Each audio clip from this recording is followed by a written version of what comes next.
Oh, is my microphone on? Windows tells me otherwise. I don't know how is that possible. Sounds, recording. Why not? It's on. Now it's off. Should be. But it says that it's on. On. No, it's still on. The button isn't working. Now it should be off. But it's not. One. It's still on. What is happening?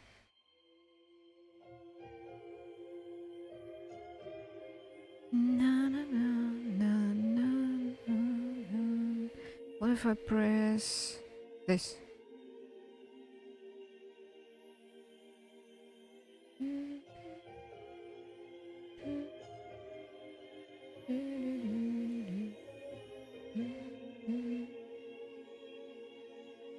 Where are my button settings?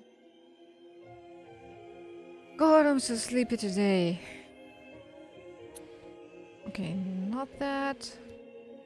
Come on, authors.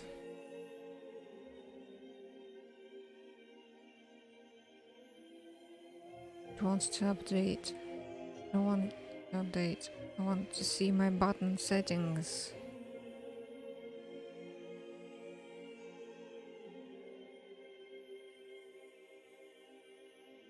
Weird. System?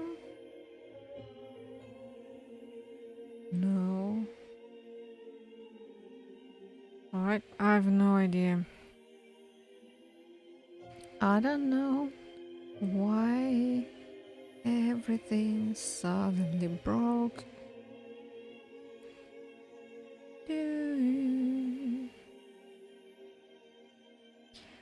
It was working yesterday, and I didn't even turn off my laptop.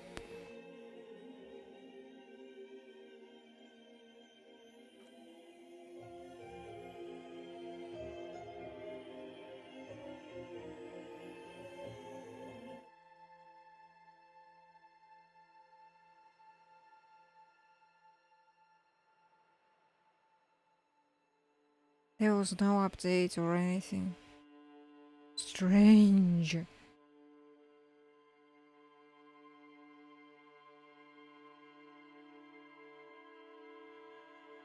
Okay, let's continue. I need to finish day 3 first.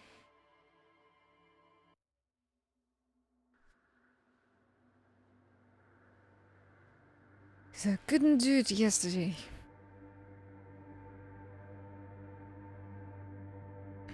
Alright, so I think we are done here.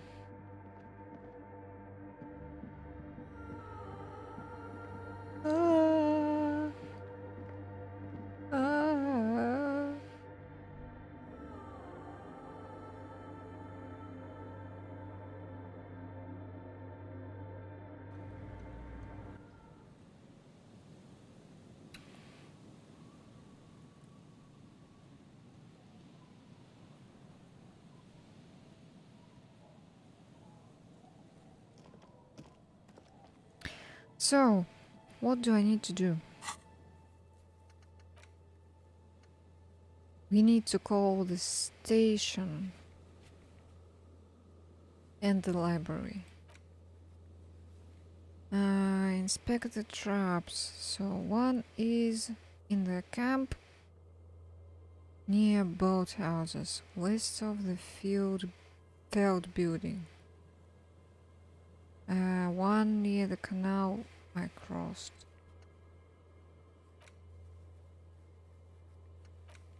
And then talk to the girl about those musicians. talk to one of the musicians, another one, and all of them again. Take the bird to Garte.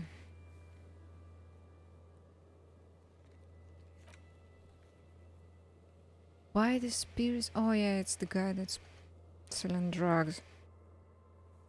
Beauty to the wall.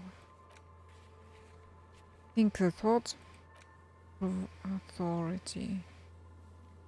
What was this?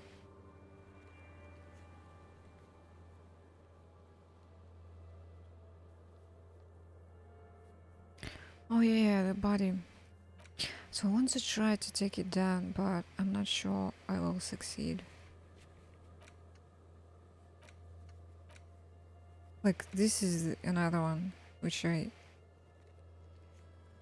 probably could skip. There are a few quests that I could skip. Buy phone. Ah, Kuno wanted pants.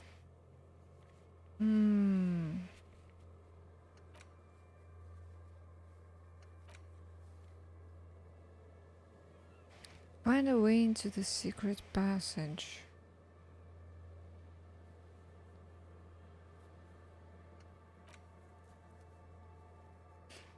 Okay. So if I go west, I should find... Oh damn, I probably should equip...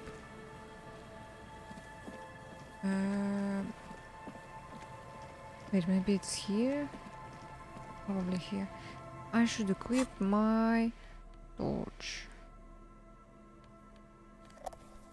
Yeah. There it is. No, this is the trap Morel just set. Checking it over, he said, is just a technicality. But... No, that's the one in the camp.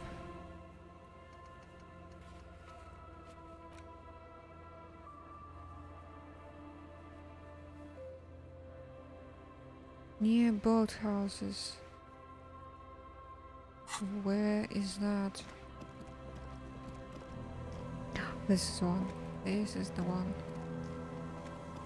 A familiar apparatus lies among the reeds.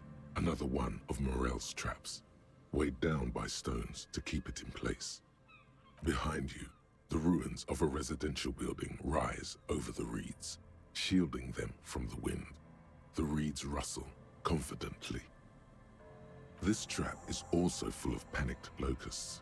No sign of any cryptozoological beast inside. Another empty trap. Let's keep going. The next one is the lucky one. How are you enjoying the cardio? Let's say that I'm quite enjoying it myself. I want to make it clear that I don't actually believe that the phasmid exists, okay? It's enough to just put the trap down. I don't actually believe it. Of course. Noted. Do you believe me, King? Ran it right in his face. Leave. Alright, so there's no way down here.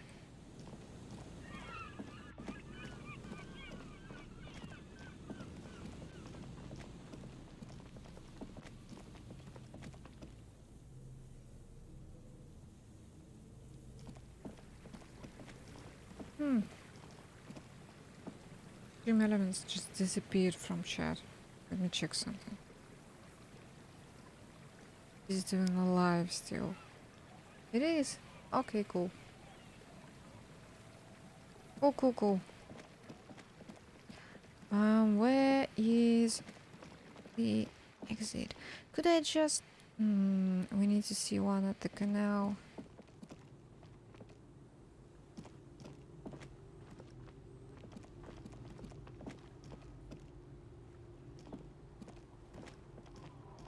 Ooh, everyone is back home.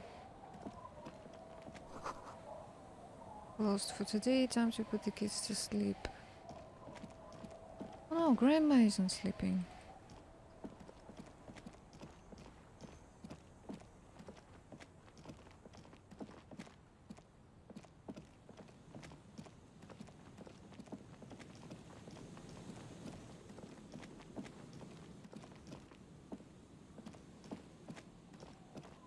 It's good that time doesn't progress while you are just running.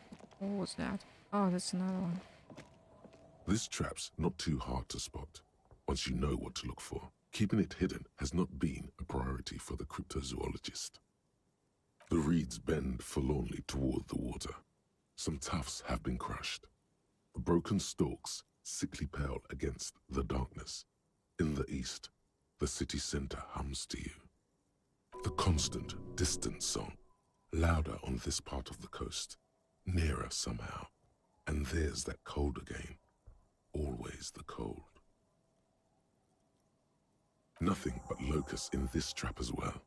Definitely no cryptozoological monstrosity. Empty as all of them. One more of these and we're done.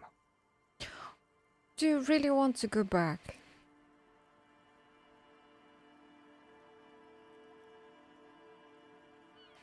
You're getting tired. No, I'm fine.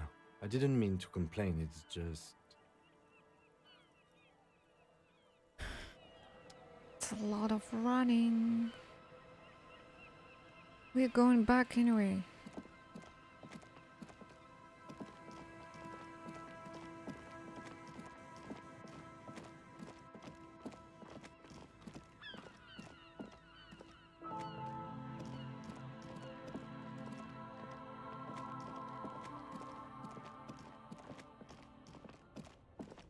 I could buy the thing back in.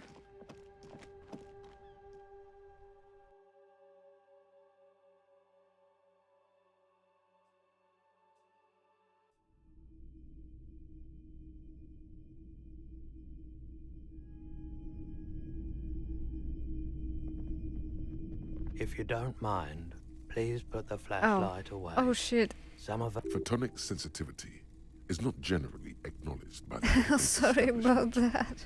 I do appreciate it. Okay. Sorry, man. Oh no. I shouldn't have done that. Hello. Let me know if I can help you with anything. So, where is the... I'd like to buy back the commemorative penis. Yes. Fortunately, I still have it. 3:30 and it's yours. Here you go, officer. Good. Anything else I can do for you today? Do you have any... Wait. He had... something else to sell? No traffic. Traffic menace on the loose is me. Might be able to aid our investigation. By the way, happen to have any guns? Any recordings? The Koldima Madakwa. Sorry, I would never have guessed that you were that interested in ultrasonic sounds. Or birds for that matter. I've been thinking of quitting the Elysium and becoming a cryptozoologist. I have hobbies just like all normal people because I'm a normal person. Well, I wouldn't have guessed that you know what the Koldima Madakwa is. Oh, yeah. That's fair. It's been a long time since my Koldima Madakwa hunting days.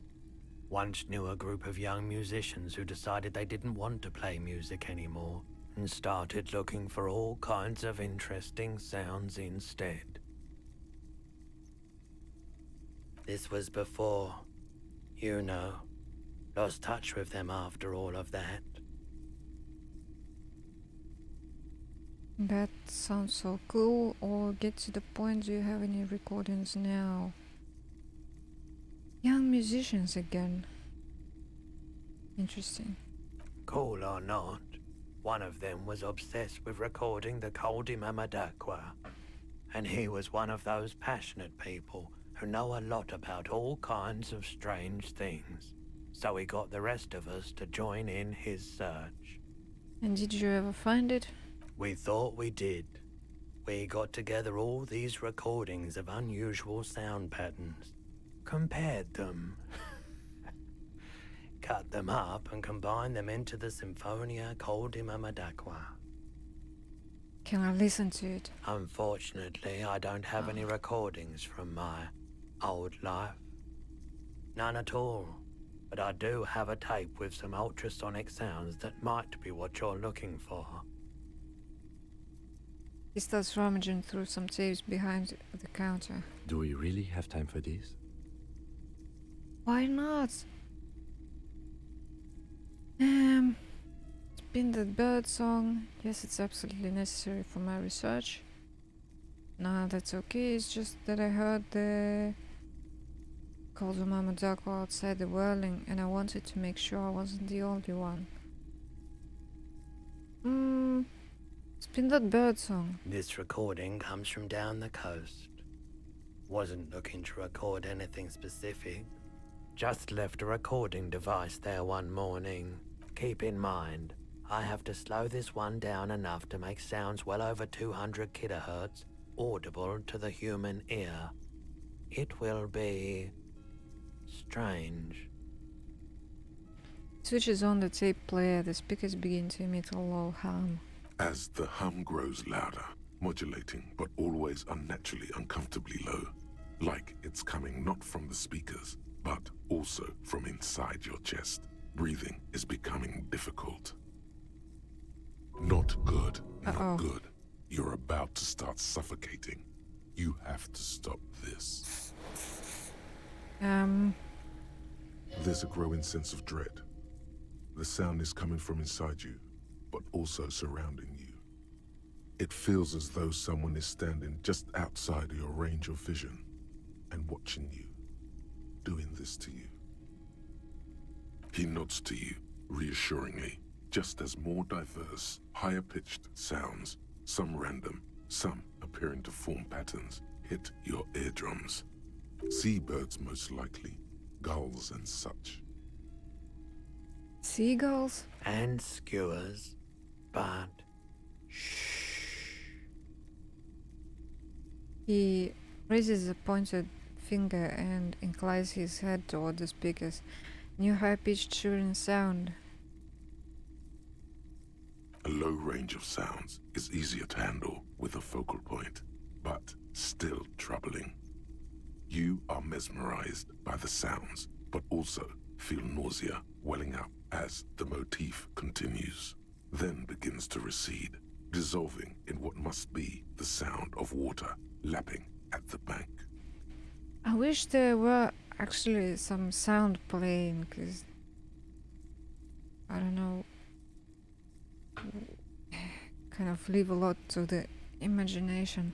You know, now that I've listened to it on these new speakers, it's not the Coldima Madakwa. Wrong patterns, wrong photons. Probably some insect trying to sing higher than its predators can hear. Still, fascinating, aren't they? Early morning sounds.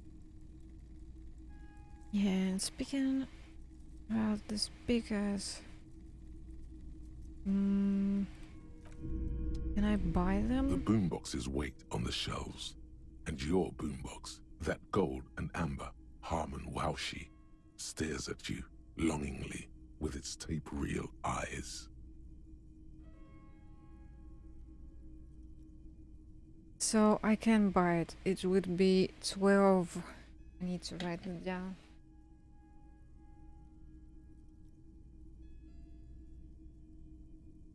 $12 is nice. 12 is affordable.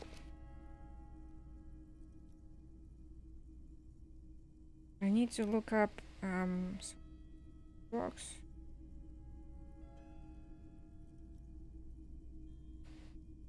Pawn shop.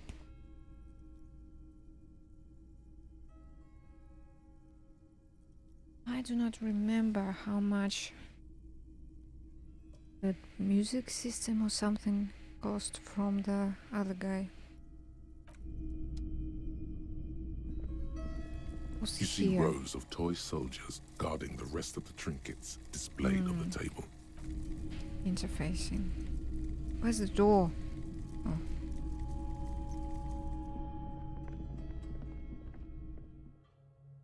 "10 p.m. The girl should be awake."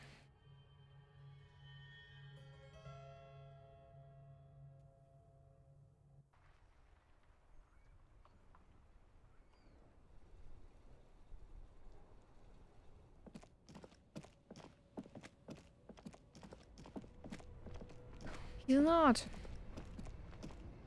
Shop is closed. Okay.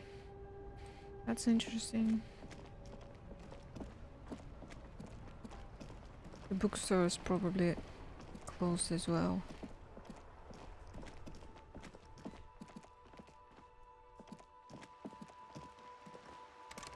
Yeah.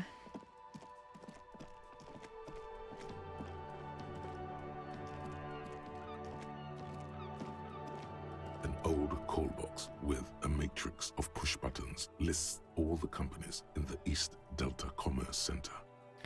So, is there a company that that guy from yesterday was working in? I don't think so. Fortress Accident. Silence. No one's home at Fortress Accident. Fortress Accident is the one makes radio games or whatever.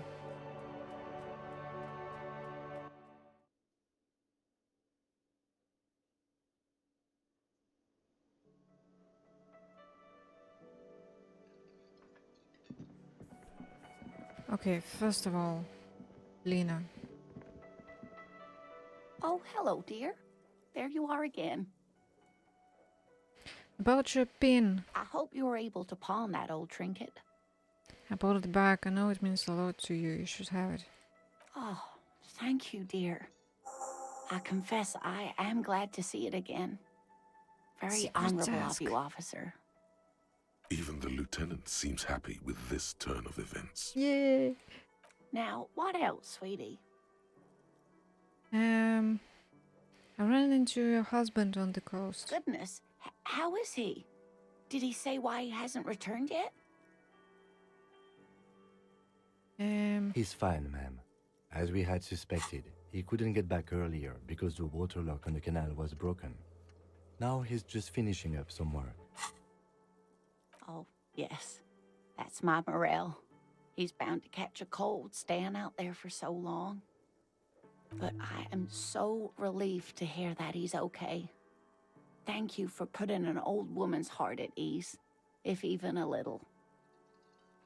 Wait, did the pin give me 10 XP or take it away? Oh yeah, it granted. Okay, cool. I thought I'd seen a minus 10. Scroll! Continue. You haven't, however. There are dangers out there. Our aging body's foul. Her heart won't rest until Morel is safely back with her. You never told me you've seen the phasmid. Oh, you don't want to hear about some old woman's ramblings. Now I really want to know. Reflexively, the lieutenant readies his familiar notebook. Why? Well, it was summer. I was building a racing track out of sand on the beach near a tall stand of reeds. Quite a tall one. Many times my height, I remember. When, all of a sudden... Wait. Where was this and how old were you? Ah, I'm getting ahead of myself. I was 5.5 in Betancourt in the suburbs. My grandmother had a summer home there. What happened? The strangest moment of my life. I looked up and one of the reeds moved. Not like a plant, but like a living thing. It stood up and looked at me. Its body unfolded like some antique toy. I've never seen anything like it. I didn't know this can happen, so I reached my arm and touched the thing. It felt just like a stalk of reed, but it moved, swaying, towering above me. After a while, 20 seconds, a minute maybe. It left, went into the reeds. Did you follow it? I tried, but I was only a child. There was mud and high water. I couldn't see it anymore. I was just standing there knee-deep in mud, looking around me. Where did you go? Don't go. Then what? I ran back home to my grandmother and asked her if reeds could walk, and told her they were looking at me. Of course, she just laughed at me, but I knew what I'd seen. For years, it was a story I told at parties when I wanted to impress boys. That sort of thing. Of course, most people just took it as a strange, amusing anecdote. So did I, honestly. But then I met Morel. Who's this guy? We were on our first date when I told him my story. You should have seen his face. He said my descriptions matched the phasmid down to a T. Its white marble limbs, the way it moved. Its limbs are white. Not all of them, as far as I remember. Some of them on the inside like stalks of marble, if that makes sense. You were on a date? Our first, yes. How big was it? It's hard to say how big things are when you're quite small yourself. To me, it seemed to be taller than I was then, but that's probably not the case. Kim, what do you think of this? I thought it was a wonderful story, ma'am. Mm-hmm. But I don't believe it. A child left unattended on a warm day. Children make up stories and then end up believing them. And it feels like the entirety of cryptozoology thing is just things they believed as children. And for some reason continue to look for as adults. Maybe you imagined it, Lena. Of course. I've thought about it. But Morel says my report matches with the others. And I'm sure I hadn't heard of the phasmid as a child. Nor had my mother or my grandmother. So how did I know what to imagine? It was only when I started telling my story as a teenager that boys would tell me, Lena, Lois, her voice imitating a boy. you trying to tell us you saw the Insul Indian phasmid out there in those reeds? Get out of here. They just give me a cider and ruffle my hair and tell me to stop dreaming. But I saw it. But then again, many people have dreams of teeth falling out, or something being stuck to the tongue, or walking up a flight of stairs that ends with nothing, or goes into the ceiling. How do you know all that? Nobody just sits and imagines such things, and yet the brain imagines them. So this could be one of those things. You don't have to know it beforehand. Be able to imagine it. Thank you for sharing this with me. You're welcome, sweetie. I do appreciate the chance to relive it whenever I get one. It was just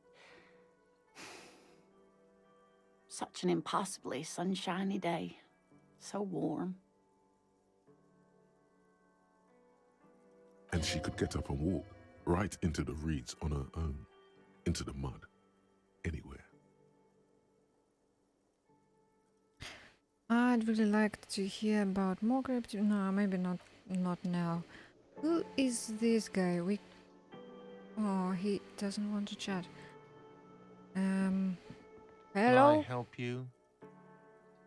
Garty, I found a new bird for the welding. Give him the ruffled grouse. What is this thing? It's no biggie, I just thought it would look nice on the wall. I'm that kind of cop. Wanted to apologize for breaking the great score by bringing you this ruffled grouse. Is this the sorry cop thing? Whatever. Okay. Okay, well, this is actually a nice bird. A competent piece of taxidermy. I can fix it to the plaque and have a new bird in the establishment, I guess. So, I don't know. Thank you. I'm gonna go with thank you. How about a free room instead? He's been fiddling with Skewer for 3 days now. People just don't know how to accept gifts, especially taxidermy. He likes it. He likes the bird. It solves his broken bird problem. I feel good about our work here today. It's all about the little things, like bringing people random stuffed animals. It's not actually about that, but he liked it. Okay, I need to save here. Wait, wasn't it a quick save? It was. Okay, whatever. That works. Hey, About was my there something you bill? got the 20 real?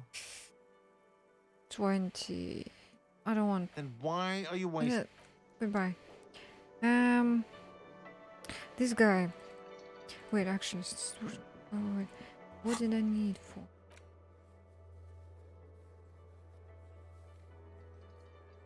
For a door, a net, knickknacks, mandress, file, thing, sleeping dog walker, hangman, kuno. Girl on the balcony, composure, legendary. Right, let's see.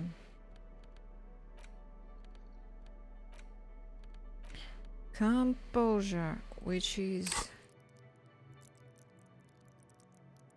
a yellow skill.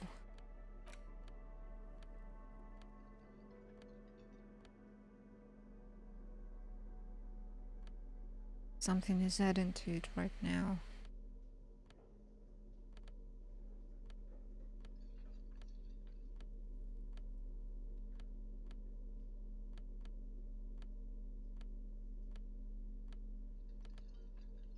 Shit, I have nothing for composure. Just the shoes. And that's that. Nothing else.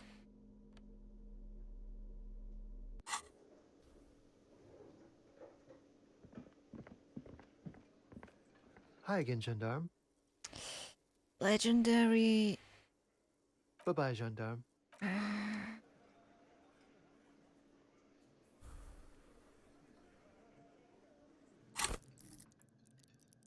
Okay, I need to increase my composure.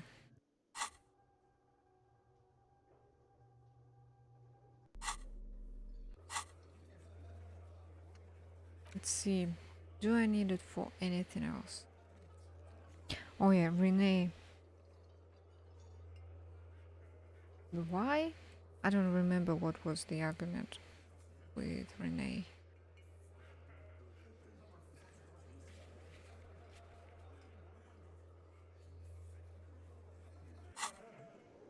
Okay.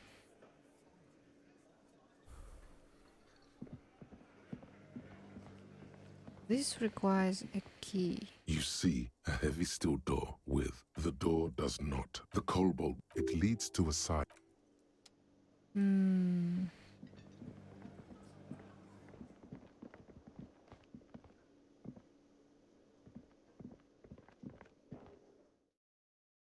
Want to save the money for books and... Oh yeah, this the store.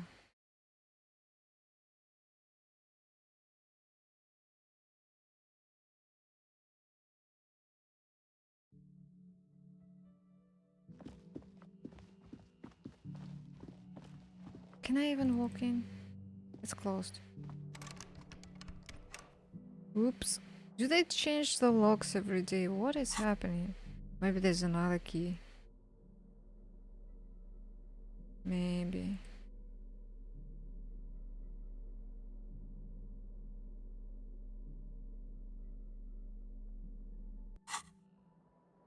I have a bullet but no guns. Yes?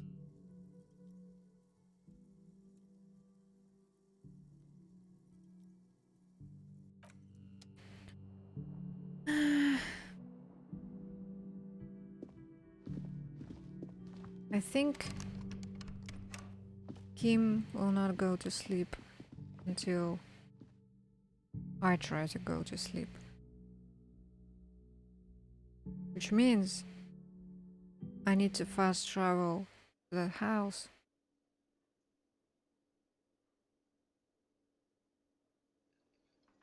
And then tell him I'm going to sleep. And then he will need to run all the way back. Oh no. The shop was probably closed.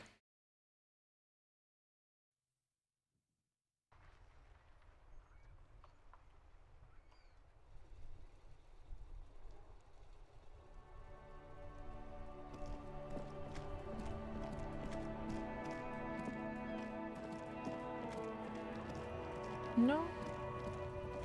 No, it's not. I wonder how much I have. How many bottles I've collected. Does the bag say? It doesn't. Okay. The tear machine stands in the corner. A sign says, 1 bottle equals 10 cents. Your bottles clunk into the machine, and the money appears with a satisfying jingle. You're a richer man now. 11. Do you know what you should do with that money? Kid? No. No, I'm not listening to you. A colorful display of cigarettes Okay, and Again, I'm that's- obliged to inform you that both alcohol and cigarettes damage your health. Oof. Is this a...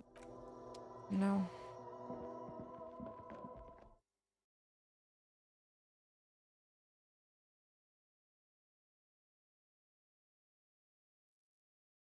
Come on, load faster.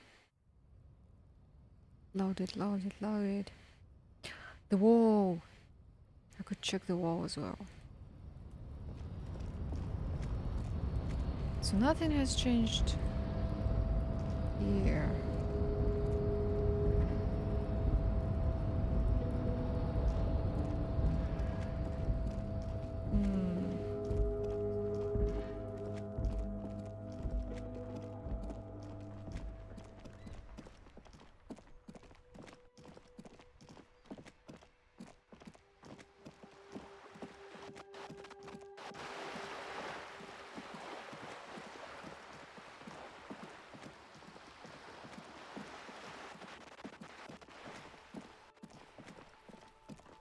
So since I have this fuel canister, can I maybe paint? paintbrush? Check. Heavy fuel oil? Check. Now the only thing left to do is paint the wall. The paintbrush in your hand is like a loaded revolver. What will it be, Desperado? Quite a few things come to mind. Fuck the police! Mother of all walls. What shadow lies there beneath the bright gleam? Joy. 3,500-year-old pictogram of a human being. Something beautiful is going to happen. No parking.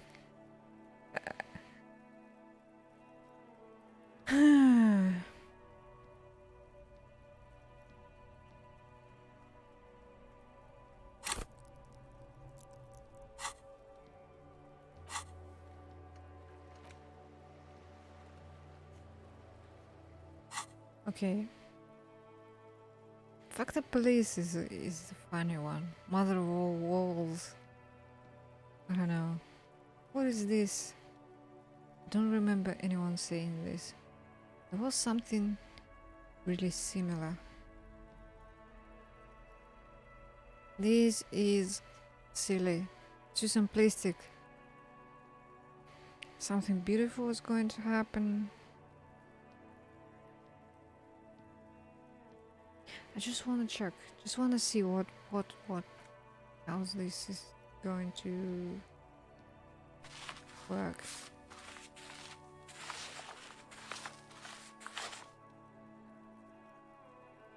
You've spoken. The wall will now silently repeat the message for a decade or so, until the sea air degrades the paint, adding another layer of detritus to the city. Very poetic. Real poetry. Should we return to our murder investigation? I hear there's a really bad one we are supposed to solve. I want to try other options. Oh, that's a backup. I just want to see what happens.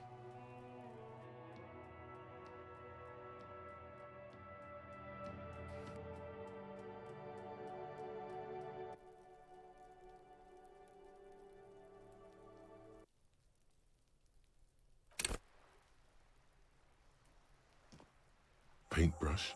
The paintbrush in your hand is like a loaded revolver. Okay, What no will it parking. be?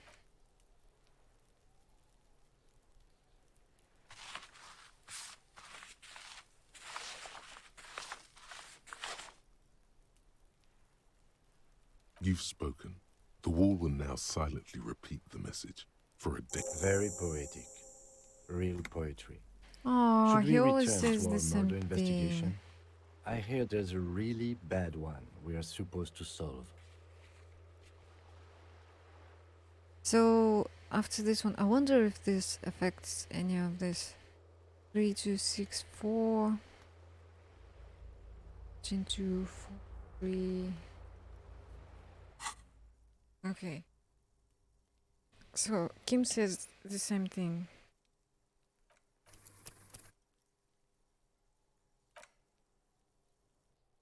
At least for those two options.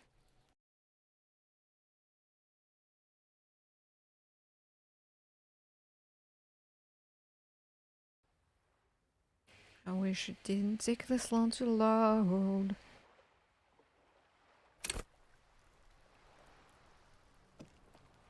Paintbrush? The paintbrush in your hand is like a loaded revolver. Okay, Stickman. What will...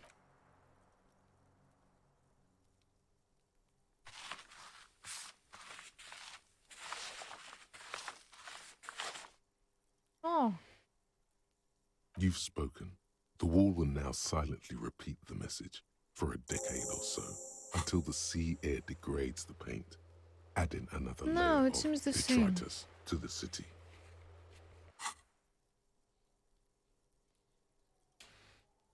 It's the same then. I would like to... No, I want to try the fuck the police line, just to see.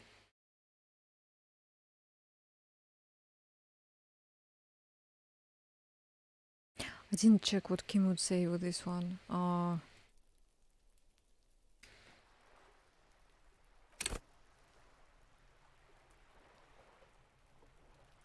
Paintbrush?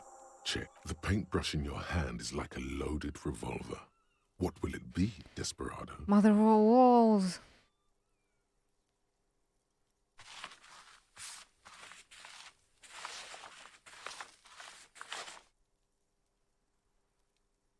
You've spoken. The wall will... Very poetic. Real poetry. Should we return to our murder investigation? I hear Same thing.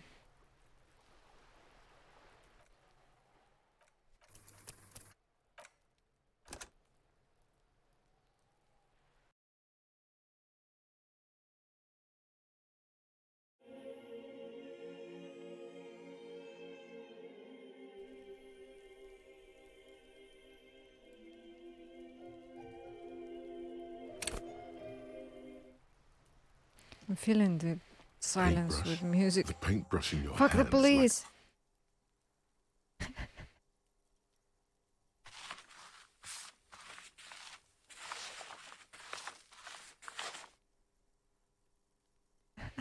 The lieutenant looks at the wall in dismay. But we are the police.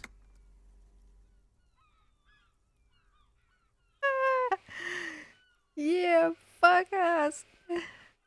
You're right, is it late to change it?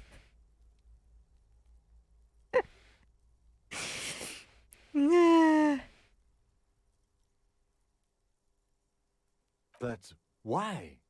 We work 12-hour shifts. We get shot at, spat on.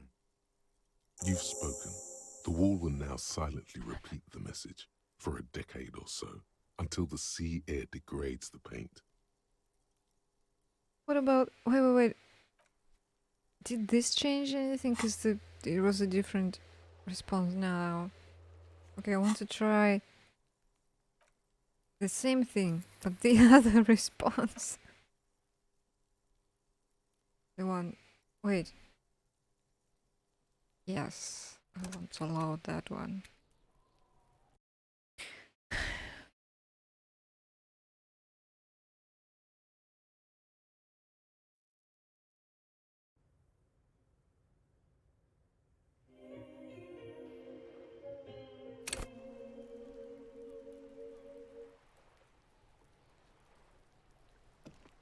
Paintbrush? The paintbrush in your...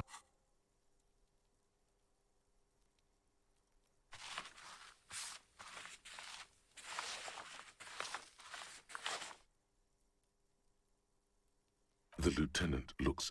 But Okay, we are the police. you're right. Is it too late to change it? The lieutenant raises his eyebrows, then sighs. The wall towers over you He with doesn't its even indelible say message. anything. He's literally speechless. Oh no.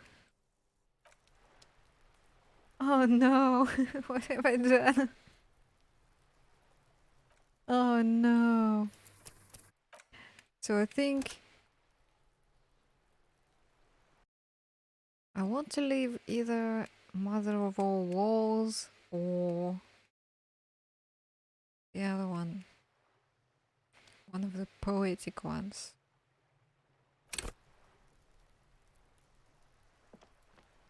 Paintbrush? Check. The paintbrush in your hand is like a loaded Something revolver. beautiful. What will it be, Desperado? Quite a few things come to mind.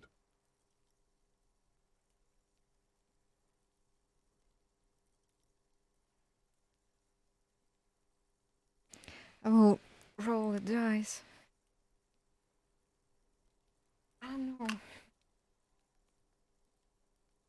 Oh, if it's odd, then something beautiful, because it's 5. If it's even, then Mother of All Walls.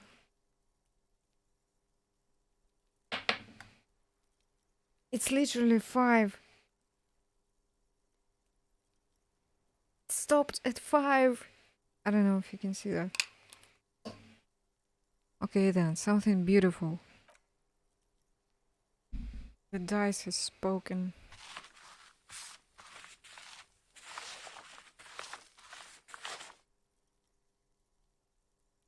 You've spoken.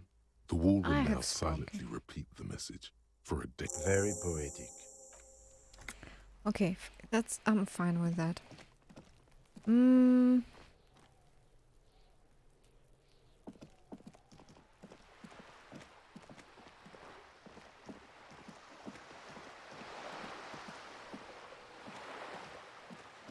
I think I am going to... Oops.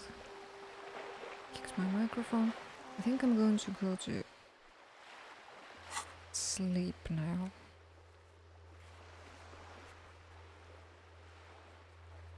Can I fast travel? No? Why?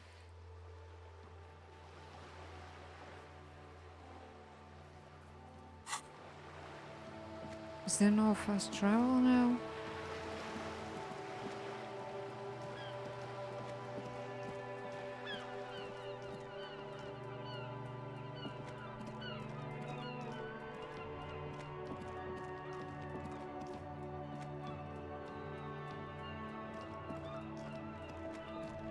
Dang.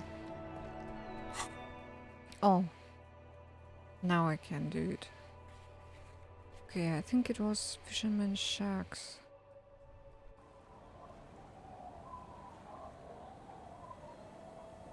Grandma is still outside. What are you doing? Go to sleep. Okay. It's getting cold, this late in the night. Time to call it a day. Poor Kim now needs to run all the way back. Good night, Kim. Good night, officer. We'll meet in front of the shack in the morning. And in the morning he will need to run all the way here.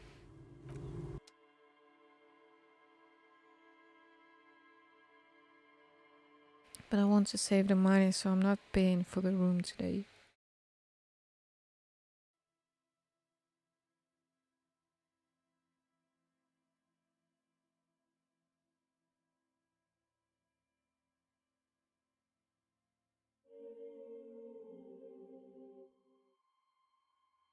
Okay. It's... Wow, it's the same track that I've been playing in the play.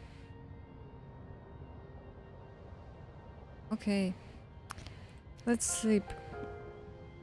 The bed is comforting, if a bit run down. Still, you've earned a rest. I wonder what this night will be like. And if it's awful, then I will pay for the room in Whirling the next day. What if Across it's the fine? room, the heating system hums its soft lullaby. The mattress feels soft and sheets warm.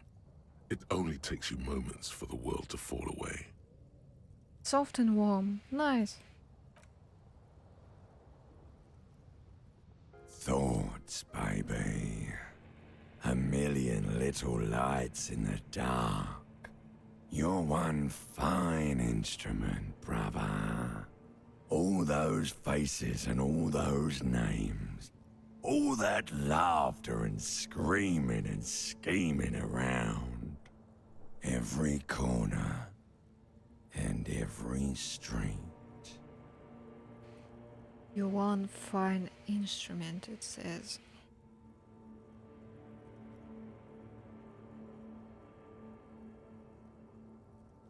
Recorded in you forever on ferrotape. Spinning in eternity, spinning on empty. Spinning, spinning, tell me, am I dreaming? No, you're spinning tapes at the discotheque.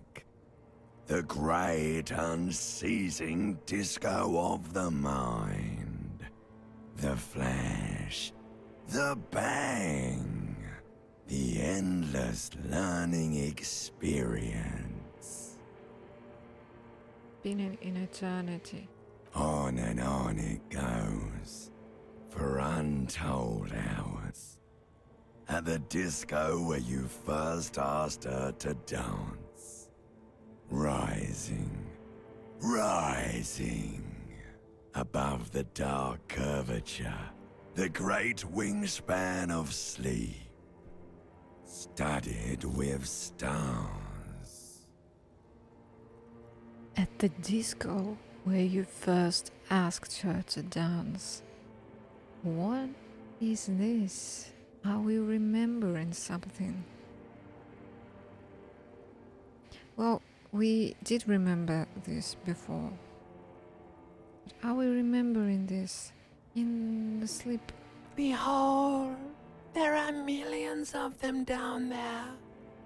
The first time, the last time, the smoke in her mouth, the plotted flowers, the faces turning, changing. What is it? It's the world, Harry boy, and you're made of it. Every day you're out there, you make more of yourself from it. I'm afraid you can't be unmade now. This is giving me literal goosebumps. Stop it. This is too good. You can never forget this shit. This is too good. The colors, the voices, the rain, the snow. I don't want to, it's beautiful. Rain, the snow. Beautiful. It's stuck on loop, whirling, spitting out words and images. You're the son of the world again. Harristar, a ceaseless agent.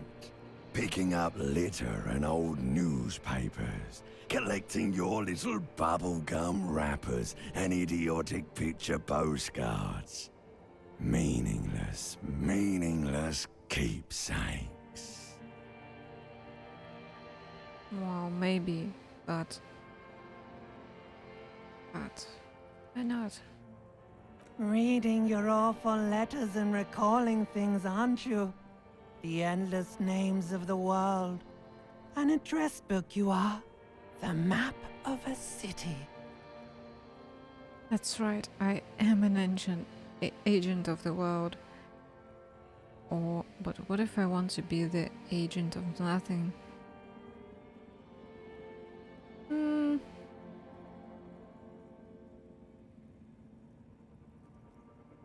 But what if I do want to be an agent of something? You'll go insane if you keep going like this. One more day, and you'll be in the loony bin. I just know you will. And for what, brother man? For the working class.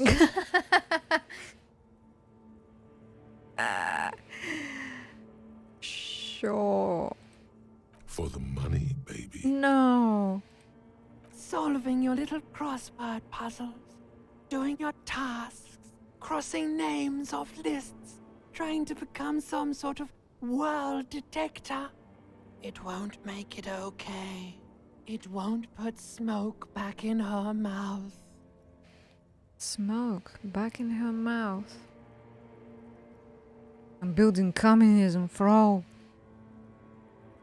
This is purely based on my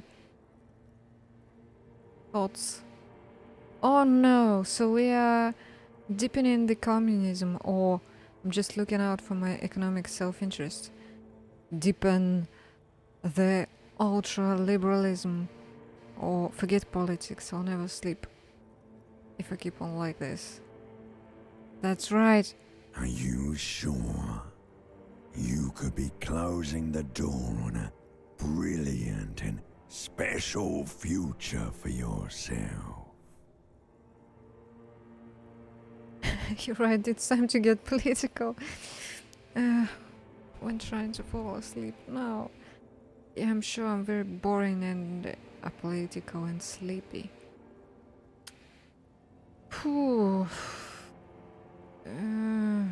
What did it want from me? Oh, it's gone now.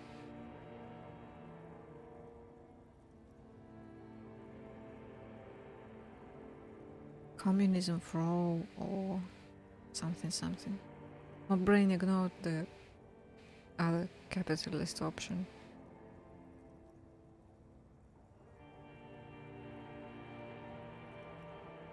Sleepy. I choose sleepy instead of political. Did you hear that? He's renouncing politics. He's strictly business now. Didn't say that. I just want to sleep. Just another thoughtless vessel, ploughing the grey seas of every day. Whatever. Beep, beep, beep. The alarm is ringing, Harry. The disco circus goes on and on. You barely slept 3 hours last night. Yeah, and I'd like to sleep more today. Without the thoughts. Do it for the picture puzzle. Put it all together. Solve the world. One conversation at a time.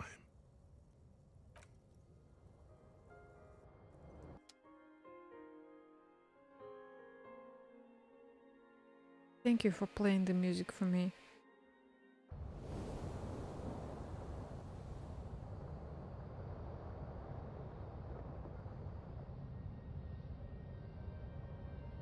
We are low on health things.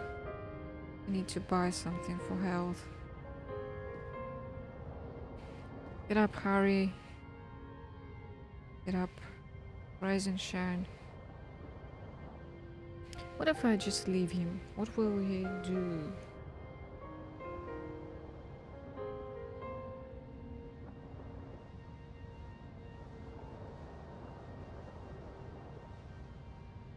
Um,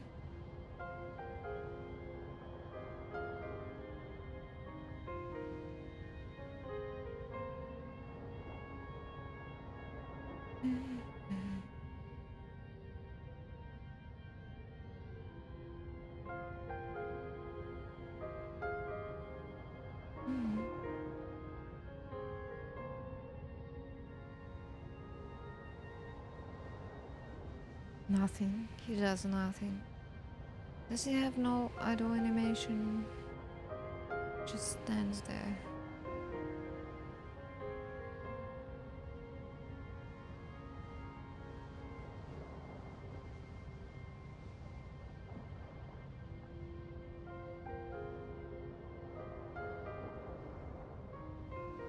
Yeah, he just does nothing. Well, let's go then.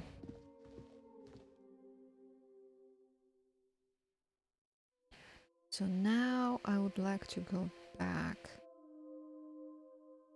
No, we need to check one trap.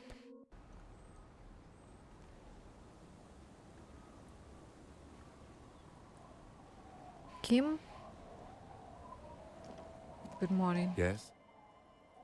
He just joins.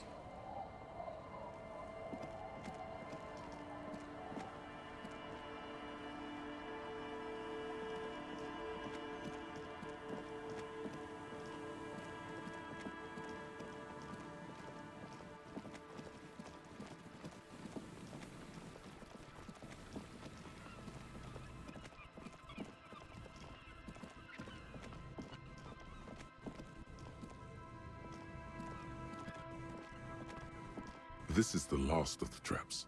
The one Morel just set. Checking it over, he said, is just a technicality. The reeds by the abandoned campsite hiss and shake. The later it gets, the colder. Remnants of the camp can still be seen in the sand. The fire that's gone out. You feel strange, somehow. The trap feels light and silent as you pick it up. Something is different here. Oh, something stuck in there. Look closer. No locusts. No locusts. No phasmid either, but still. Look closer. Well, the bait worked on something. This doesn't mean it was a reed monster, though. Unless you see one in there, I just see an empty trap.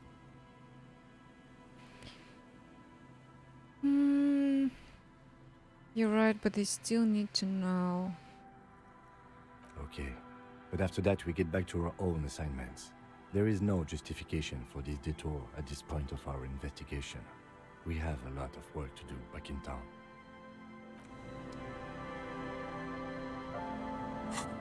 Okay.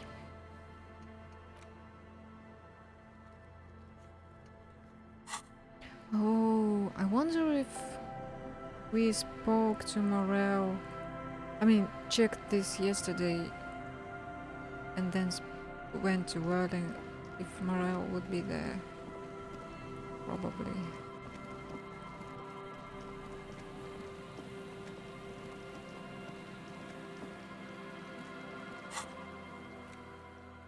Okay, so fast travel works only if I'm near the point of fast travel.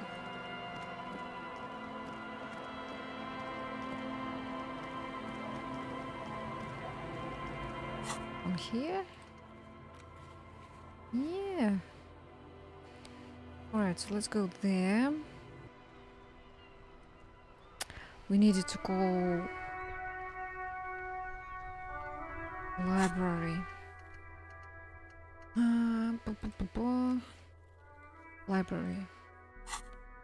Library?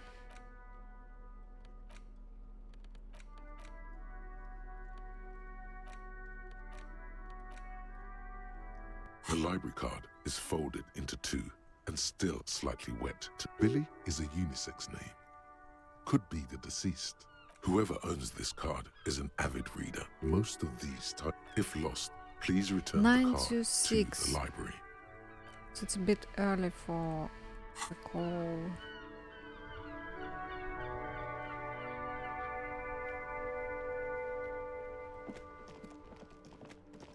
Let's go back in.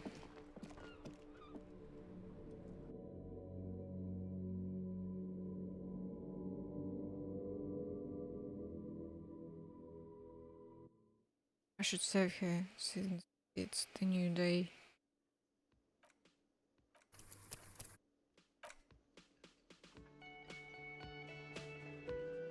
Okay, there he is. The guys are here. It's great to see you again, officer. My wife can't wait to thank you. Go on, talk to her. Oh, sweetie, I don't even know how to thank you for finding my husband and helping him out. I hope we haven't been too much trouble for you. Just doing my job. It was a truly epic long distance trek. I was just on my way while I was working the keys. I'm basically also cryptozoologist just now. This is boring. This, I don't know. On my way.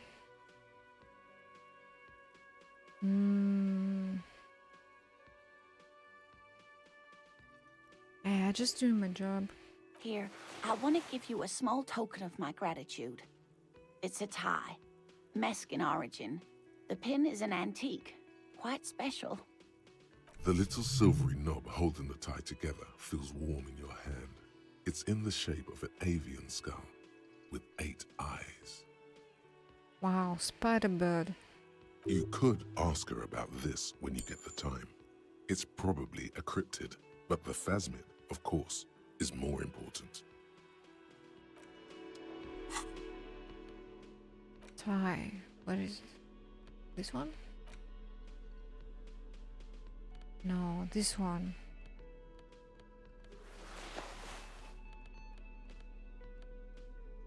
How do I move it?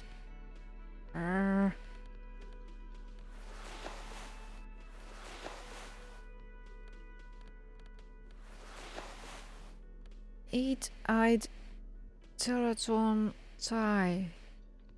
A slender ball of tie held together by an antique clasp in the shape of a bird skull.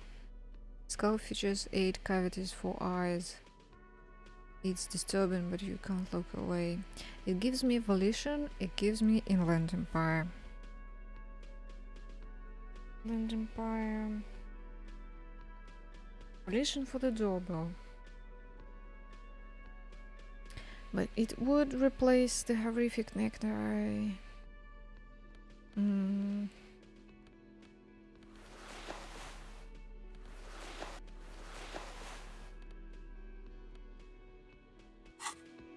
So... Oh, hello, sweetie.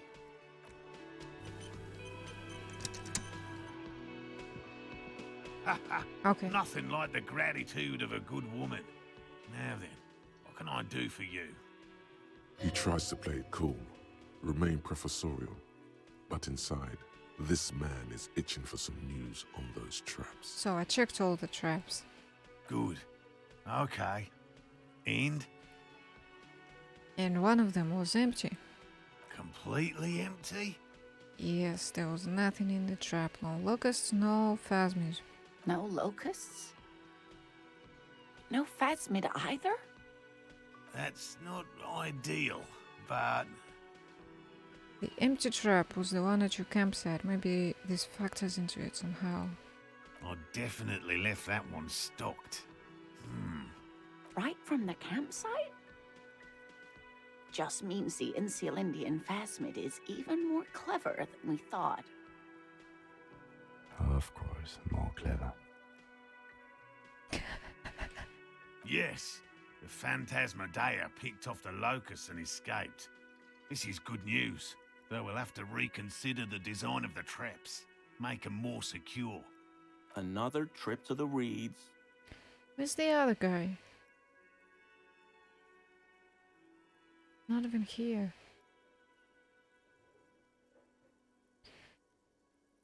yes, that's exactly what it is. What a deft answer this phasmid. I don't know, I'm not persuaded.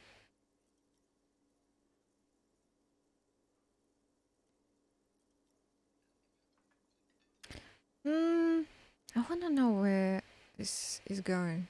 Of course. Be sarcastic. Ah, Unless you have an alternative hypothesis you'd like to venture. Mine stands, okay? Actually, no. Excuse me for getting emotional. This is a big deal for us. You've helped us twice now, and brought some great news too. My gratitude, and the gratitude of the Société Cryptozoologique de Ravachol, is yours. that's right. No need to be sarcastic with me. Oh, by the way, the thought we only had 3 hours of sleep, but no, it didn't progress during the sleep. Damn. What did I need?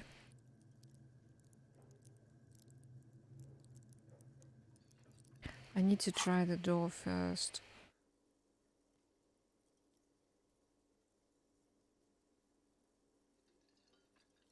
Heartfelt gratitude.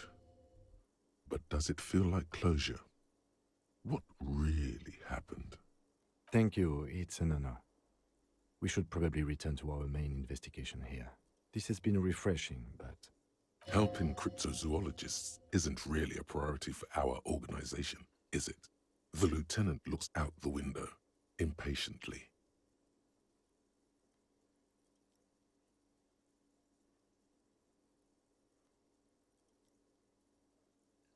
Let's try this.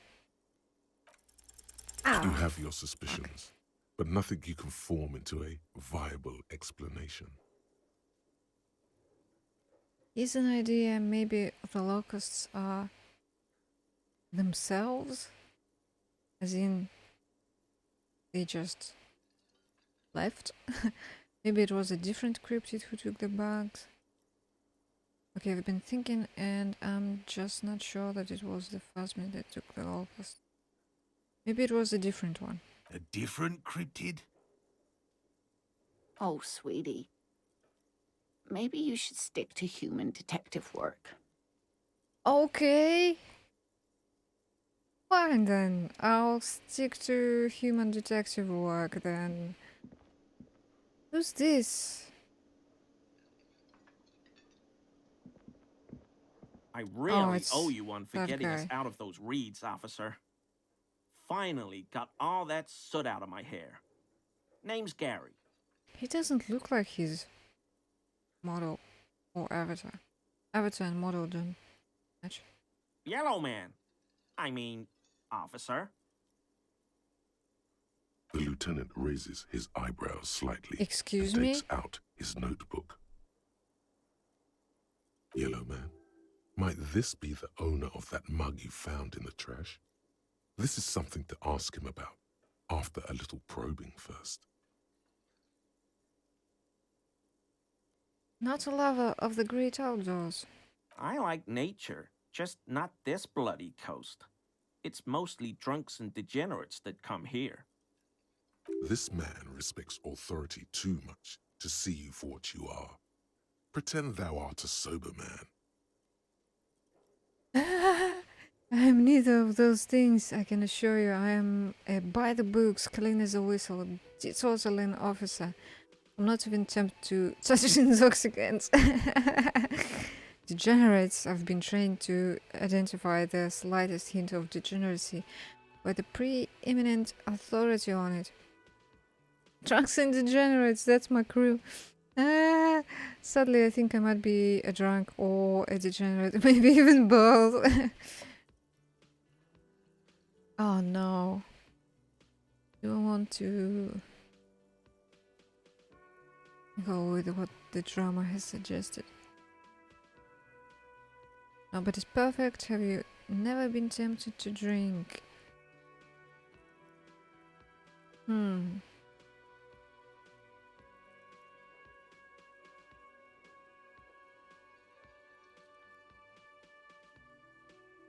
first one.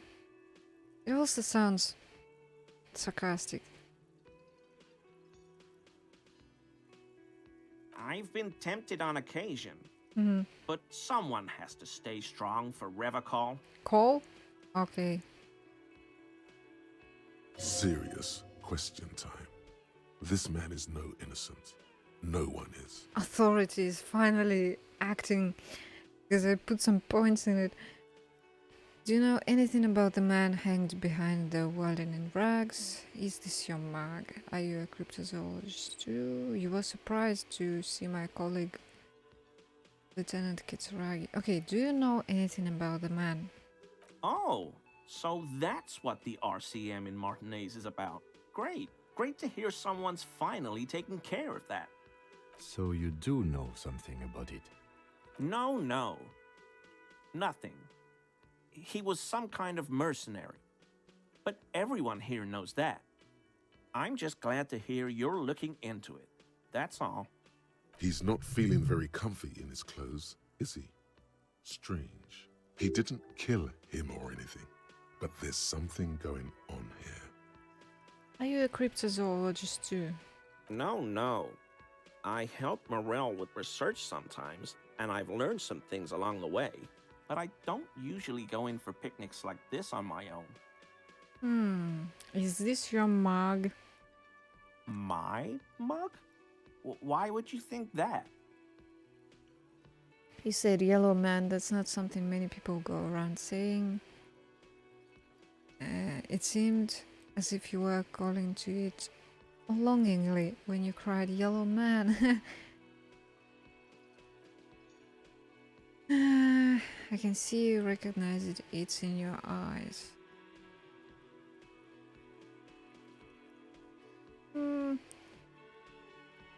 Second one is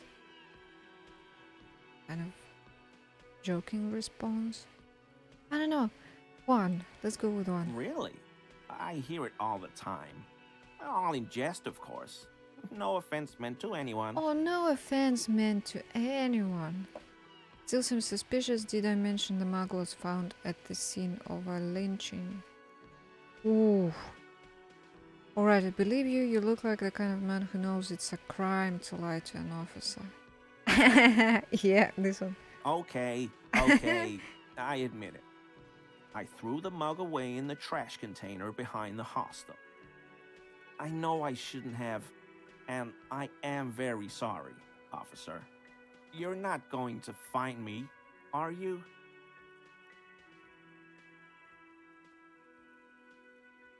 Find him for what?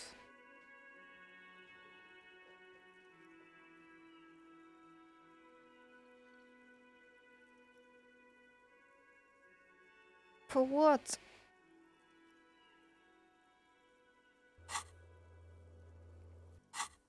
Oh, I wish I could look at the mug. I mean, throwing out mug isn't a crime. Is it what's on the mug somehow illegal? I'm confused. This feels like just the revenge.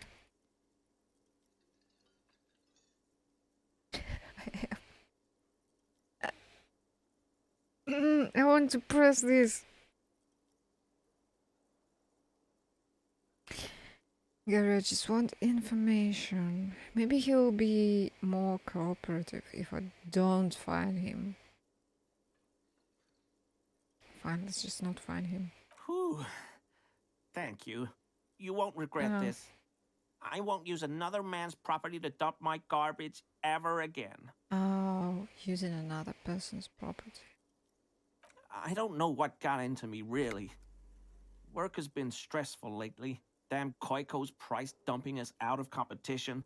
What did you do, Gary? Nothing. Just answering some questions. Helping out the law. Here we go. Start pumping that sweet info. How did you get into the trash container? Gary, did you put the clothes of a murder victim, the man who was hanged behind the welding in rags, into that trash?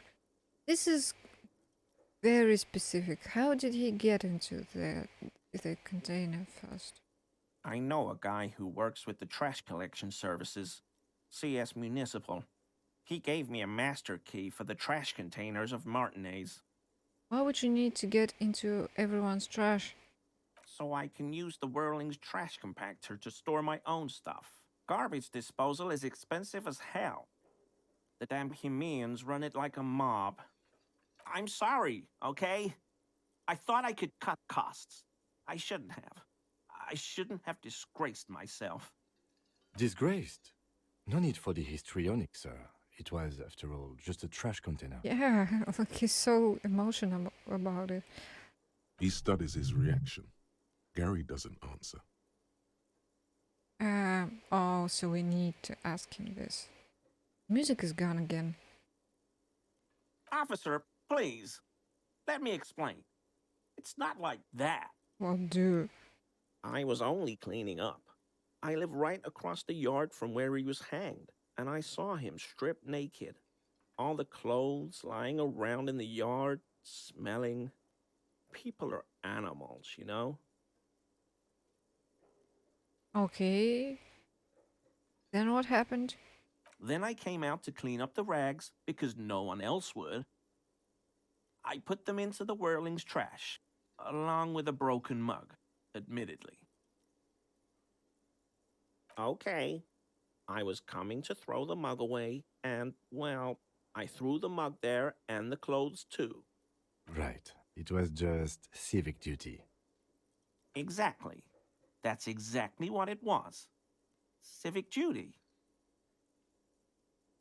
You wouldn't know anything about the victim's missing armor, would you? Armor? No. I mean, yes. Of course.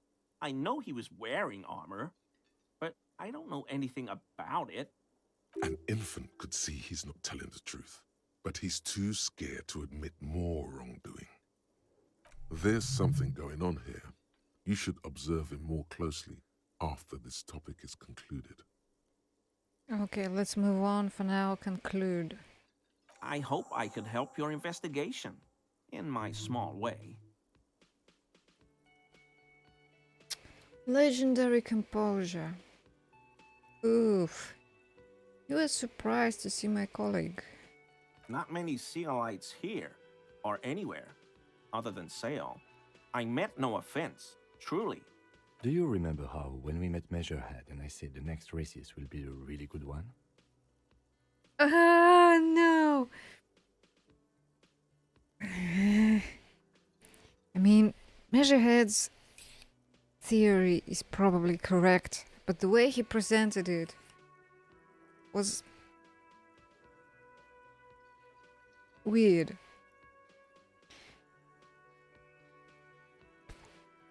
I think so, sorry, as you know, I've been having problems with yes. Well, this is that racist. Kim. Yes, I will like you, racist.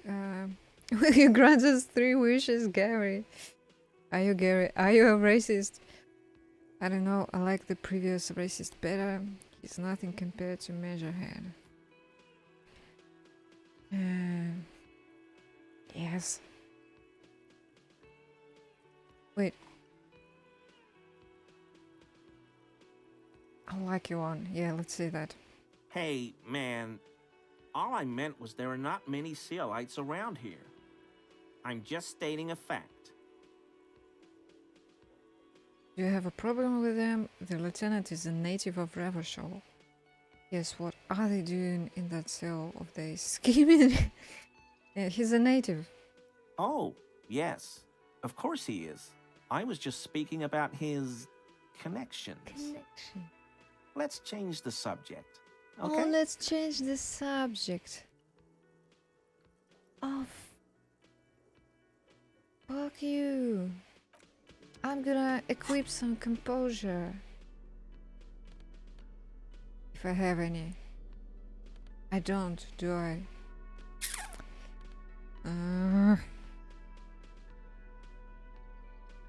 And I do need more. I think the next playthrough I will be investing in Rhetorics and physique. I wonder. Oh, I wonder. How will the game change?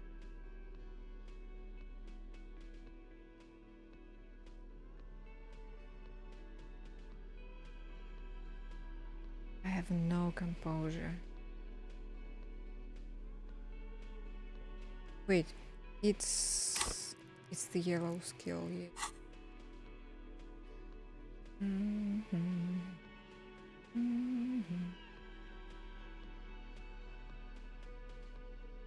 Well, let's invest in composure then.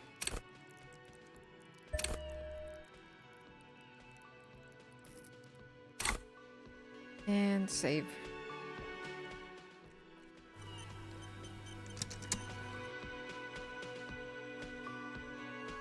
Very generous of you to help us out, officer.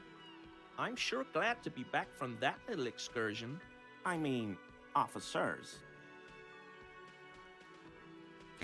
I need... Okay, it's low at 5. I'm gonna rate him down as the racist guy. Composure is at 5 now, and I need more. Let's try the smoker. Hi again, Gendarme. Ooh. Could it work? Ah, fingers crossed.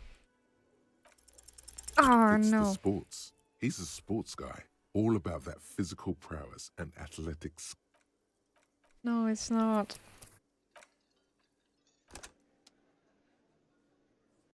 It's not the sports.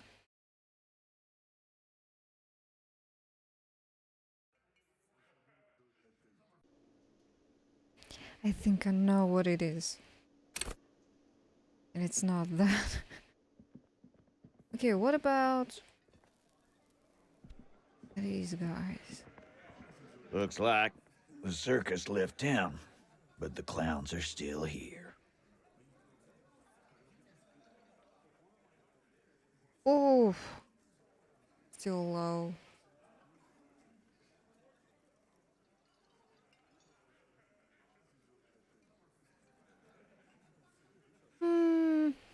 Wait a minute. We'll be back.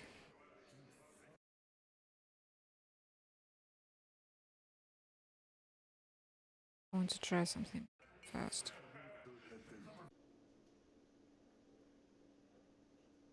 I mean, we need to kill some time for another hour.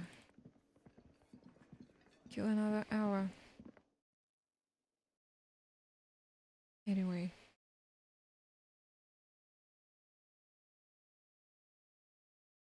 I hope the bookstore is open.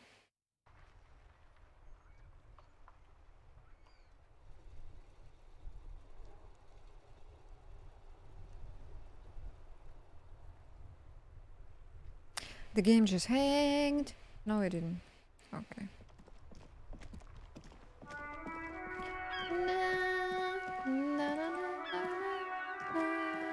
Hello again, sir. Okay, I'm going to deduce something now. The girl keeps her hands folded, hidden. Why is that? Hey, why do you keep your hands folded? What do you mean, sir? She knows where this is going. You don't need to be worried. I'm here to help. You can show them to me. Actually, I'd rather not deduce anything. Every time I deduce, people get hurt.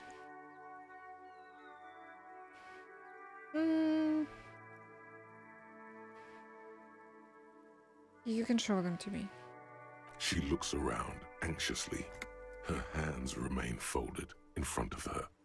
She doesn't want to show them. The lieutenant stands by, looking at the two of you with little interest. A facade of true professionalism. He is far more intrigued by the situation than his poise reveals. You heard me. Hands up. No. It's okay. She brings out her reddened hands, her nails frayed, nearly chewed down to the flesh. You bite your nails. And you knew this from me keeping my hands folded? She shoots you a suspicious glance. Yes, or there were a few other hints. It's super simple for a detective such as myself.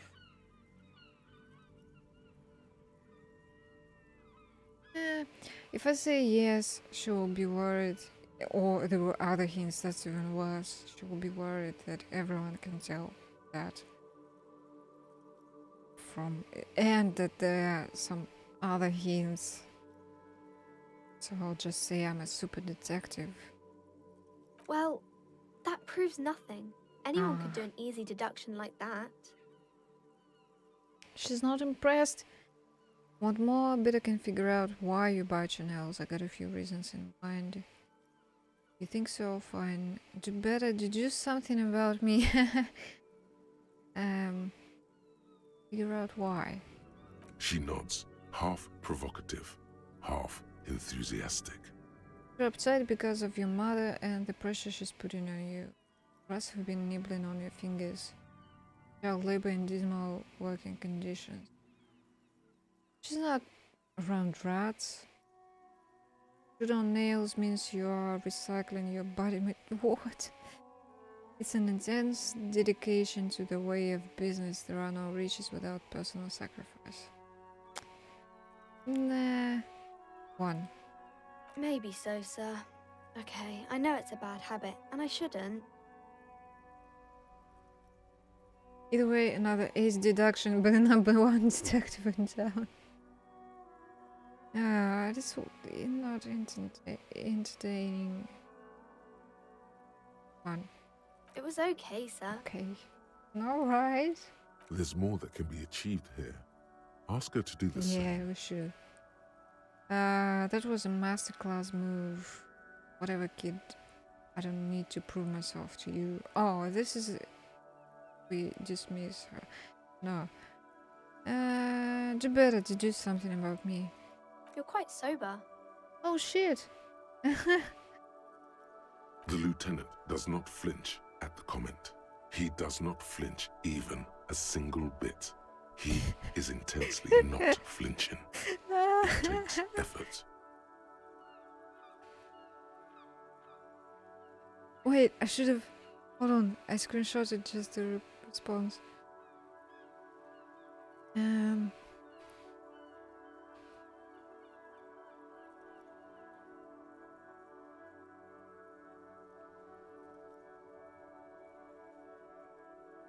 How did you know I'm usually not? Yeah, about that, maybe you could point me towards some booze. And I'm having a grand time. I'm also sad and my head hurts. She's probably seen me around. Because you usually aren't. Okay. I'm also sad and my head hurts. Yeah, I guess. I'm sorry, sir. I hope things get better soon. She looks you in the eye, a gleam of sympathy in her face. There she stands, swaying on her feet, assaulted by the early spring breeze. She smiles at you. The whole situation suddenly feels familiar, somehow. There's something you're missing. Such a low suggestion. Oh, we have 0. That's why. Okay. Alright. What was raising my suggestion?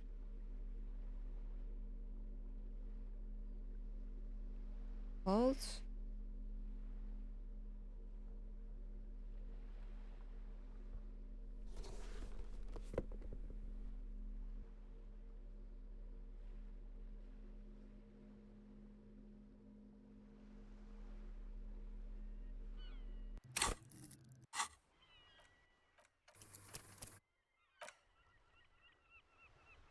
This help? Hi, Ace Detective. No. Are you here for more books? That doesn't help at all.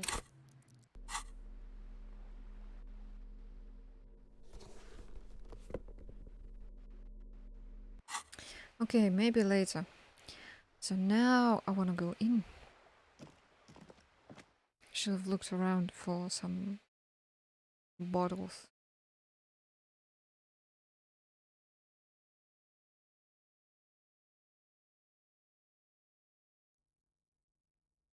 No music. Okay.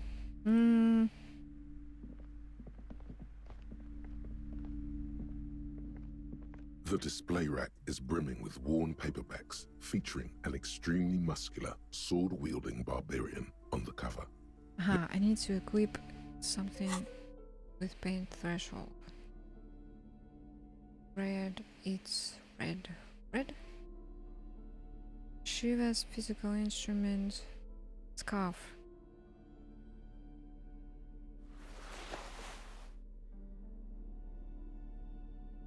Ooh.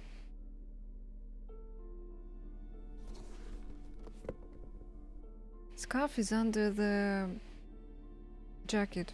That's nice.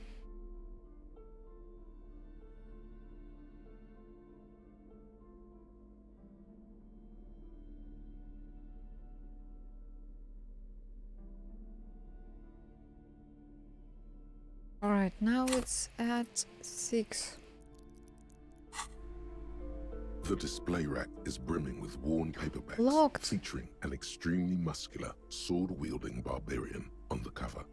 Nearly all the titles contain the word Hyundai somewhere.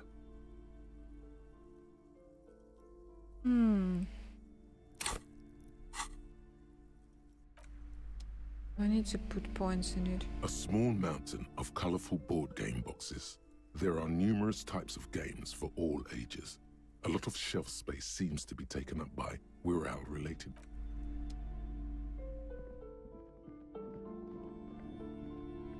Shelves filled to the brim with crime novels featuring the supposedly stalwart Vespertine Okay, detective let's buy this Dick novel. Mullen. Of course. Such violence and immorality. I mean, enjoy.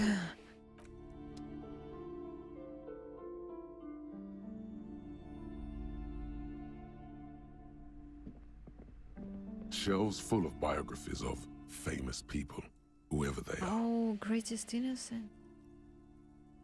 A true cultural touchstone. Enjoy the read. Several maps. The maps look up. Okay, nothing in the maps section. This bookstore is not. Already bought that one.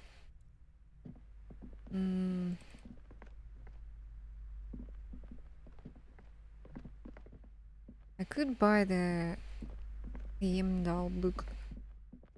The display rack is brimming with worn paperbacks featuring an extremely muscular, it's 9. sword-wielding bar. Okay, let's save here.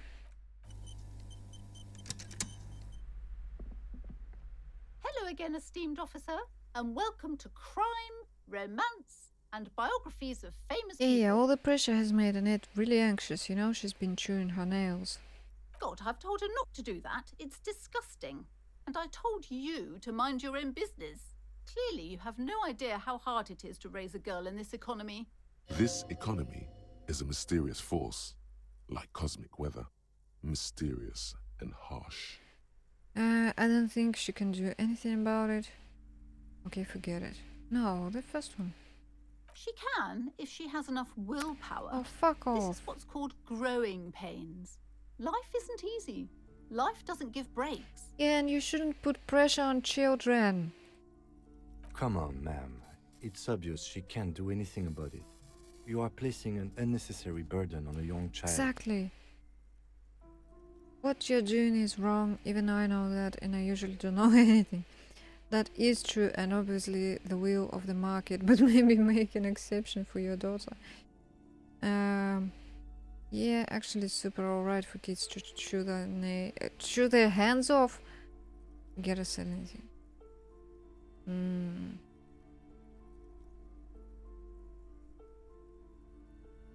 First one is like, even I know that, and I usually don't know anything. So, how am I certain that I know something about this now. If I usually don't know anything. I could be still stupid, you know? But this one sounds like I know what I'm talking about. She stands stiff and severe, silently fuming. 10 or so seconds pass without change.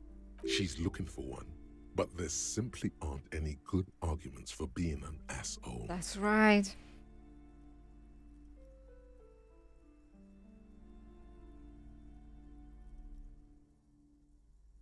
Oh no. Hold on. I need to invite her inside and apologize. She must be freezing out there. 2 grown men needed to tell you that for you to realize your daughter is freezing outside. Jesus Christ. There. I don't know what to say to you. My husband, he tries to teach me business lessons. I have what my mother called a dull mind. All this stress. Oh, poor you. It sounds like both the husband and the mother treat her the way she treats Annette. You like Annette to your husband and your mother. Really? What about the mother? Was it something we talked about before? What my mother called a dull mind. Oh no. Yep. She is raising another copy of herself. Oh, well, my mother was horrible, of course. Absolutely perverse energies around that person. But my husband? My husband is completely different, of course. Is this husband Annette's father? Is she an only child? She told me she doesn't go to school anymore. Oh, we can ask all of this, I think. Yes, my husband is a successful entrepreneur east of the river. If only he were more involved in the business we're running up here. No matter. Soon we'll both be off for Grand Couronne. Wait, Grand Couronne, what's that? It's a proper place to live. One of the most peaceful neighborhoods east of Jamrock. You may know it for its massive housing projects. Most of the buildings are empty at the moment. It's a great opportunity to get ahead of the crowds. Better times ahead for sure. And your husband's also involved with the bookstore? He made the initial investment. Since then, he's been what you might call a silent partner. Super silent. Almost inaudibly so. Is she an only child? Yes, I'm afraid so. A real treat she is. It would be nice if she had... No, we couldn't have afforded more children, really. Not in this economy. A glimmer of sadness blinks through the well-crafted exterior. Why not? We're quite busy people, you know, my husband and I. Quite busy. Children are a lot of work. You don't look like a father, so I don't expect you to understand. I'm sorry. I'm sure you do understand. She told me she doesn't go to school anymore. She's been too busy helping me here. So she studied at home this trimester. This is a temporary solution, of course. Mm-hmm. I assure you, I of all people understand the importance of education. She will be back in school the moment the store takes off. Oh, for fuck's sake. No. This is horrible parenting. And hell freezes over? Never mind. It's not a good topic to get into. I want to screenshot this as well.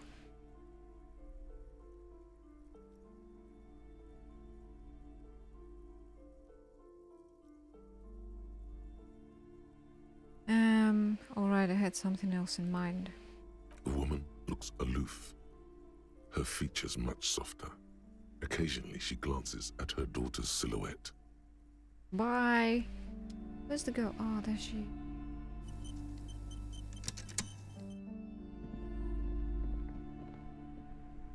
I'm sorry, sir. I can't talk right now. I'm very busy with my homework. I have so much homework now. You just can't win. out of the rain and into the gutter. Yeah, well, at least she's not freezing anymore. What have we? Interact our books. Okay, that's for later.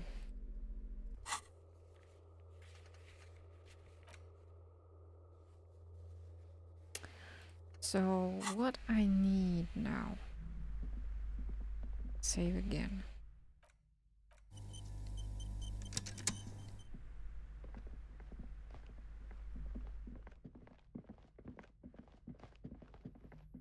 This door.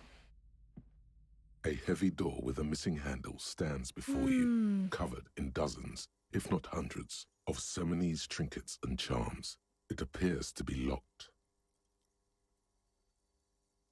I do need points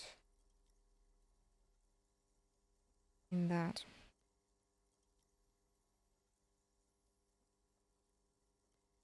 So if you fail the white check, you cannot retry it until you actually put points in here.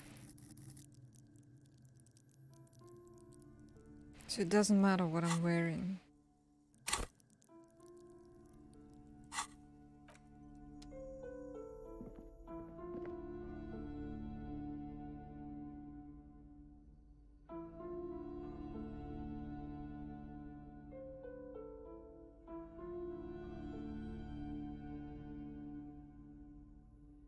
So,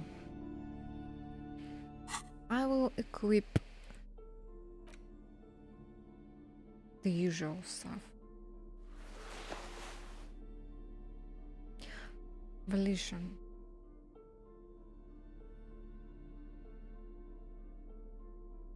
I want to see if this will help with volition.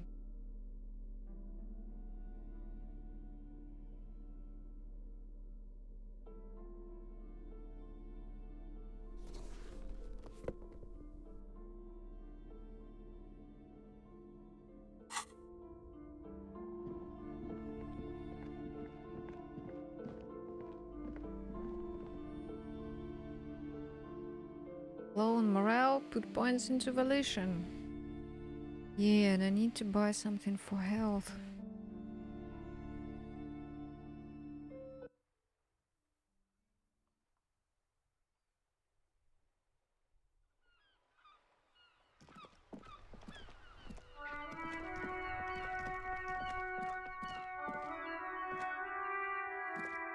An old call box with a matrix of push buttons lists all the companies in the East Delta Commerce Center.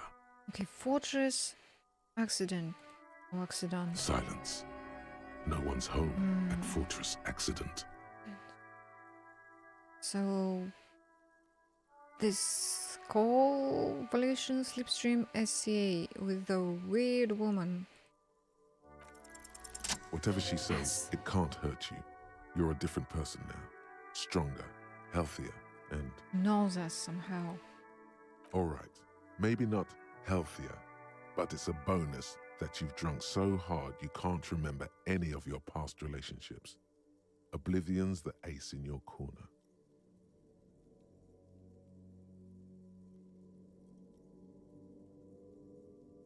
Call her again. There's a light buzz as you press the doorbell, waiting for her to answer the call. It's cold outside, and you can hear the wind blowing into the speaker. Yes, hello. This is Tricentennial Electric. Have you come to place an order? Hi, it's me again. I wanted to talk to you. Last time we talked, there was some confusion. You got me mixed up with someone else. Can you let me in, please? I need to get inside this building.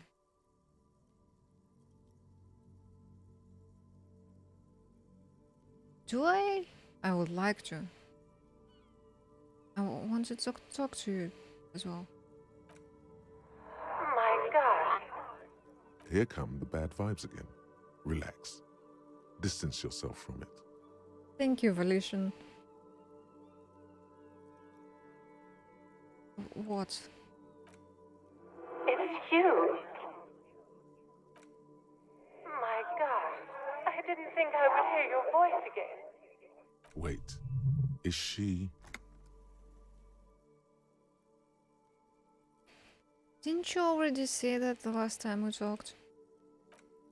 Michelle, just please. Even her breathing, the way her voice drops when she finishes the sentence, sounds exactly the same. Why did you even call? I don't understand. You've been gone for months. I thought you didn't care. Is this some kind of joke?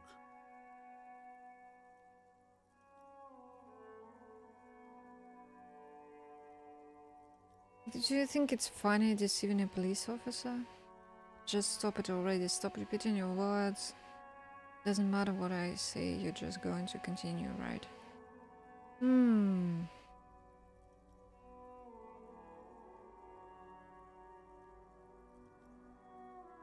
I think it's time for the other lamp.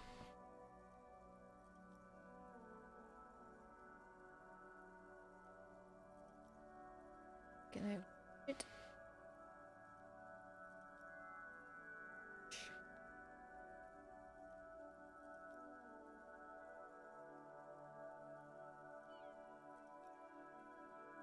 Yay! So that means I can turn this one down.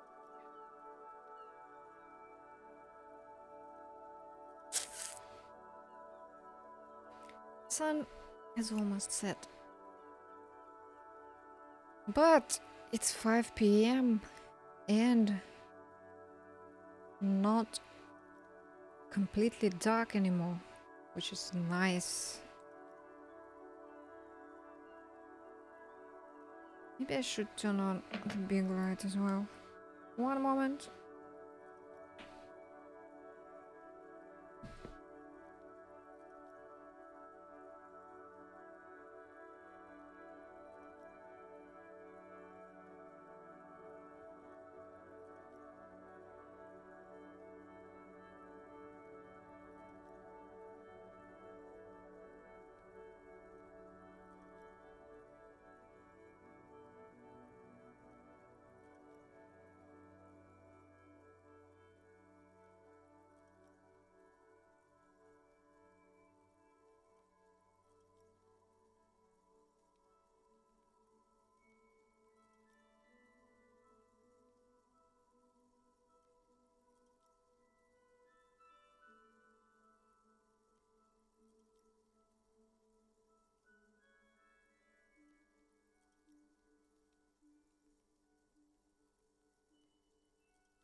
Grabbed something to eat.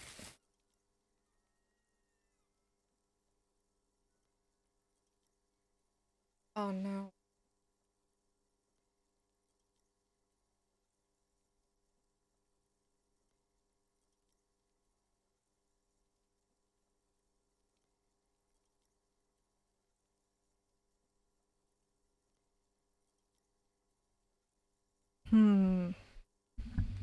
Did the music die again?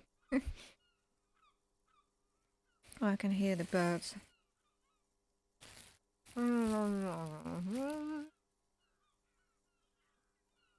What is going on with the camera?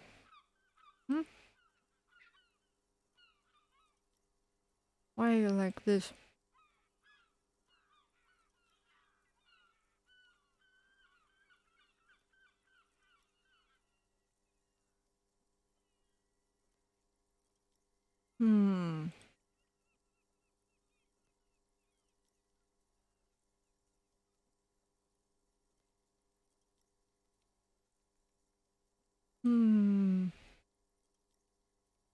I think the change towards a slightly greener background. Green and less saturated.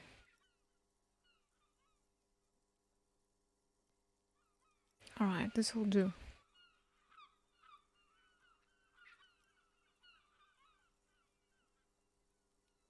The weird corner is cropped anyway.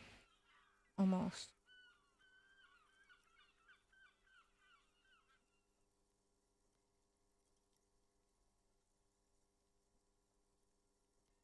Maybe it's because of this line. Yeah, whatever. So, do you think it's funny deceiving a police officer?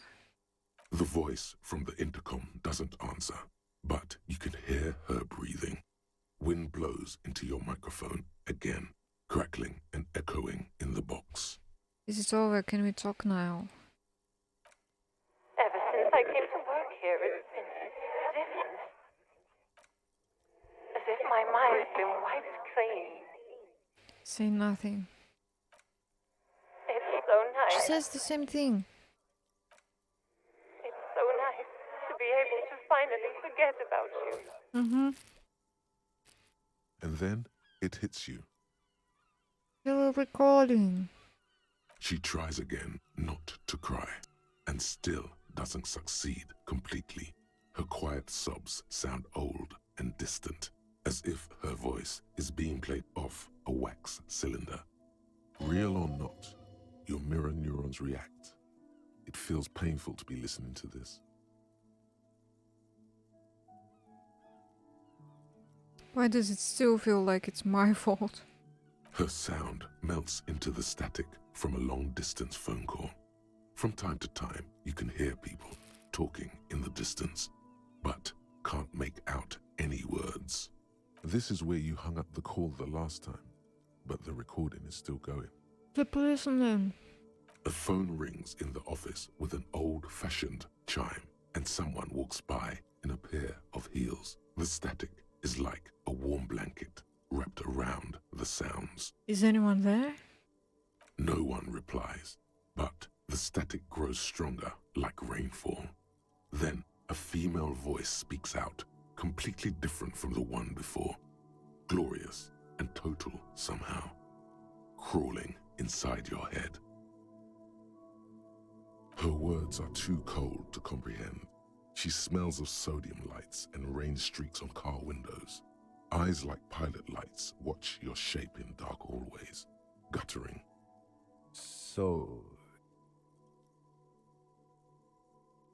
it was a recording trapped in the circuitry from some ancient tenant. This sometimes happens. Shall we conclude here? We have other mysteries to solve.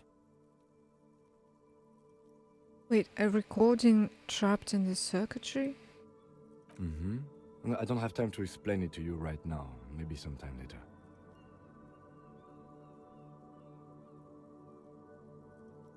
Something weird just happened to me. Don't take this the wrong way, but during our short stint working together, something weird is almost always happening to you. Okay. That is true.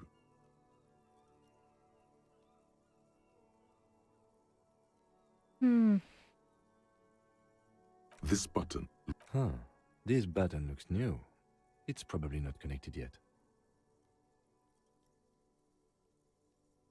Looks like someone has melted half the Well, no one's responding. How do I get to the roof then?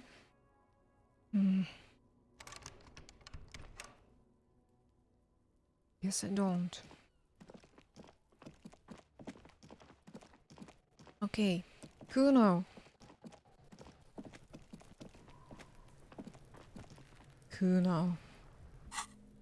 I need a shit ton of it. Oh! Kima's in my silhouette.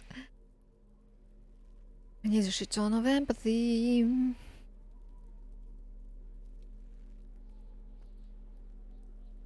All of the empathy I can get.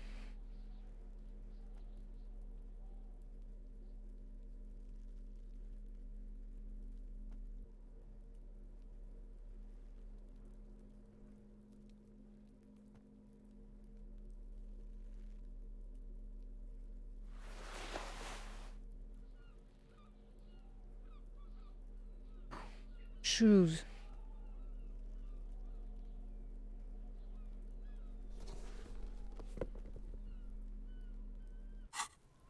I look kind of weird now.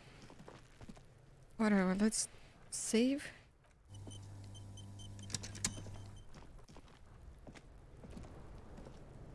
Kuno saw you wield that can.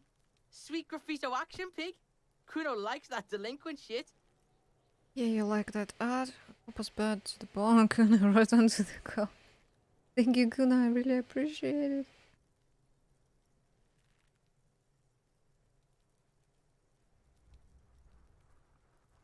You like that art? Fuck no, art shit. Write in an imaginary notebook, got it, art shit. That's right, pig. Shit. Aw. Still need more. Figure out what's going on with this kid. Okay. Kuno doesn't fucking care. Right. We didn't talk to our guys. There he still is, looking right through you. Alright, endurance. Endurance was red.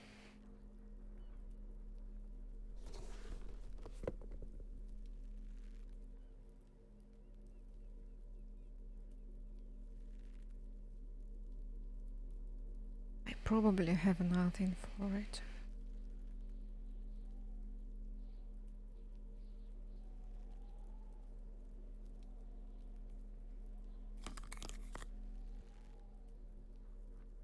Yeah, I think something. Alcohol, maybe? Added to endurance. This is what I wanted to try. There he still is, looking right through you with his white eyes. The body below is entirely dedicated. Extremely low.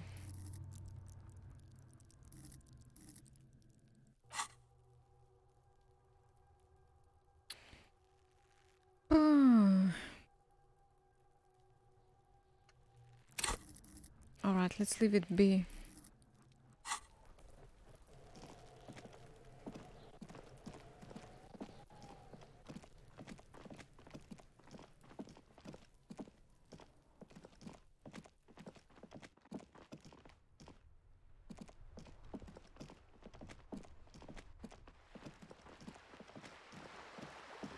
No new bottles.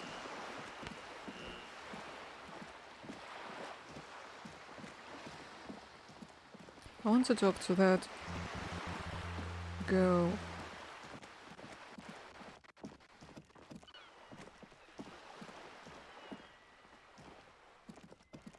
Hello again, officers.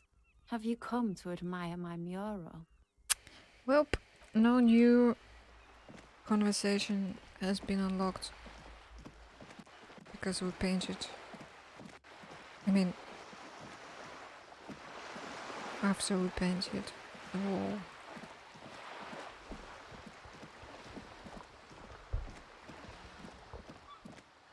What about Renee? What did he need? Composure.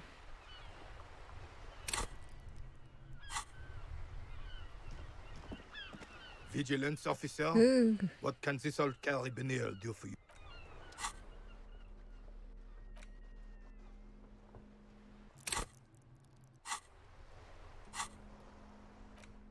Oh wait, tools. It's still low for Kuno. And -2 authority. Ugh.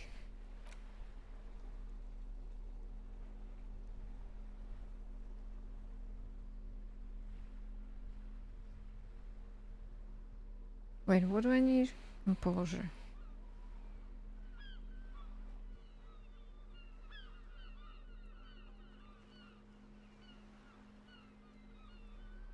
And composure is a yellow skill. Nothing.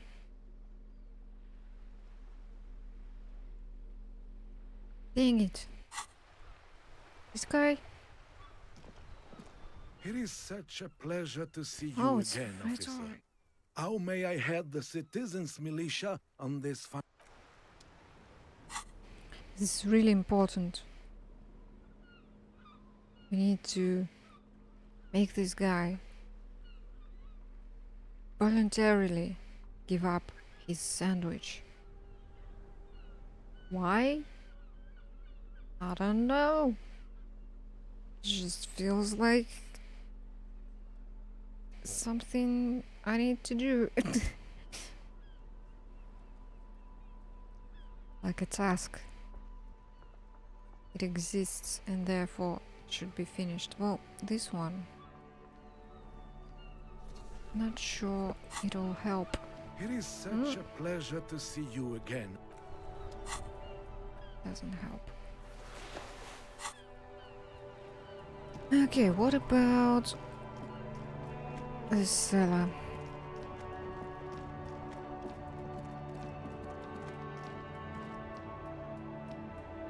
Everything's still cool here, officer.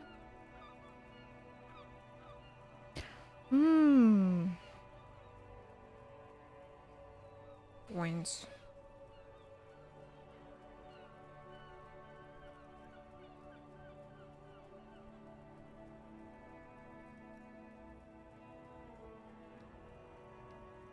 Only the coolest goods in Revachol. I've got sneakers, speakers, anything for you. Okay. What was this? You keep coming back. That's good, officer. Keep browsing those clothes, keep saving that economy.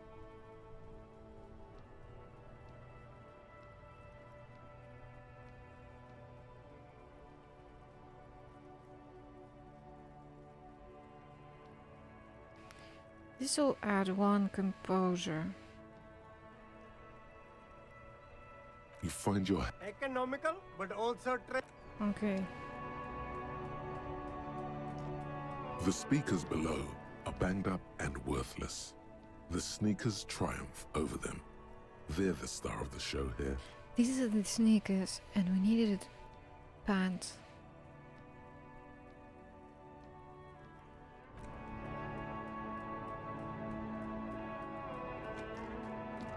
The shine on these sunglasses lasts a lifetime. The speakers below are banged up. These once respectable speakers have been conquered. No, don't look at the speakers, officer. Look at the sneakers. The sneakers are the stars here. These, officer? These... Samaran trash. That sounds like they're from the Samaran People's Republic, produced under the dictatorship of the proletariat. No way, officer. Okay. These aren't for sale. They're bad speakers. Low-fi socialist But I need junk. some.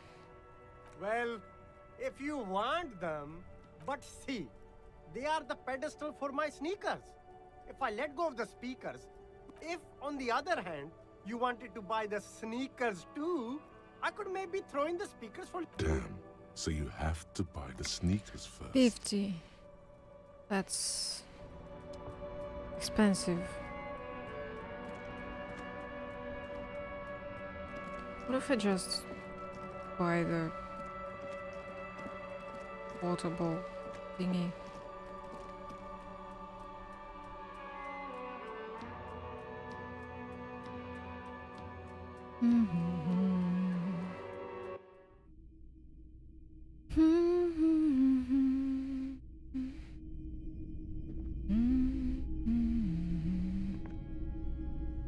The boomboxes wait on the shelves. 100. And here you are. Quality sound reproduction on the go. It'll play anything, wherever. Turn any tape into a conversation of sounds and shapes. Thank you.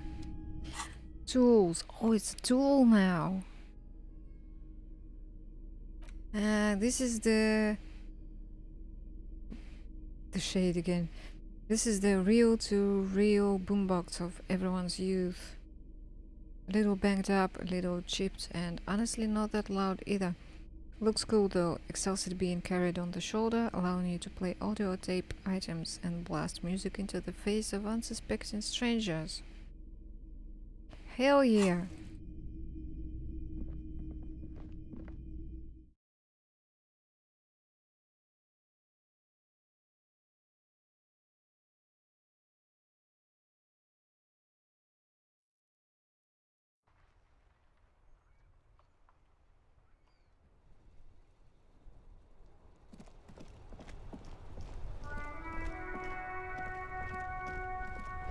What?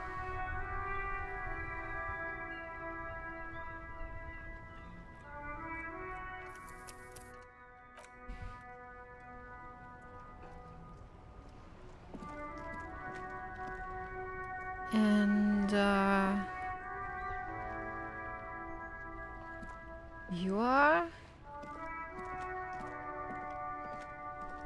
That's one brutal motor carriage. There's the young man with written on his back. If I were a real skull now, I'd jack it, paint it in palm tree livery, then bottom light it, neon style. His companion wears a simple yet elegant slogan, "Fuck the world." A snazzy, shit-ripped skullmobile like this would make a fine trophy. We could, like, hang fucking shrunken heads from the side mirrors. Cops' heads. Scary tribal shit. Yeah, tribal shit. A cop carriage like this would have proper skull value. While I appreciate the interest you take in my brutal motor carriage, I have to stop you right there. The RCM takes threats directed at its property seriously. It's just theoretical work, Copper. No basis in reality. Man, if we were certified skulls right now... Certified skulls? Who are you? I can tell you who we're not, cop. We're not snitches or skulls. Which is not to say that the skulls are bitches and... On the contrary. The part of this presentation you want to take home with you, cop man, is we're not part of the skulls yet. Okay then, let's indulge in some intellectual exchange. These young men seem eager to share their beliefs. Oh, the skulls. Do you know anything about the murder? Where is my ball? Ball. Ball. Lost it somewhere.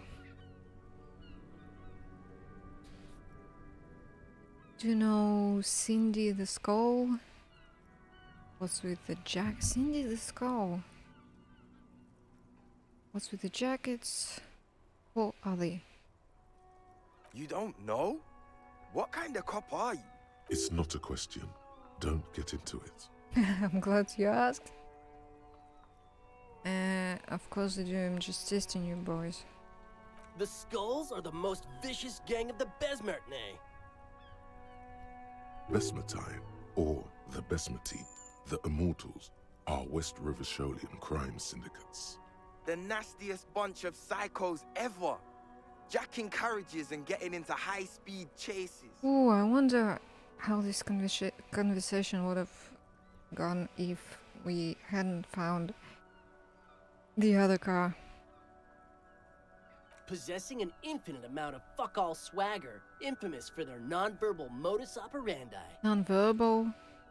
If a skull spots you, he will pull out his dagger and stab you without saying a word. The lieutenant's voice is as calm as usual, a testament to the violence and death he's witnessed through the sight of his firearm. They usually occupy the burnt-out quarter in Jamrock, or you can find them loitering around the brightly painted bottom-lighted vehicles. I can't wait to become a skull. Bottom lights are wretched aggressive. Do you know Cindy the Skull? Oh yeah, Cindy's a right proper skull. Yeah, a true artist of the future. Just like Arno van Eyck. By the way, if you see Cindy, give her our regards. What? For all their nihilistic posturing, these young men are not lacking in youthful idealism. The lieutenant on your left is unusually lenient toward them. Ah, we know about the dance music. I see you are into that. Oh man, yeah. We're not fucking kids, man. Be wary of the abyss. Why? Probably because of how non-verbal their mode of operation is going to be. It's a threat. A threat? Good, I like those. Don't fuck with me, boys. I'm one of the bad cops. Eh.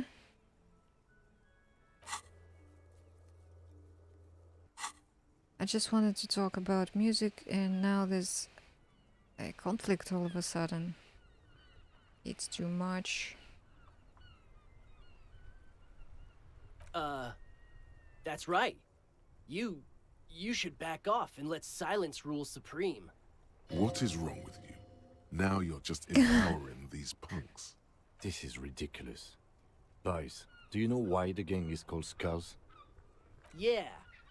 The skull symbolizes the embrace of death and nothingness, present in all of us. The vehicle of our future operations. Death and nothingness. Oh, so much conceptualization.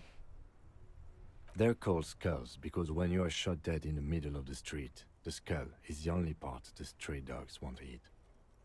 Just trust me and follow my lead.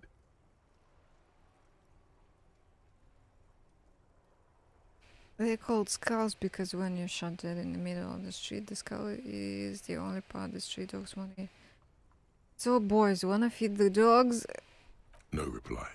The blonde rebel scratches his chin, deliberately not focusing his gaze on anything. He looks very uncomfortable. The other one shuffles uncomfortably, nevertheless continuing to steal glances at the lieutenant's motor carriage. Your rhetoric is confusing. Are you part of the skulls or not? Weren't there more skulls in Martinez? The Union does their share of policing in Martinez, at least where gangs are concerned. That's why there isn't much organized crime around here. Apart from the unions themselves, of course. Don't you worry about that. We're gonna make up for the deficit. Yeah, we are. So are you a part of them? We're not franchise skulls. Well, not yet. Once we get our name out there, we'll have a chance to join them. And what makes you think they will accept you? Because we can be just as psycho and vicious. You'll see. But in a non-threatening and definitely legal way. Right on, fuck. So what's happening now? Enough about this scullery then. Mm-hmm. What's with the jackets? What about them?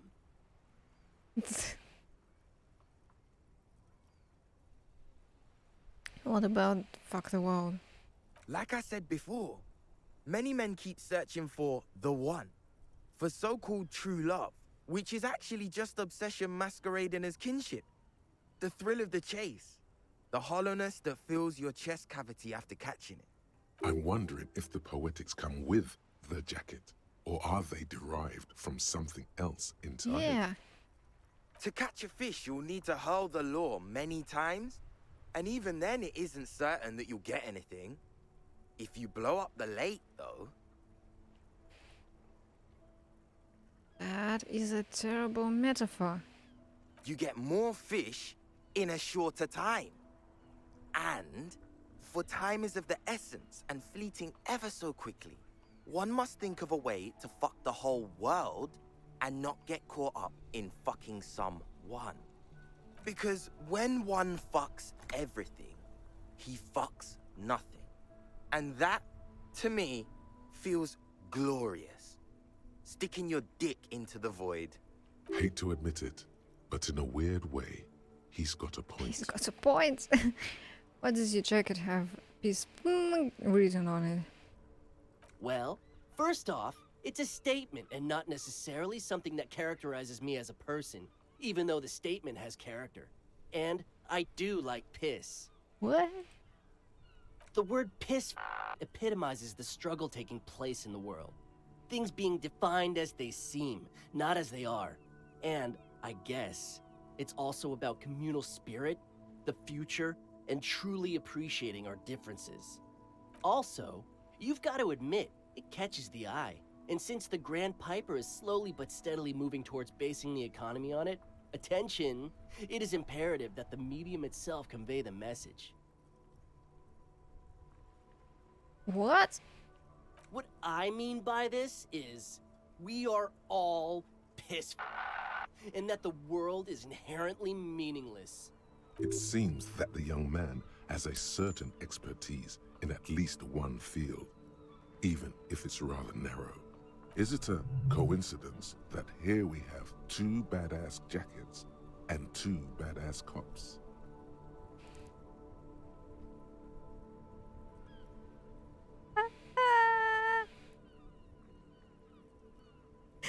Hey, Kim.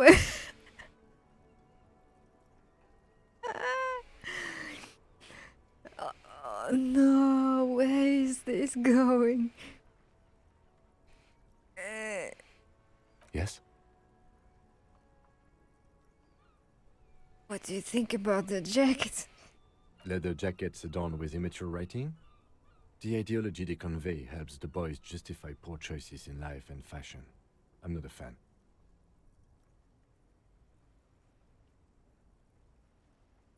Why are you always so patronizing when cool possibilities cross our path? Sure, the jackets are scaring you, that's cool.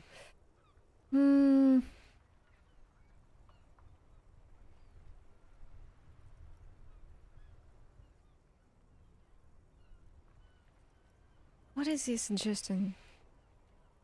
To swap with them?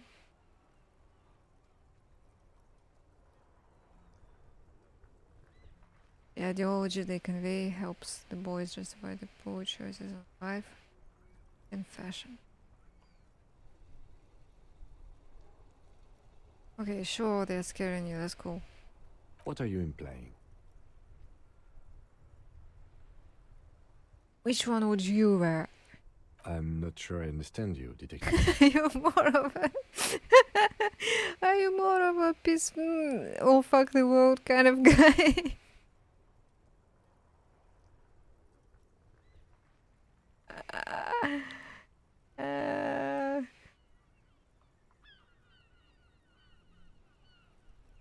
Neither. Come on, Kim, it's just a mental exercise. Fine, if only to end this discussion. Theoretically, if I were a juvenile delinquent, if I were to already be down that path, I think peace is the stronger of the two statements. That works. I feel more like fuck the world kind of guy.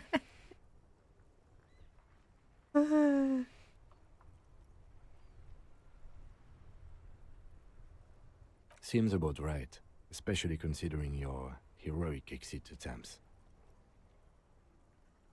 That's an origin story for a dynamic duo right there. So are we done here? Or you don't need us around for your secret whisper party, do you?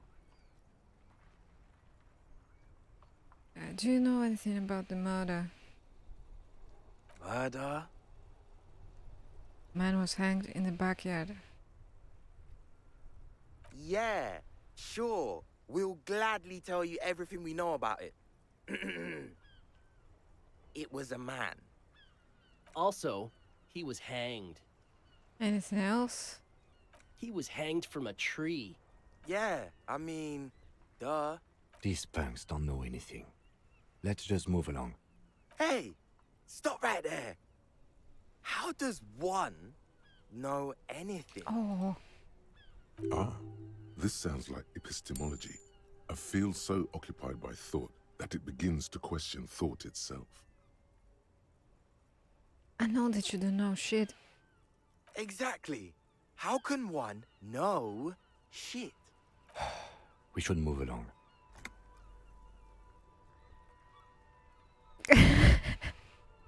Yeah, it's already time to call our precinct. Couldn't keep up, huh? Sure. Half Let's try light. something different then. Half light. Red. Red half light. +1.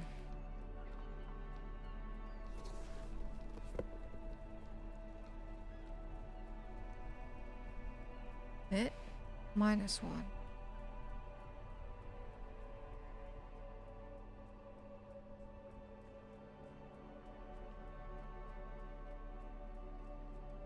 Okay, let's Save.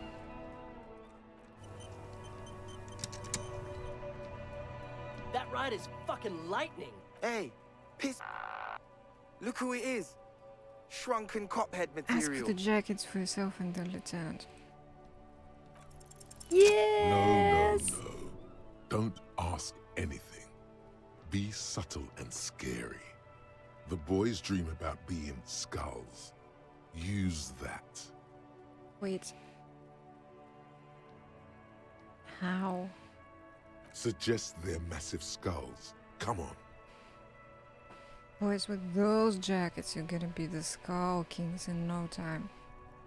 What? No. Skulls don't have kings.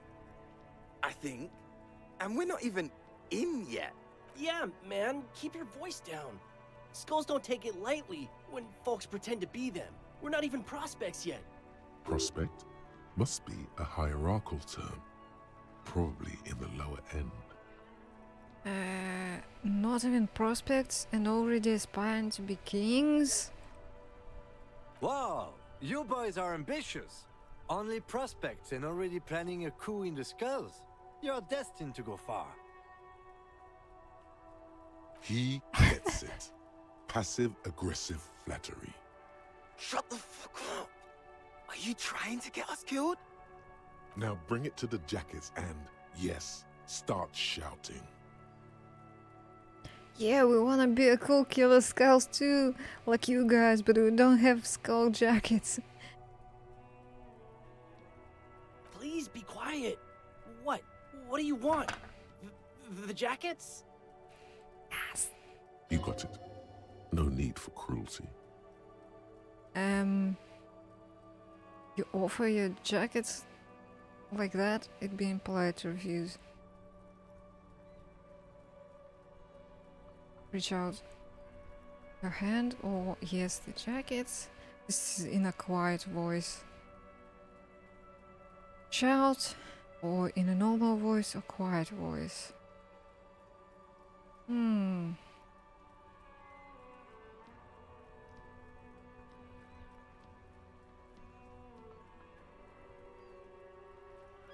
What did he say? What do you want?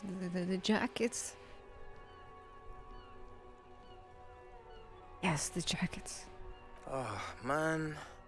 Okay. I get it. Skulls don't really wear slogans anyway. This was stupid. Fuck.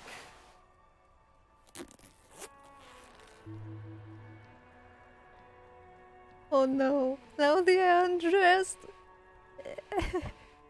And they look so silly. I dropped the hand. Oh no.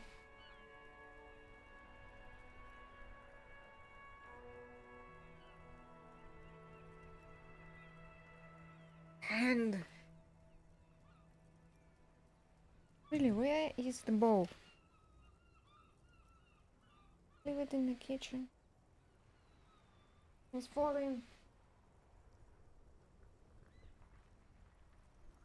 Oh.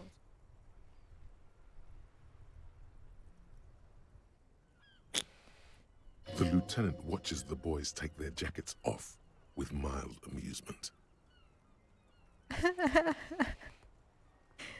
This is so great. Oh no. Why is this game so funny?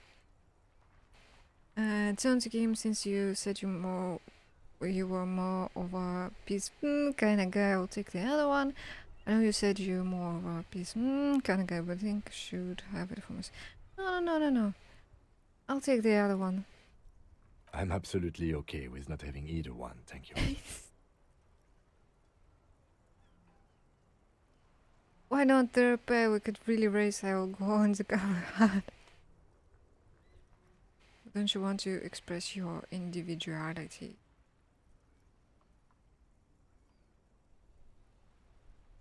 Oh, both are good. Going undercover really isn't an option anymore. But this one... I already am expressing my individuality. Okay. I'm not. I don't have a jacket anymore. Good. I wanted you not to express yours. How many screenshots have I made?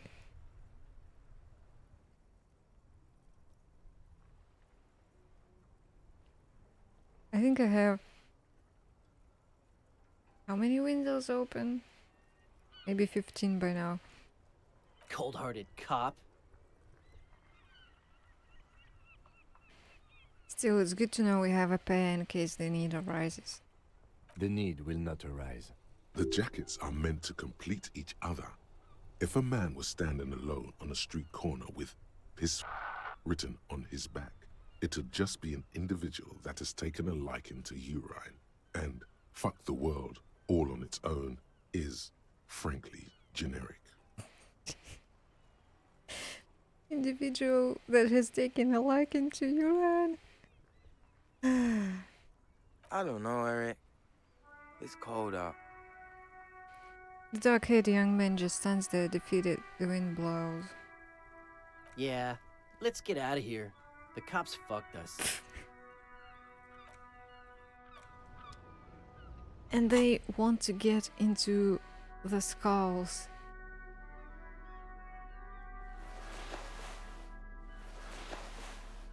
They can't even defend themselves in their life choices from the cops.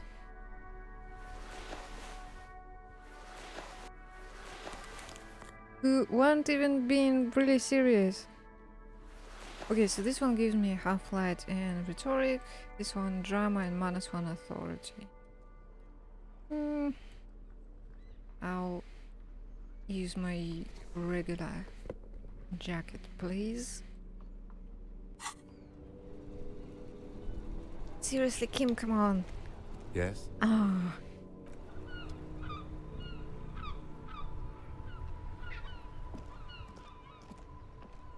Inside, you see a set of steering levers, a radio microphone. Saved.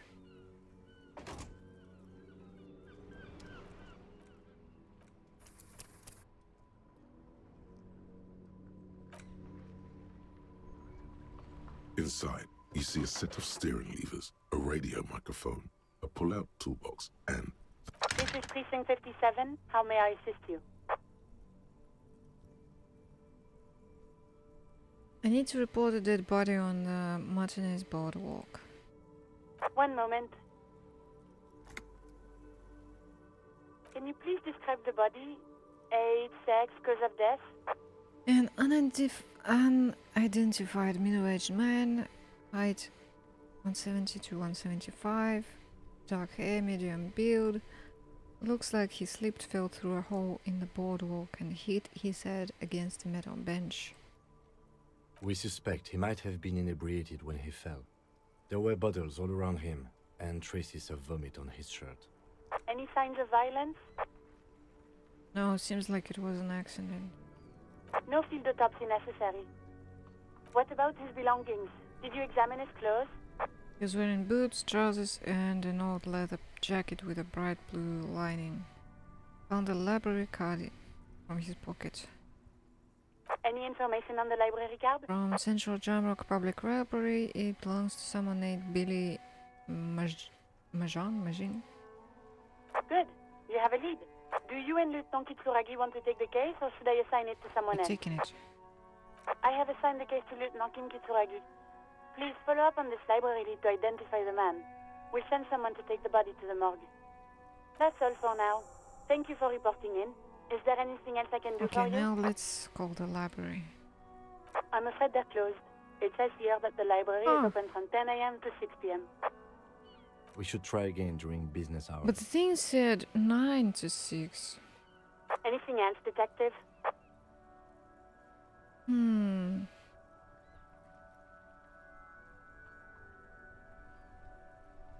57th, over and out.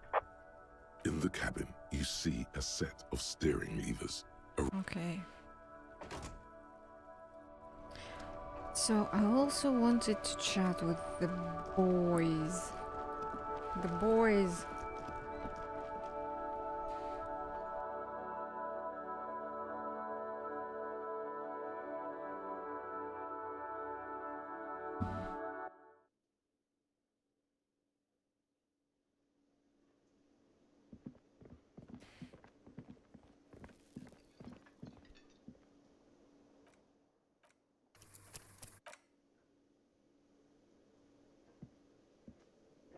Again?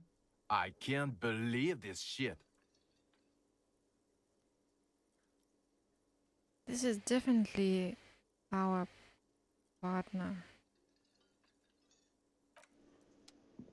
Yes? What is it? Did we talk about this?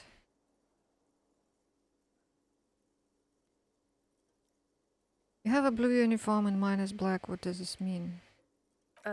It means I'm a patrol officer, sir. Are you with him? Of course I'm with him. Why do you ask? You look cute together. No. He's an asshole. He seems like a cool guy.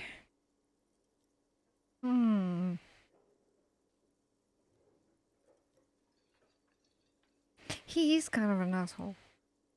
You're Oh an my God. asshole. You know what? Maybe we're both assholes.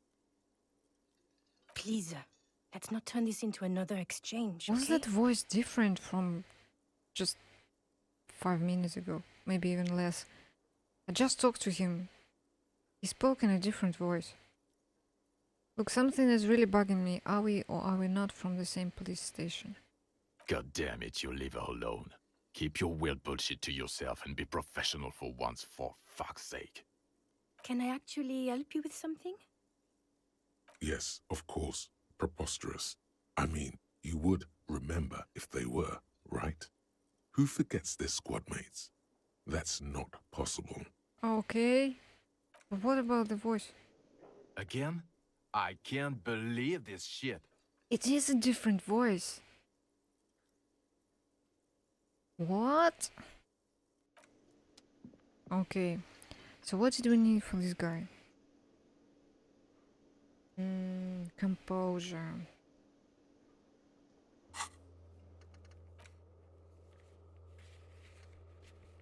So I need to do something for an hour.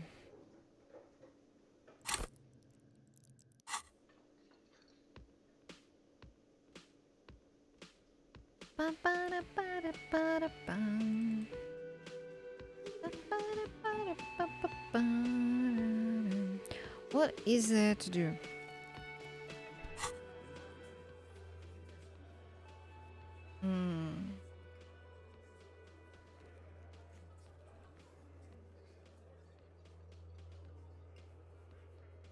Go back to the musicians.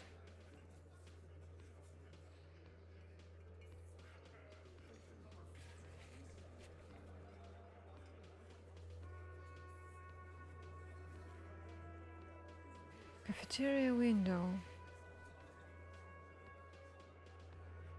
Perception side heroic. But I don't think the window gives me any options. Tommy, empathy formidable.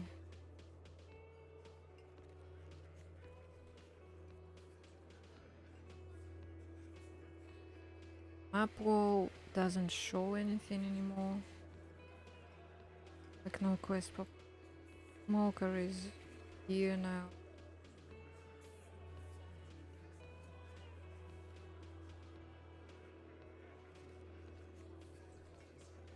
I need endurance.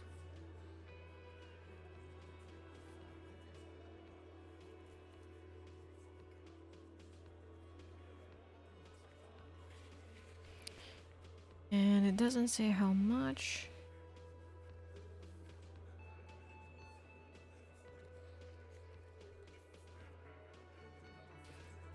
I also need to think this, where is it? Race theory.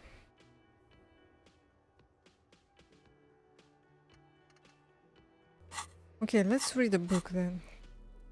Interact. Another Dick Mullen book that woefully misrepresents the nature of police work. In this one, our detective returns from a trip having successfully solved one case, only to embark on another, as he finally faced the taxing nature of his occupation. No, he doesn't even look like a normal officer of the law. What? In your hand, you hold Dick Mullen and the mistaken identity. The brittle paperback feels fragile to the touch. Examine the cover. The cover features a pastiche of different scenes. In the foreground, a man in a dark overcoat clutches a pistol to his chest. Rising up behind him are two silhouettes wrapped in a passionate embrace. The tagline reads, Detective Dick Mullen must prove his innocence after an old friend is murdered by someone who looks just like Dick Mullen. That seems to sum up the premise nicely. Needless to say, it violates nearly every RCM regulation for a detective to investigate a murder in which he is a suspect. Are you really reading that, detective?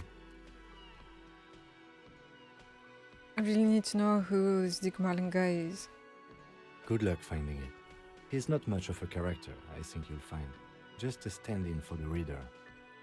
The point is for the reader to feel like they're solving the crime along with Dick Mullen. A crude narrative convention, but no less effective for it. Start reading. The story opens with a knock at the door. Detective Dick Mullen is greeted by an old friend, Charlie Spillane, who's come to Mullen to ask a favor on this dark and cold night. Spillane needs Mullen to drive him in from Vespa to a small town along the Insulindian coast. Despite his friend's apparent agitation, Mullen does as he's asked, then returns home where he passes out drunk, as he does most nights. An extremely unprofessional and hurtful stereotype that's offensive to all upstanding officers of the law, but also extremely accurate in your case. Hey, I'm trying at least. Look, I can't judge. Keep reading. I'm trying. Give it time. You'll fall off the wagon sooner or later. Keep reading. 2 days later, Mullen is arrested by the Vespa police and charged with the murder of Charlie Spillane. At his interrogation, Mullen learns that Charlie Spillane was shot in a bar in the very town Mullen dropped him off in by a man matching Mullen's description. We are reading a book. They put a book in this visual novel so we could read while we read. Desperate to clear his name, Mullen manages to convince the Vespa police to release him for 3 days so that Mullen may solve his friend's murder and prove his innocence. Clear his name, manages to convince Vespa police to release him for 3 days so that he may solve his friend's murder and prove his innocence. That the cops release the prime murder suspect so he can find the real killer. Are you shitting me? Yeah. I added a new emote and I actually wanted to check something.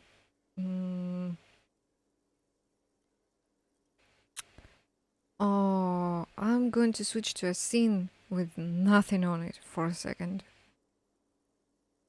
I will be back soon, and here I am. I added an emote, but I'm not sure if emotes still do the thing over everything. It's a tequila face.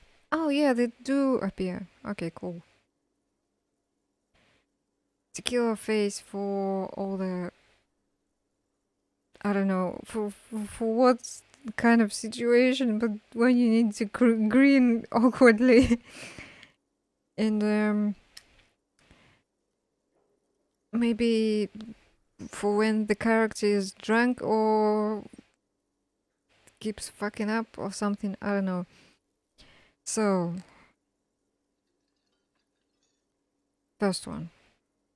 What's the matter, detective? He turns to you with a start. I don't know who's writing this shit, but I get the feeling they aren't experts on homicide investigations.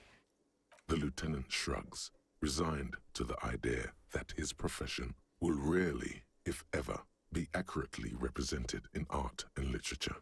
They're not shitting you, detective. This is what the writers think passes for police procedure. Okay, so Mullen didn't do it. Of course, Mullen didn't do it. That's the whole premise of the book. Anyway, Mullin returns to the seaside bar where Spillane was murdered and meets a beautiful, mysterious woman named Diana de Nerva. Nice. A dame. Now it's getting interesting. Or feels like I've read this before. Nice. A dame. And not just any dame. She's truly one in a million. A knockout whose mind is as dangerous as her curves. But she's got a secret. It kind of sounds like some I don't know, like an NFT over Sherlock Holmes novel. She's got a secret. Man, who doesn't? Secrets are the currency of human relations. Now it's getting interesting. Deneuve reveals that she was Spillane's lover and that he was mixed up with a local amphetamine smuggling operation. As soon as Mullin begins pulling at strings, the whole conspiracy begins to unravel. No, it was his partner who killed somebody and blamed Mullin for it. Not only is the local police captain in on the amphetamine ring, so is the son of a powerful politician and a strung-out art collector named Torvald, each of whom has his own reasons for wanting Spillane dead.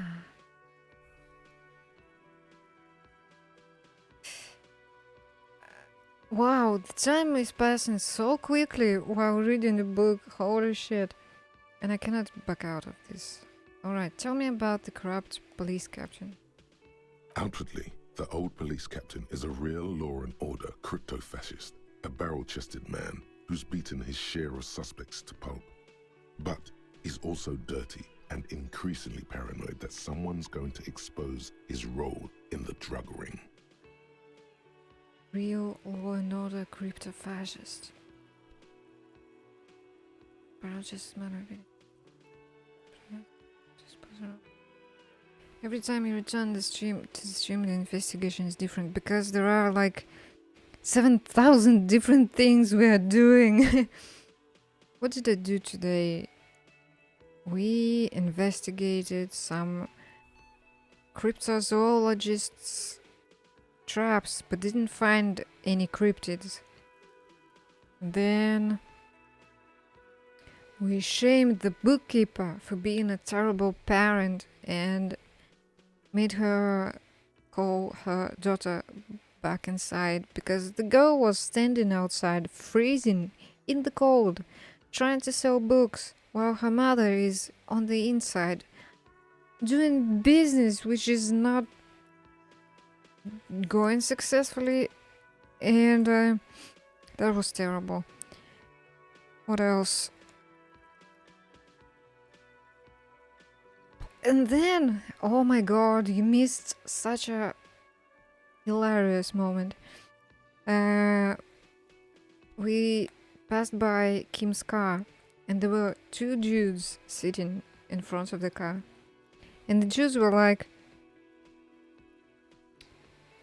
kind of like punks, but they spoke as young people who are into, you know, like really intellectual types, but at the same time they wanted to get into a gang, but they're not in the gang yet. They just hope that the gang will accept them. And they had jackets. One of them had, oh my god, I cannot look into the inventory. Anyway, one of them had the jacket with "Fuck the World" written on the back, and another one with something I'm not going to say out loud. It was censored even on the jacket. And we basically made them, Harry made them give those jackets to them, to Harry and Kim. And then the Jews were like, well, now we don't have the jackets and we don't feel as cool. Let's just go home. Oh no. And they were instantly just two boys standing outside with no clothes or anything. Oh, they had like, I don't know, something, shirts on, but they looked stupid. So yeah, now I have a jacket with the "fuck the world" and the other one in my pocket. That was really funny. And then, I don't know, nothing much happened. Now I'm trying to read the book to pass the time so that I can call the library, which is already open. So I need to close the book somehow.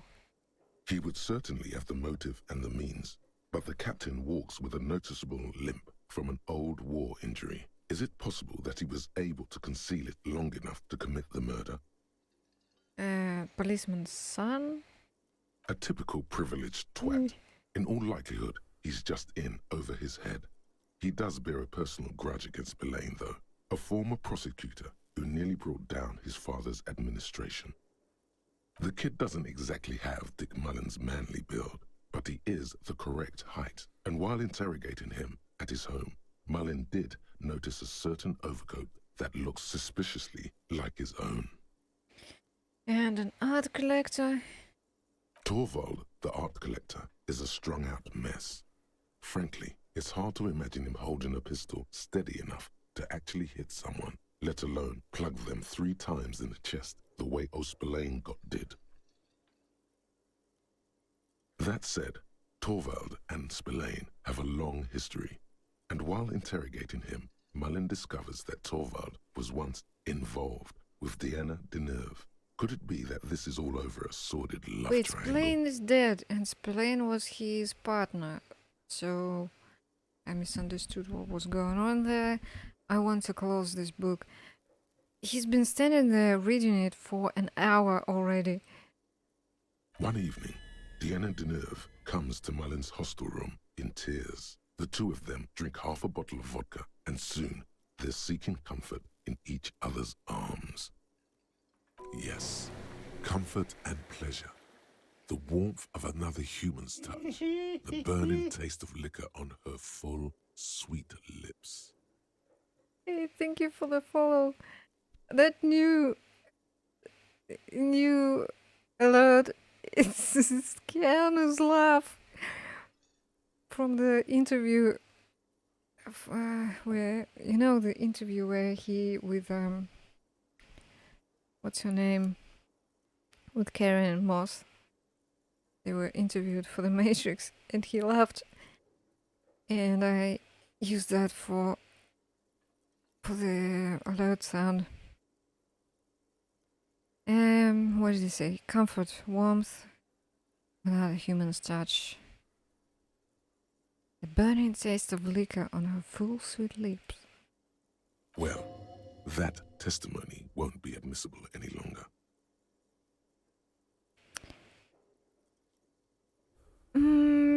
How does Mullen expect to solve the murder if he's sleeping with witnesses?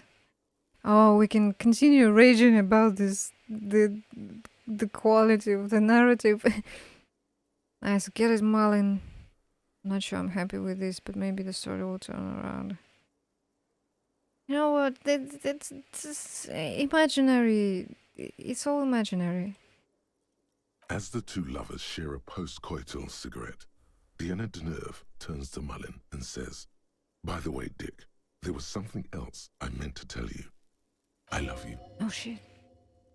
Whatever it is, Mullen never hears the words. A blow to the base of his skull knocks him out cold instantly. Can't trust a dame, shake your head.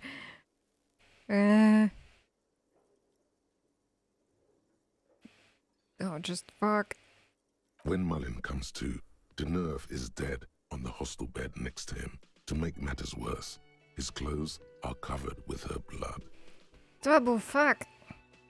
Mullen trashes his blood-stained clothes and flees the hostel, knowing it's only a matter of hours before the cops discover Deneuve's body, if they haven't been tipped off already. You know what? I feel like the hee sound goes well with the tequila face. It's like, it's almost like he is making that sound.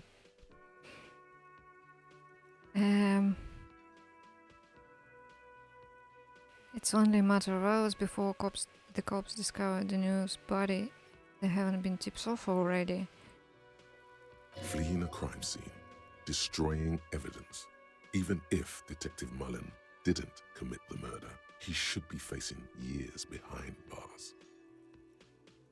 What? Dick Mullen won't be sent to the clink for the sake of some legal niceties. Oh yeah, like if he were a real policeman, right? He should be facing years behind bars. The heat is on. If Dick Mullen can't solve both murders before the cops catch up to him, he's going away for life. Can you solve the case before the cops close in?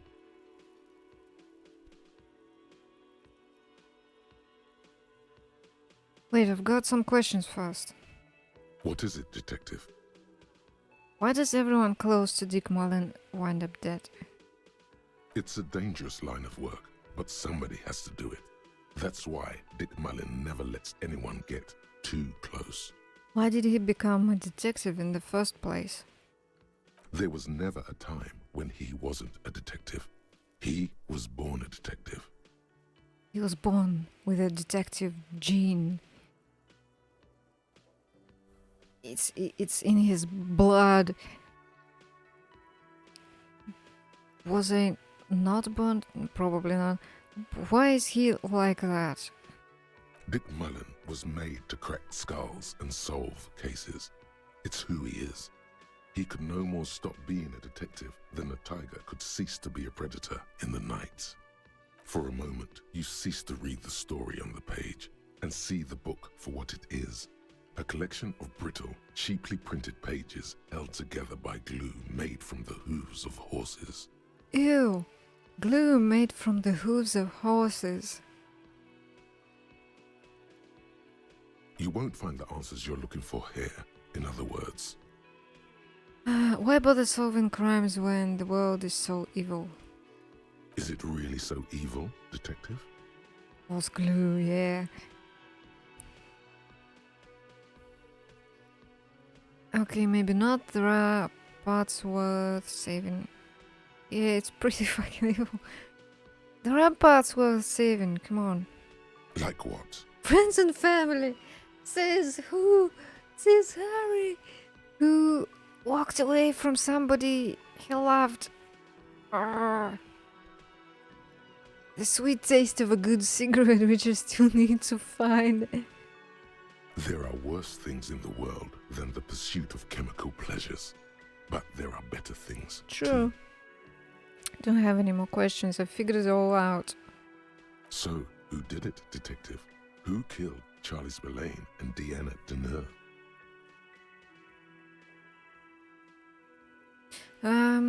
Did a police captain, junkyard collector, politicians, Stuart's son, Dick Mullen? Well, definitely not Dick Mullen. The son? Could be. Who knows? Only one way to find out. Finish the book. You begin furiously flipping through pages. Even as you know these books follow a series of well-worn tropes, you find yourself completely engrossed. You're turning pages so fast, you don't even notice the ancient spine coming unglued. You try to grab the pages as they come loose, but your fingers aren't quick enough. They're gone. Dozens of pages scatter across the floor. The last fifth or so of the book seems to have been lost. It's possible that you could gather and reassemble the pages, but it would take way too long. Stupid old horse glue. Ah, yes. The problem with mass-market paperbacks. They are not made to last. Perhaps this is a sign that you should get back to solving your own murder, huh, Detective? This means I won't be able to reread this book. Don't forget, it could have been the Delirium Tremens. In your hand, you hold 4/5 of Dick Mullen and the mistaken identity. God damn it. I can reread some of it, but not all of it anymore. Okay, the thought.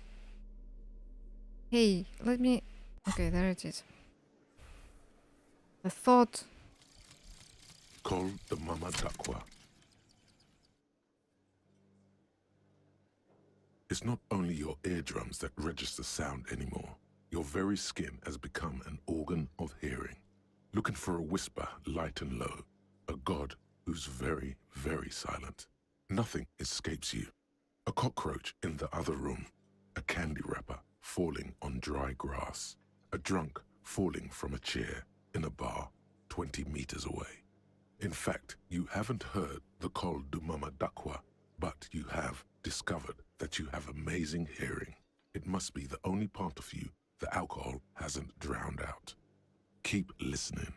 I too have discovered that I have amazing hearing, despite the fact that my face and ears have been in pain for almost a year and a half now. And it was strange. Bonuses. +3 to perception, -1 to encyclopedia. Not bad. Now, encyclopedia isn't suffering all that. Maybe it does.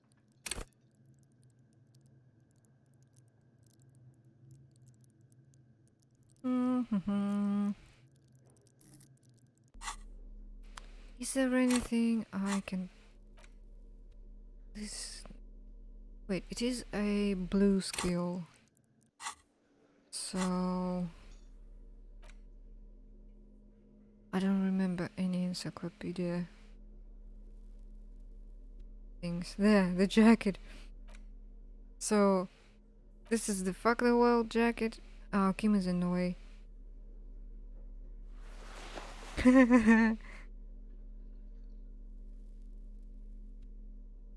And this is the other one.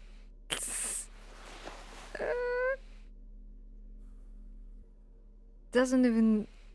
It's scratched out because it's not a good word.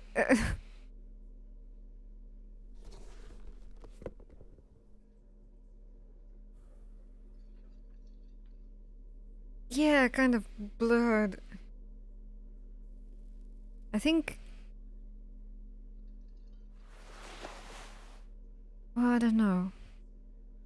There was a swear word which I think means the same thing. There it is.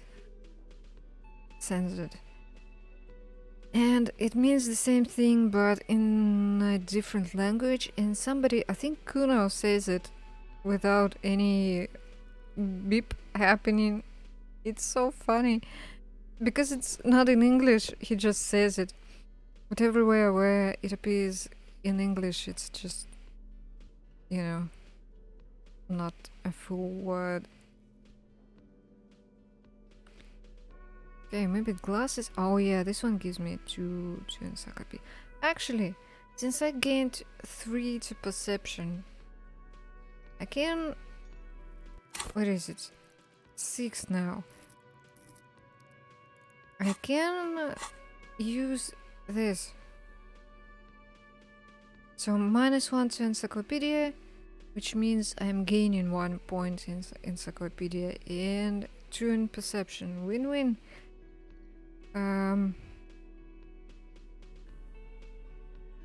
Yeah, not bad, look. Nerd! Look at him! They're square and beige.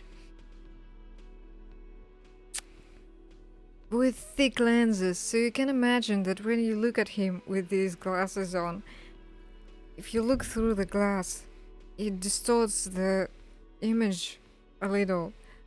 So he's wearing some really strong perception glasses, probably. Prescription lenses. Oh no. Now he looks like he's really, I don't know, his eyesight is failing. Alright. At least it doesn't tank our authority or something. Save. What did this guy want? Looks like the circus left town, but the clowns are still here. Yes. Oh shit. Found someone who saw the hanging, a witness. A witness? You ain't got shit. The locals would never come to you with this. That's just cop tactics, Titus. Next, he's gonna tell you one of us already roll on the others, and is in witness protection. My witness isn't a local. Well, let's hear it then. Who is your mystery fella? He's not alarmed by the sudden appearance of a witness, but he is surprised. This goes without saying, but nonetheless, don't give out his name. This one just suggests to tell him his name. Let's just say he's a high-ranking government official and leave it at that. No. Who he is irrelevant. It's like you said, Al. Copper's coming up with this on the spot. There is no witness. I've seen this shit a million times, Titus. Fly fishing. They are desperate. Tell us, Copper, what wacky claims did he make? He said that the hanging went down very quietly, no shouting, no commotion. The witness said he saw two people of Aeropagite descent and one mask. The witness said it all looked like a surreal play. Well, first one is very specific. It's you assholes that feel the need to go around like a fucking brass band. The Hardy Boys are dead silent. Yeah, it's like they put cowbells on you before they send you to the streets. What's with the cowbells, policeman? They're avoiding having to answer this question. I'd imagined you guys drinking and singing lynching songs. What's with the funeral silence? We were drinking, weren't we, guys? I hit the bottle hard. I was drunk as fuck. Right, I'm convinced, Glenn. Nothing off here. Just a regular hanging. Bullseye. Glenn looks around uncomfortably. The lieutenant hit a nerve. The witness said he saw, well, that one. Aeropagite? Boss, I think he's trying to say me and Theo. Well, yeah. What is confusing you? Eugene, Theo, and Elaine were there, too. I already told you. We were all there. And surreal play? That means absolutely nothing to me. Sounds like some made-up horse shit. It means the whole scene was long and drawn out, like it was from a film. What is this fella's problem? Sorry we didn't make it more action-packed. It wasn't the first thing on our minds, you see? Shanky. It's Shanky, right? I thought there's something wrong about the lynching story. Now I know there was. You don't know shit. I know you are lying, Shanky. Great witness. He must be really parched because he takes a giant gulp of beer. So much bluster to hide the fact that they're uncomfortable with you having this info. I want to talk about the hanging again.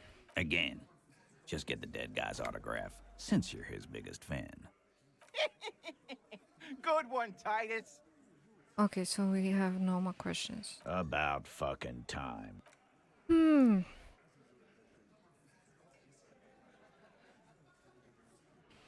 Anything for authority?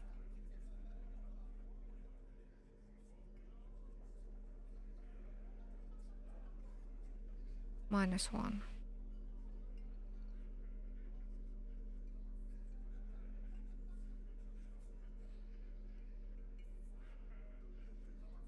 -1. Probably nothing. Oh yeah, I can scratch out some stuff. And the door.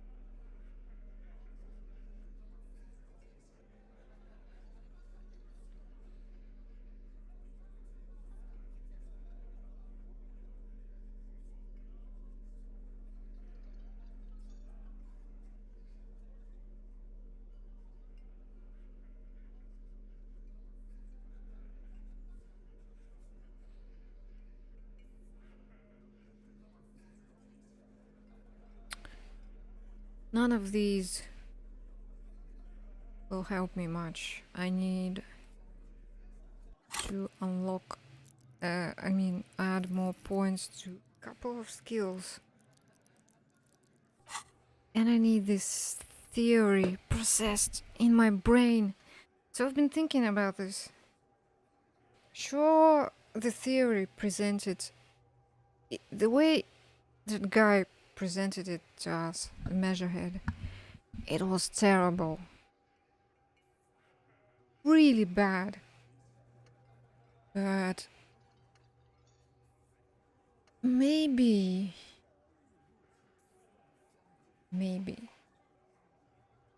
the big picture is not that incorrect. And maybe we can come up with something, some other solution to this problem than the one that Measurehead presents. Who knows?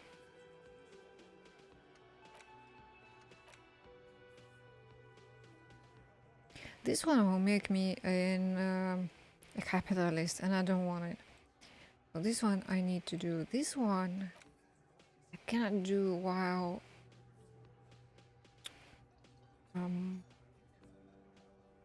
need rhetoric for a couple of things.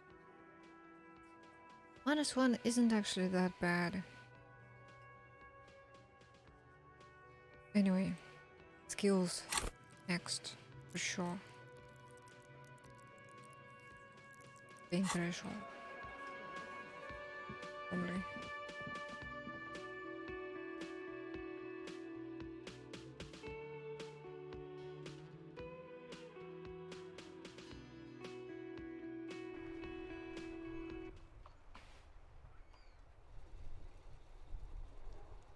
Alright, so what is there to do?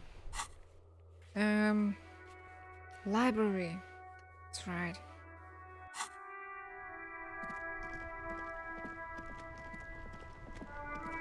Inside, you see a set of steering levers, a radio microphone, a pull-out toolbox, and the soft... This is Precinct 57. How may I assist Library. you? Hold on, officer.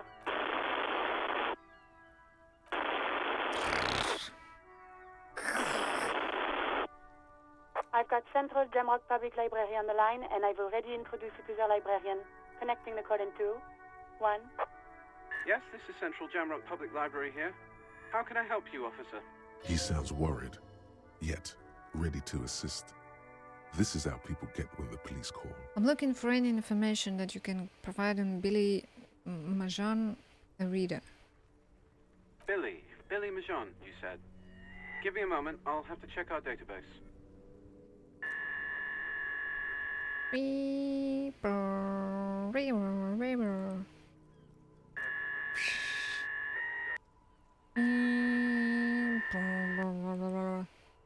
Yes, hello, are you still there? I found Billy Majan's home address, is that alright? No phone number, unfortunately. They're too poor to have a phone line. Yes, home address is fine. Here we go, sir. Rue de Saint-Ghislain, 33B, apartment number 20. It's in Martinez, I believe. Cape Side Apartments, it says. That's all.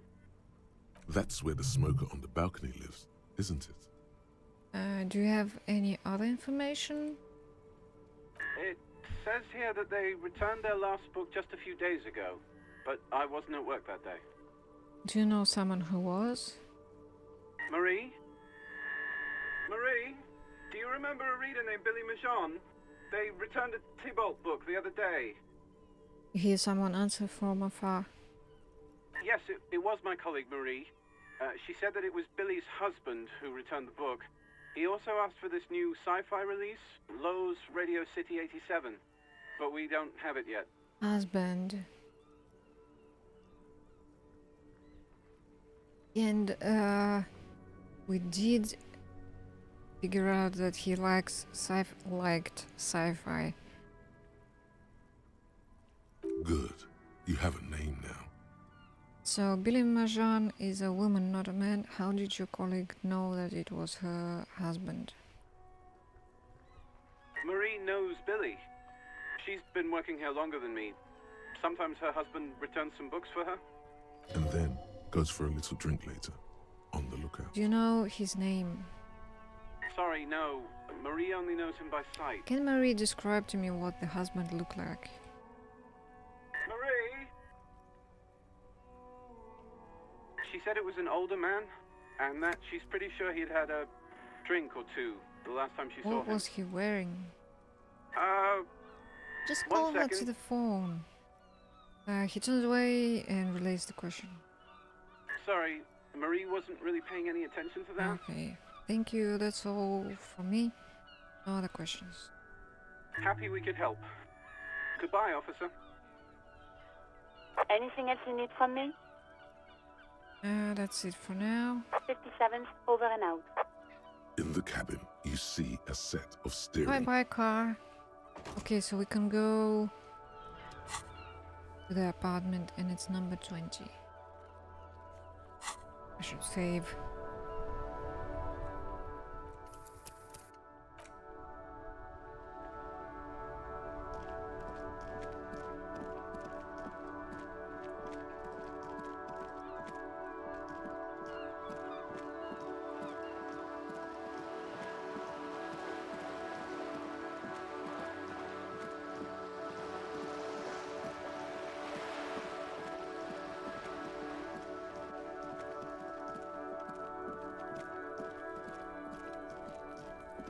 Number 20 is probably here on the balcony.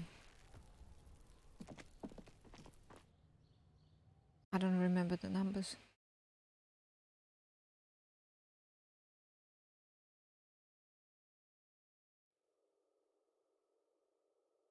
Ah, the game froze. Okay.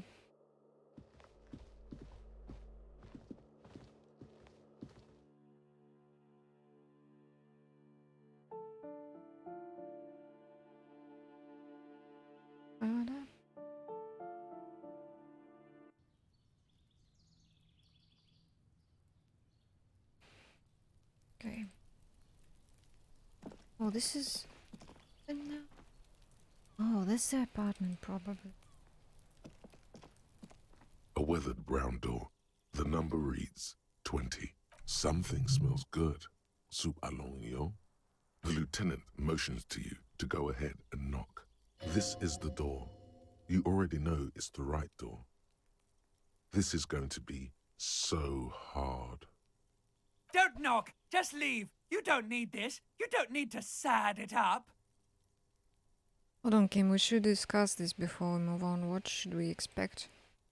You're right. Let's talk this through. He looks at the apartment door and lowers his voice a bit. You hear light footsteps passing by the door and some folk music playing on the radio. We have our first preliminary identification. In all likelihood, the deceased is the husband of Billy Méjean. We need to confirm this, as well as deliver the death notification to Billy herself. Now, delivering a death notification is never an easy task. There's a reason why it's often called the most stressful part of our job. This is why it's usually done in pairs. You got this. I'll be monitoring reactions, ready to act if necessary. Do you have any advice? What if I don't want to do this? I don't want to do this. Let's turn around. Okay, any advice? Dad, just don't say that you know how they feel. You don't. Good advice. What if I don't want to do this? Yes, it's hard. But there is no easy way to handle this information.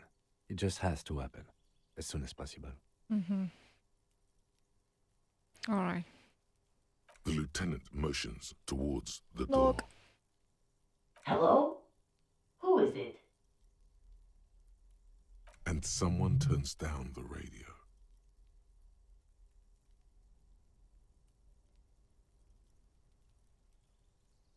Look at the lieutenant first.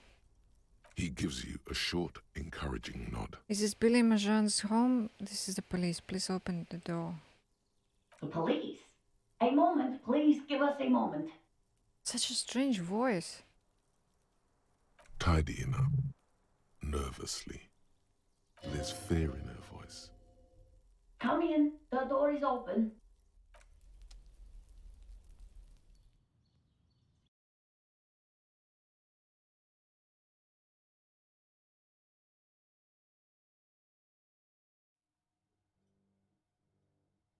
Okay.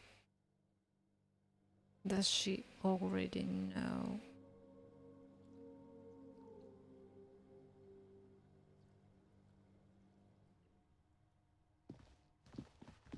An empty pack of red Astra cigarettes hidden under the bed. Same brand of cigarettes you found in the trash next to the deceased. Okay. We hear cigarettes.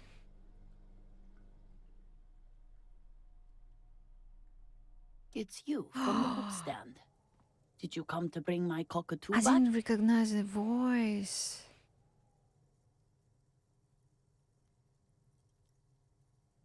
And we were questioning her about her children, about her husband. She was standing outside reading books the previous day. Just flipping through the books outside while her husband was lying dead on that boardwalk. I don't think I introduced myself No, you properly. didn't. I'm Billy. Would you like something to drink? Tea? Lemonade? We're out of coffee.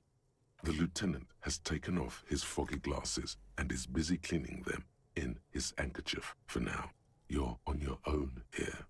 He must feel vulnerable without his glasses. Is this why he's letting you take the lead?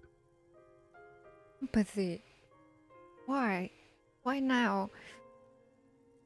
Thanks, but I'm alright. I'm not really here for the tea. It's not about the cockatoo. Let's just be polite for now. Is this about Victor, my husband? Is he in some kind of trouble again? I can come pick him up in the station if that's what. She stops her eyes, trying to read answers from your face.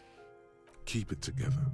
You don't want your body language to tell her Maybe the she news. doesn't know. Maybe he was getting in trouble frequently. Sorry, I'm Probably. rambling. It's just that Victor often gets into all kinds of trouble. So, how can I help you? How about some small talk before you break the news?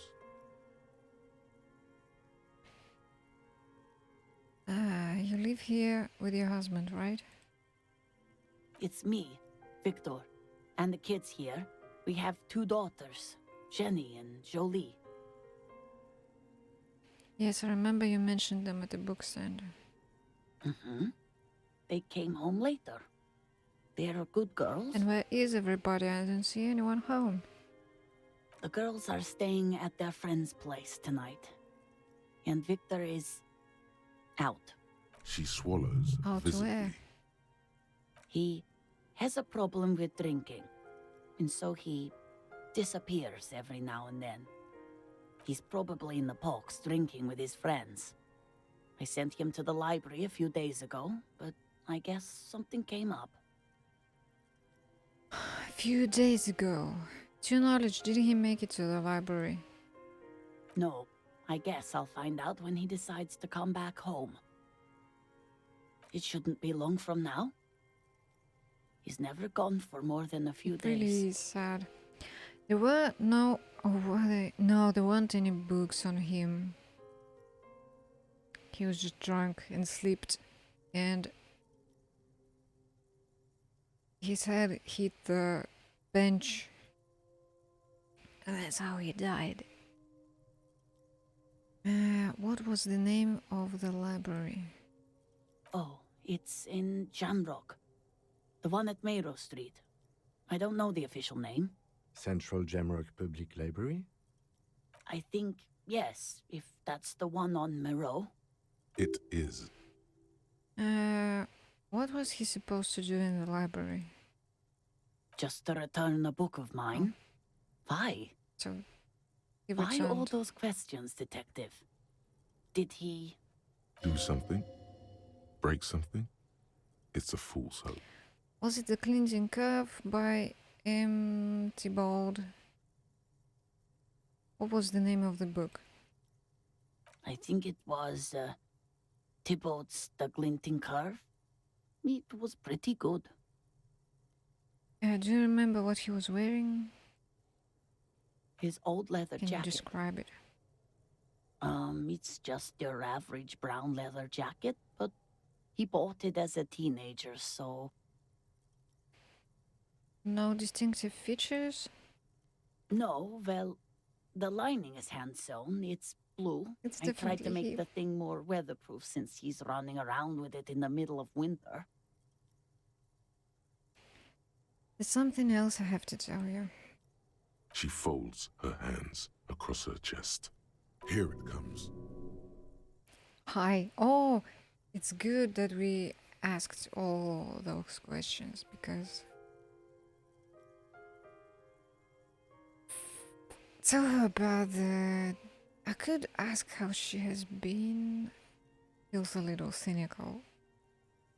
Probably she hasn't been well. And now she's going to be even worse. So let's just say it. What? I don't want to.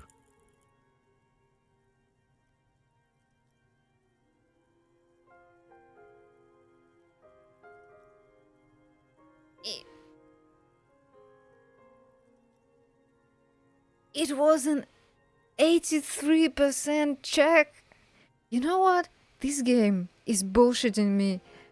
It's been doing that a few times. I've noticed this. It says that the check is like it's a really high chance to pass it, and then it just doesn't. Or it's a really low chance, but it does pass it because why? It advances the plots in a really nice way. So the whole situation, it's really heartbreaking, and it just feels like, you know, for added drama, you just fail the check, you know. The check was really high and now you failed it. Now you feel even worse about the whole thing. I can retry. Let's retry. I'm just curious, you know.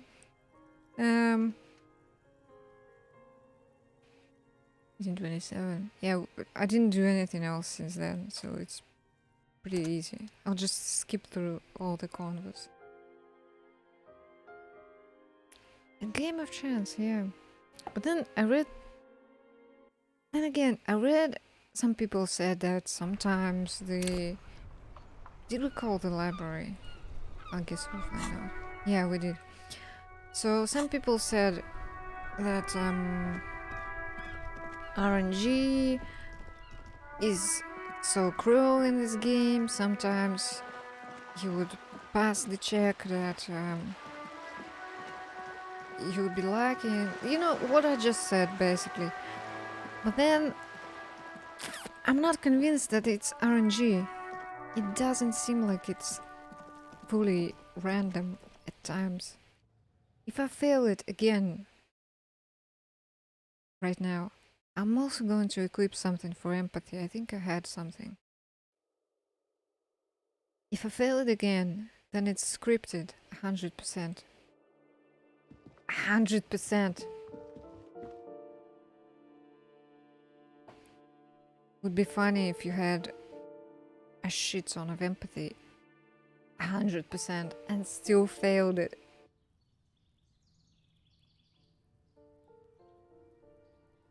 Okay, let's see. What is there that could increase empathy? Those classes.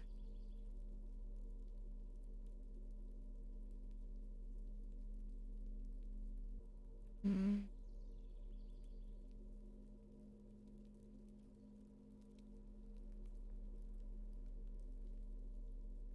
-1.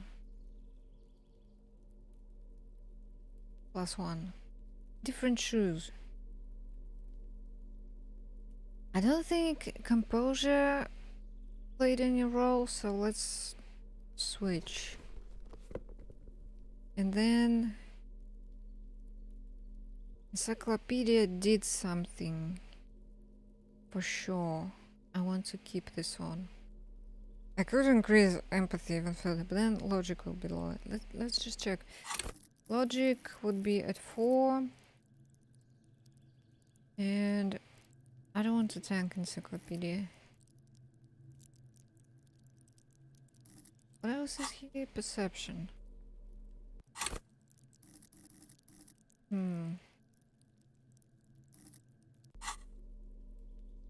It would be at 6.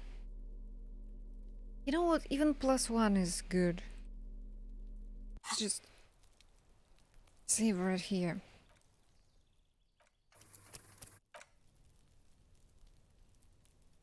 And try it again. A weathered brown door. Something. The lieutenant. This is. Don't knock! Just leave! You're right. You hit. We have our first now. Delivering a death notification. Dead? Good advice. Yes, it's hard. But they... The lieutenant. Hello? And someone turns. He gives you. The police. Tidy. There's fear. Come in. We are time traveling now. Fast forward. Come on. Map, tab, and your journalist, all the white checks you can reach him.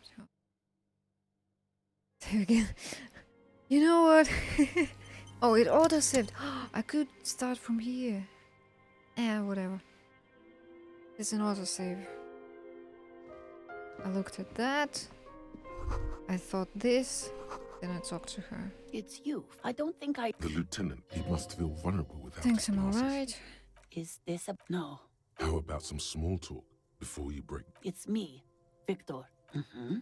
The girls are... She swallowed. He's probably in the box drinking with his friends. No, it shouldn't be long from now. Oh. Central Jamrock. I think... It is. Just to return... Do something? I think it was, his old it's just your... No, well, the lining is handsome. She folds. Here it comes. And here we are. It's still 83. And says empathy 5.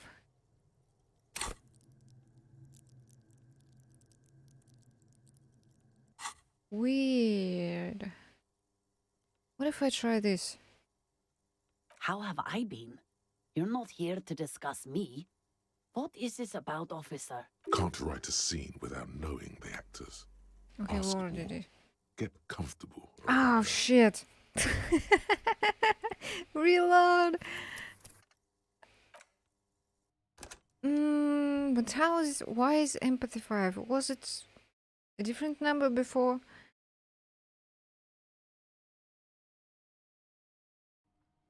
Let's equip the glasses then. Too much small talk. Let's equip those glasses. Look at him. These are actually pretty cool. I'd wear those. It's you. Alright, I don't think I... The lieutenant. He must feel vulnerable without his glasses.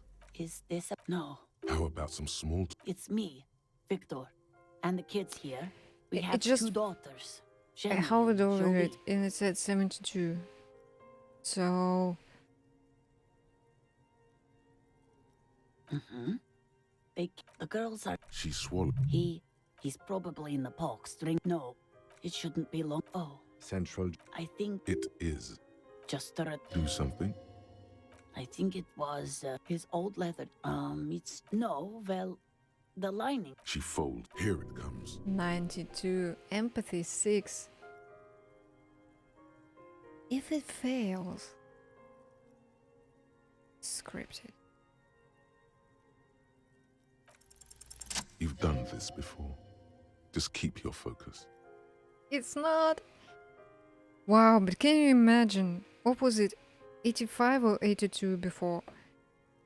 Can you imagine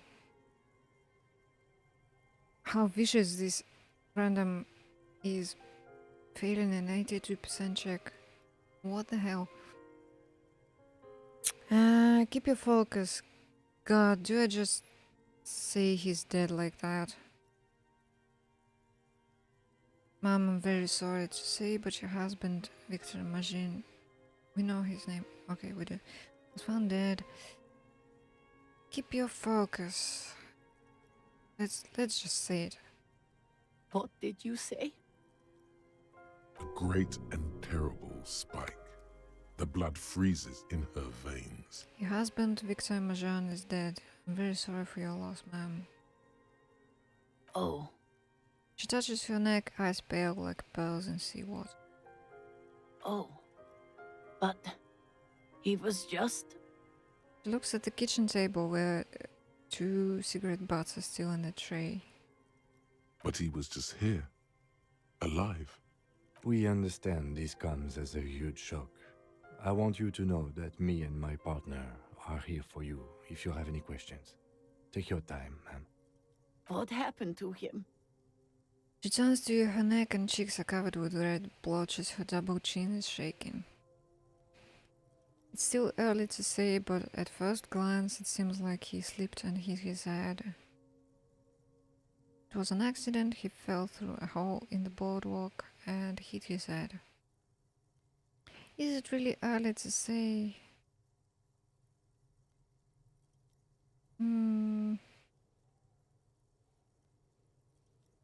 Because it doesn't seem like there was anything else happening, going on. Was he drunk? Alcohol may have played a role, yes. We don't know yet, but we will let you know when the results arrive. Do we know actually?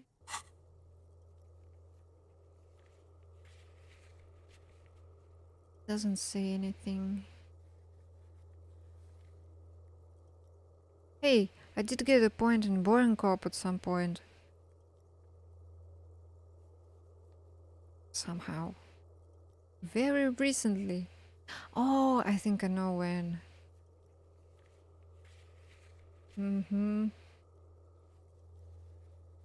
Oh, okay. There was a stench. There was a terrible stench there. But it was a stench of a dead body. Don't remember anything about.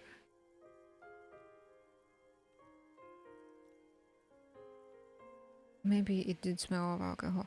We don't know yet, but we'll let you know when the results arrive. I see. And you just found him there, lying in the cold. How long had he been there? If you say 2 days maybe, it will be etched in her mind forever. Yeah, that's terrible. Fuck, that's terrible.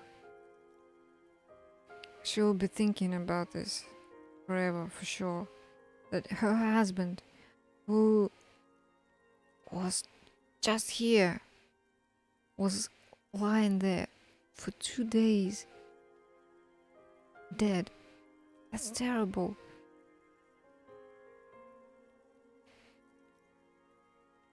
It's hard to say at this point. She blinks, eyes welling up with tears, as her hand starts searching for something from the pockets of her dress. Here. The lieutenant takes out his handkerchief and offers it to the woman. She nods and slowly wipes away her tears. Is there anyone we could call for you? A friend, a family member, someone who could be here for you? No. I just need to tell my girls. The air gets sucked out of her lungs suddenly. It burns like acid. God, should I call them? Should I tell them to come home? No. A day. No, take a day to recover. You'll be better prepared when they come home tomorrow. Do you want us to call them and ask them here? No. Oh. Yeah, it's better. Oh, she'll still be sad. Really, really sad. But at least not in shock anymore. Good. That's probably the right thing. Thank you. Just tell me, what do I need to do next? Where is he? Can I see him? We've taken him to the city morgue.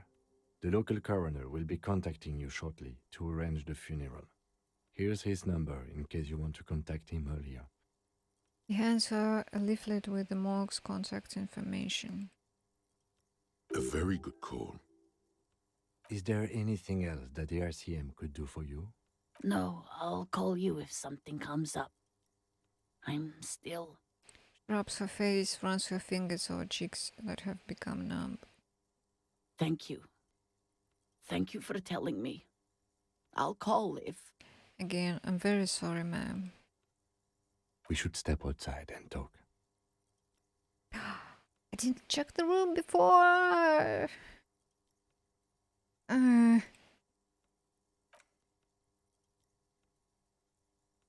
Should I reload and look at the room first?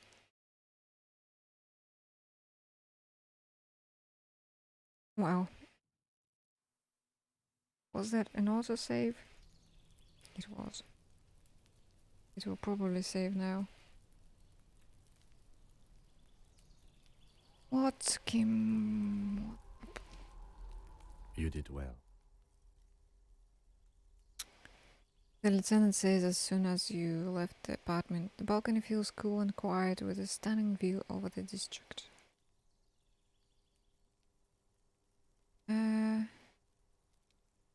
What now? I'll call the station when we're finished with the day and let them know the name of the deceased. That's it? That's it. We should get back to our case now that our duty here is done. What about Billy and her kids? They'll manage. Right, this is closed then. Let's go.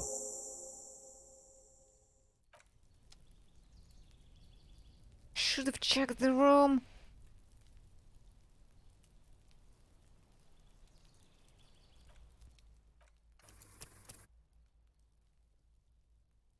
Okay, I'll save here.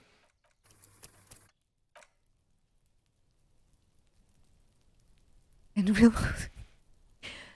I really want to know what was, but maybe, you know, feels a little rude to just walk in and look at everything. But then again, that's what I did with the smoker dude's apartment. And the guy that was in there, he didn't object at all. At all.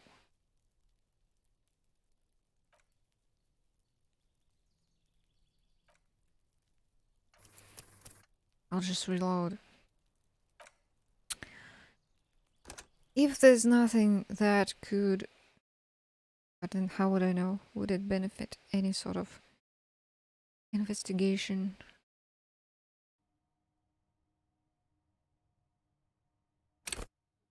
Okay, let's save here as well.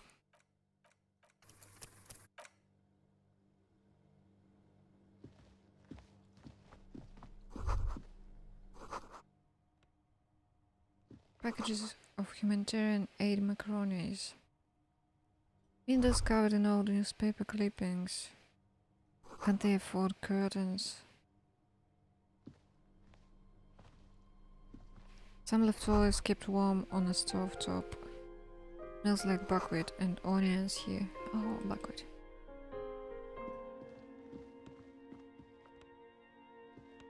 Chalk drawn height chart for children's growth over the years.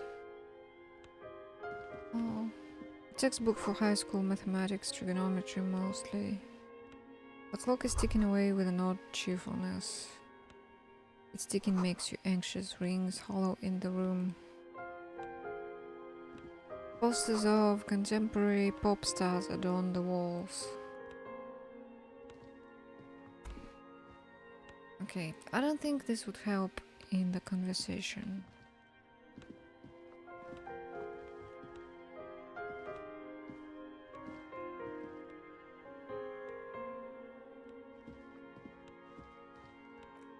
Alright, let's just get on with it then.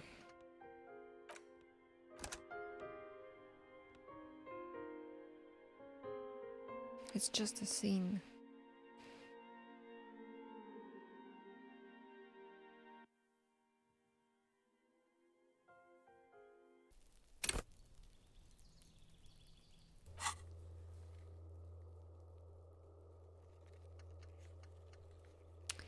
Okay, so what we can do now is to fast travel to... Wait a minute.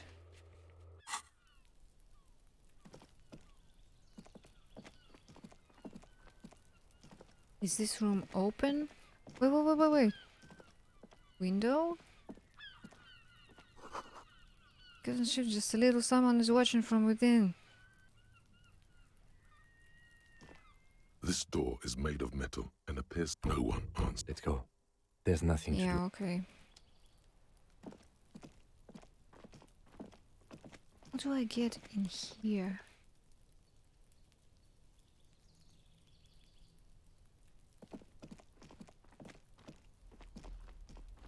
And who was looking from here?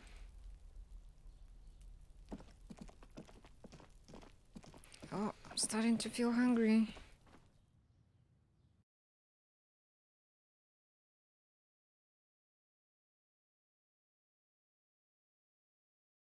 I woke up at 9:30 today. It's already been a long day for me.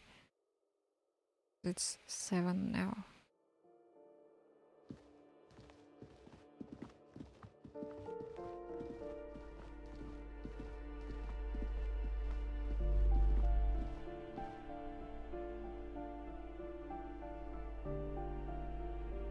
I don't think there's anything else left here, so we can just leave.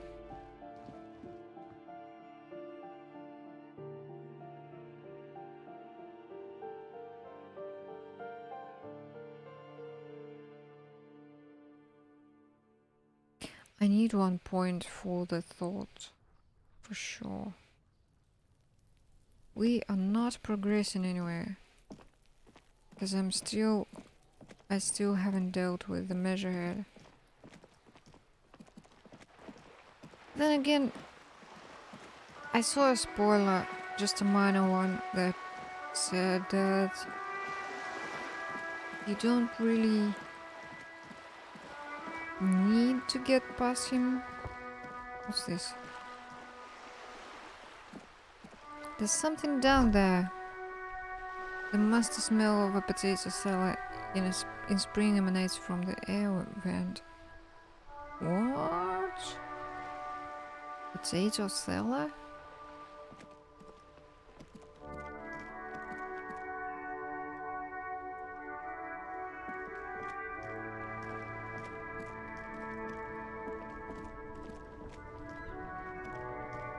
Still here, stuck in this damn jam, my man. This guy. We could What's up? try.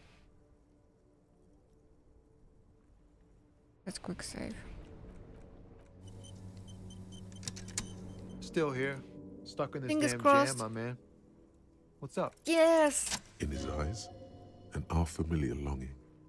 Flecks of brown and gold. Okay, I can scratch him out. Where are you? See? Was it empathy? It was empathy. Oh, I don't have any empathy. Okay. Amelia, how? It's hard to say. His gaze wanders southwest, down the street that goes beyond the horizon. What's in the southwest? Excuse me? A flinch jolts his frame. The question has touched a nerve. I'm a cop, I can fix anything. What?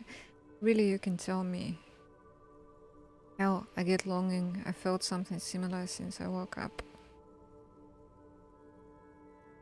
Man, I don't know what to say. Not much anyone can do. There's no helping in absence, you know? I miss my family. They're all I have. My wife, second kid on the way, waiting all the way in Diora. And here I am stuck in this shit, so far from home.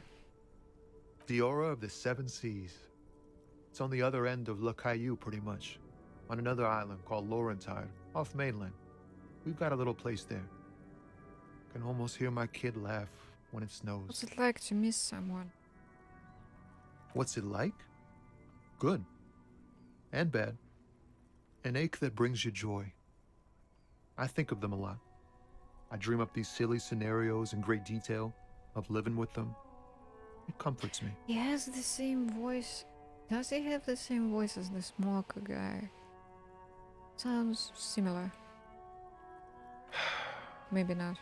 What about you, Cop Man? You missing someone? Is that what it is? This feeling? No, it's scarier than that. You're pursued by a hunter, smelling of apricots and sorrow. And I miss my gun, I lost it. I'm fine, man. I don't miss anyone. I miss someone, but I don't know who it is. I feel for you, my friend. It's bad enough to know who you miss. Missing like that doesn't feel like it has much of an upside. But thanks for this. It's nice to talk to someone, and I know it wasn't easy to ask. I hope you find your way through your own troubles. Okay. Alright, let's put a point in pain threshold.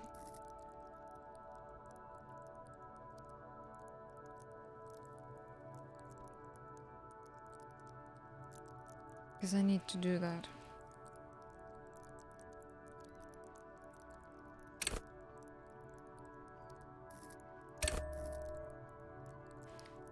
Pain threshold. Save. No, wait, not save yet. The map is telling me I can... The door! Was there something else besides the door? And... no... God, scrolling in here is like... Oh yeah, the door... Man from Helmdale series. And can I don't need this anymore. Wait, something else?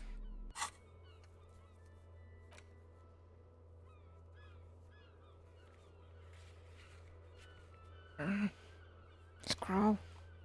Scroll. No. That's nice. What's nice?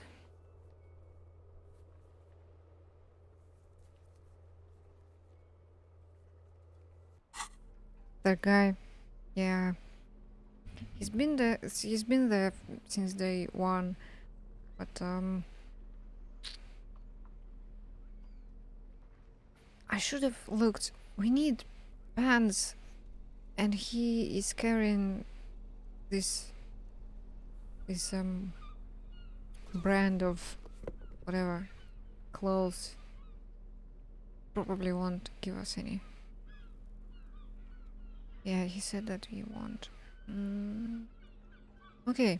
Pain threshold, which is red.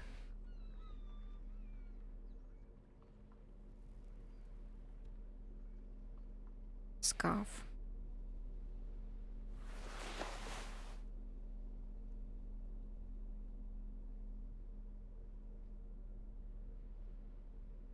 The shoes give me empathy, and I can swap for this one.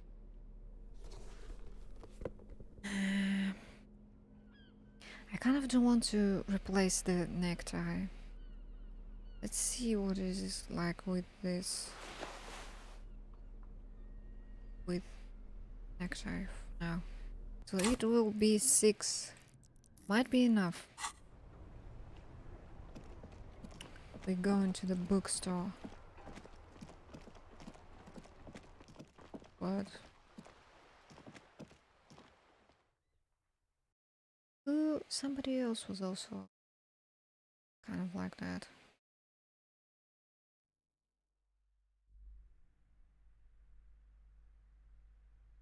I don't remember. Anyway, man from Helmdale. Let's save here. The display rack is brimming with worn paperbacks featuring an extremely muscular, sword-wielding barbarian on the cover. Nearly all the titles contain the word Hyundai somewhere. Do any of the books go out to me? High chance, 92%. Yes.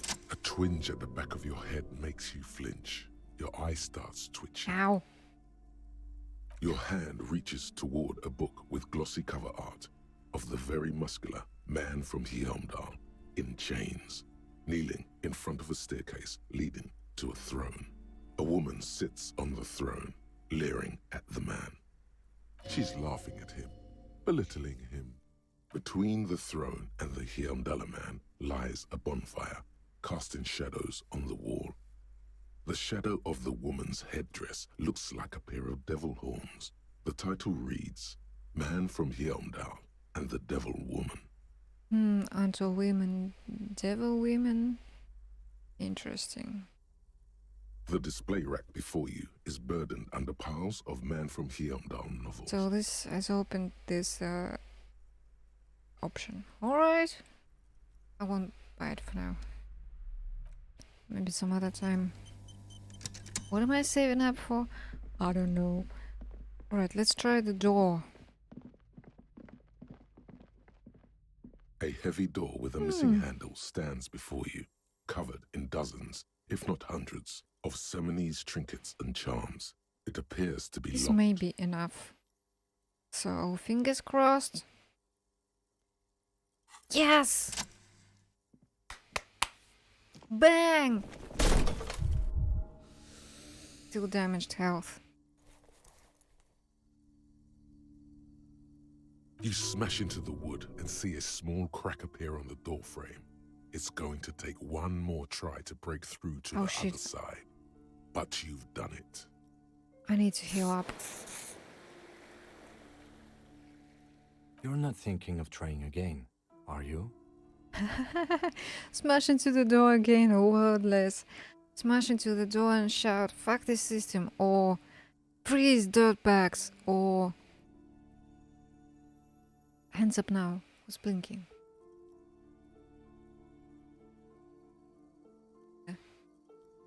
And smash into the door and shout, fuck, it hurts.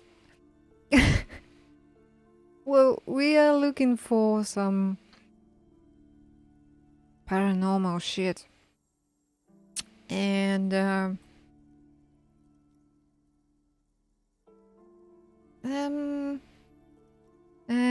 hands up and freeze dirtbags doesn't feel like, you know, doesn't feel like what I should shout here. For comedy, maybe. Maybe like a brainless policeman who's trying to break into somewhere. Kim is silent and brooding. I could do it again wordless. But I think this fuck it hurts is funny. Let's go. In his nerdy glasses. Ow, that was loud. Okay, please stay alive. I don't have any more heals left. Ooh, it's a gym?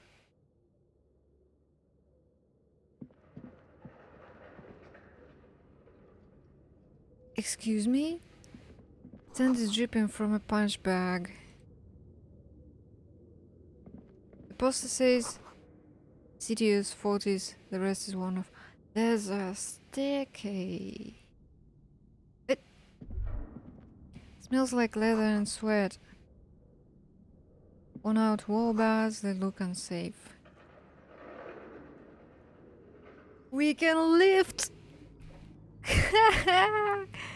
Okay, Kim, what do you want?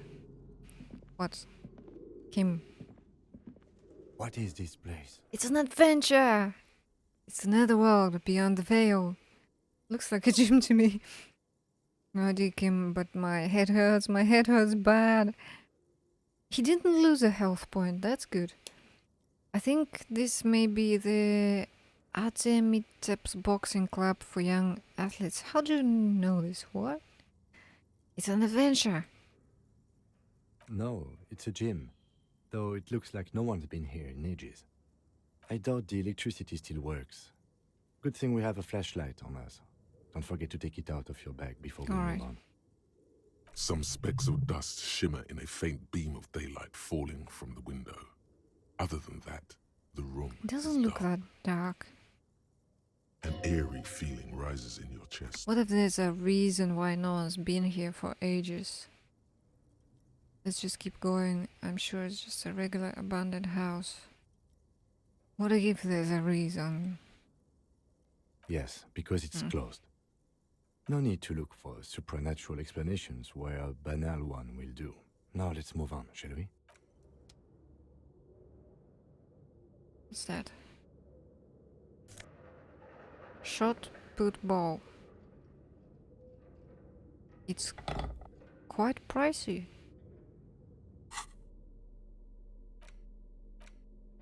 Holy shit, I can play the game with this. A ball used for playing shot put. A favorite pastime of elderly gentlemen. You feel like you should hold on to this and make good use of it. To sell such a beautiful old school sports equipment would be a sin. A sin. Okay. Save. Can I lift? I can try. A barbell lies on the floor. The color has worn off its weight plates. It's 60 kilograms. Your triceps hum at the sight of these weights. Show the world what kind of beast it's dealing with. Lift, lift, lift. There are no collars on the barbell. This is a safety Lift. hazard. Oh, Why does it no. feel so familiar?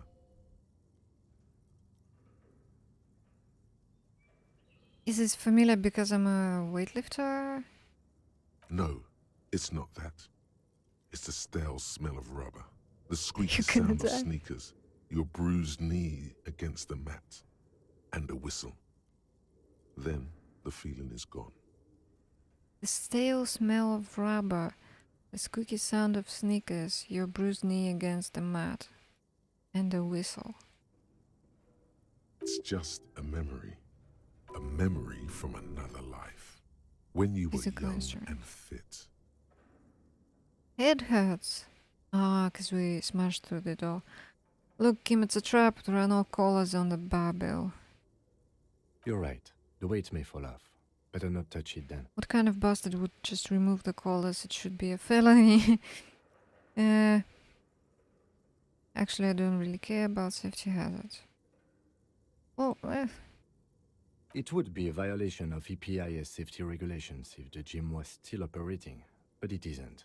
No one's supposed to come here anymore. now watch. Physical instrument. Red.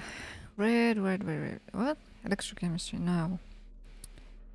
Physical instrument. Physical instrument. Physical. A tank top. Come on. A tank top.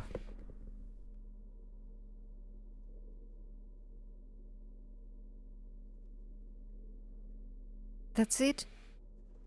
Ah, that was pain threshold. This is -2 physical instrument. He's wearing a tank top under all of this.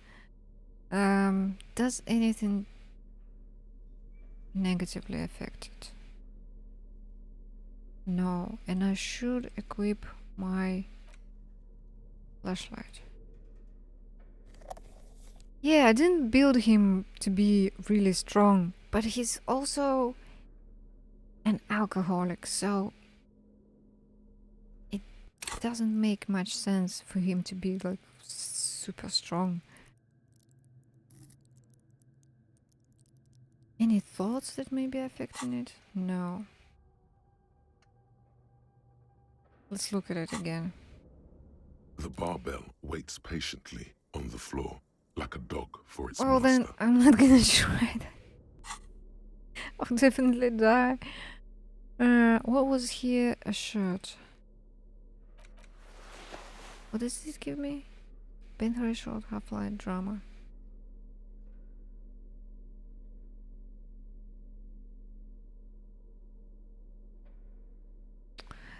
Let's keep this jacket on for now.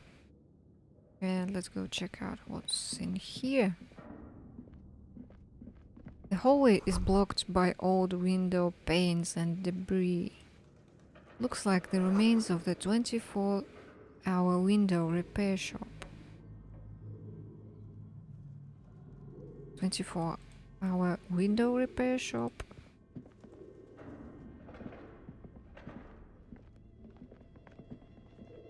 It's so dark.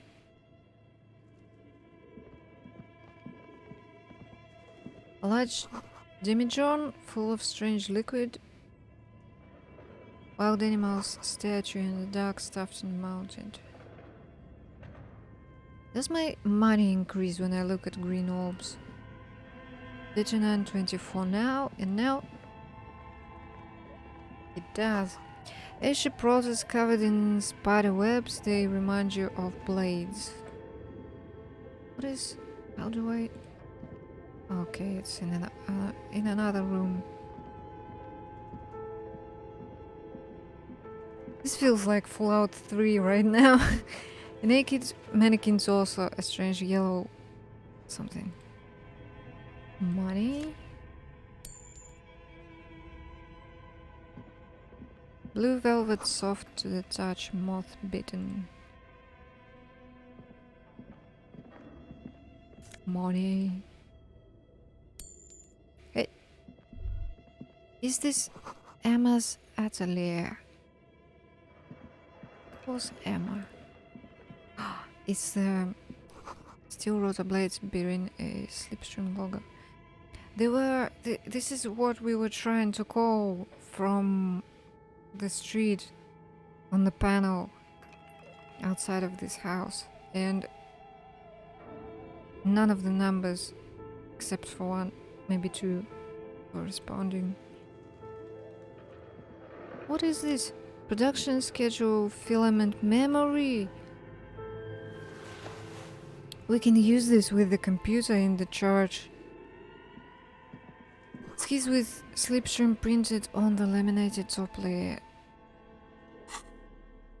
The cube!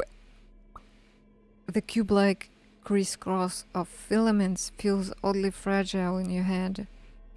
Its intricate structure covered in dust. Silver tape on the side reads production schedule. Note, this filament contains information that can be read using a radio computer. The cube.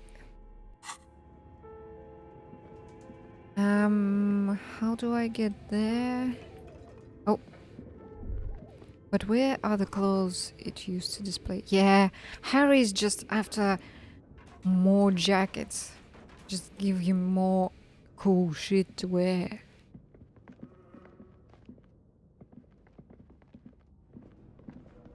A dusty radio there is one sleeps here. on its wired frame, forgotten Holy and shit. unused. Its keyboard has a rectangular on-off button. A piece of paper still hangs from the printer. Another radio computer. Just sitting here without anyone inside. Do you think I should turn it on? It's your call. You're in charge of this The expedition. expedition. Turn on the machine. The machine lights up like some prehistoric animal stirring from its slumber, revealing fluorescent play and print keys on the keyboard. The hatch on the machine's central compartment is wide open. Look inside. It's empty like a beehive without its brood. Some cables have been left dangling, disconnected. The filament you have would fit perfectly inside the compartment. Insert the production cube.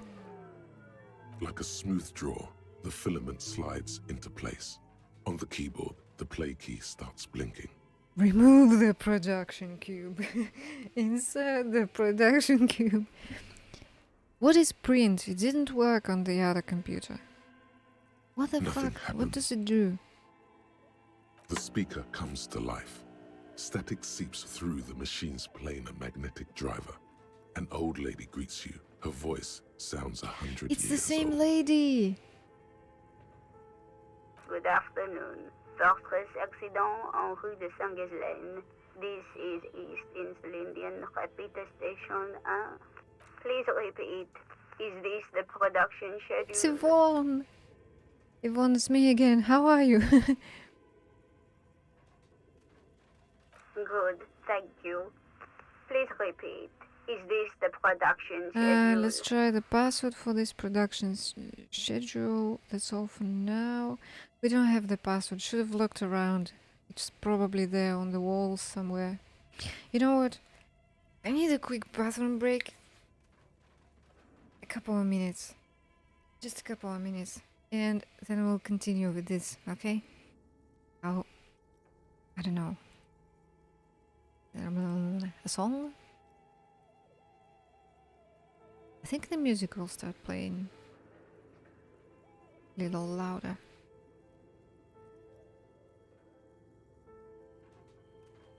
It is playing anyway.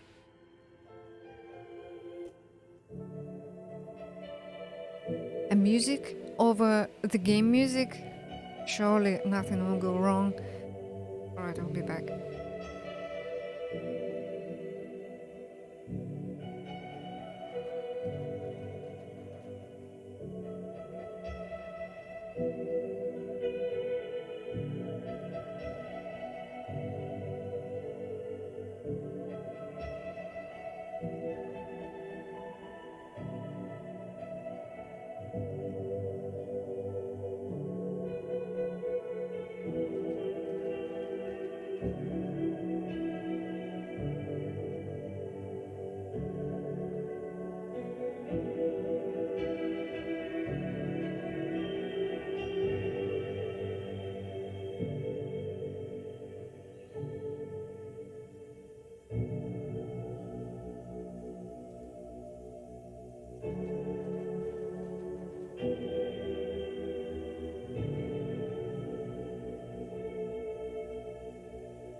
phone doing a thing.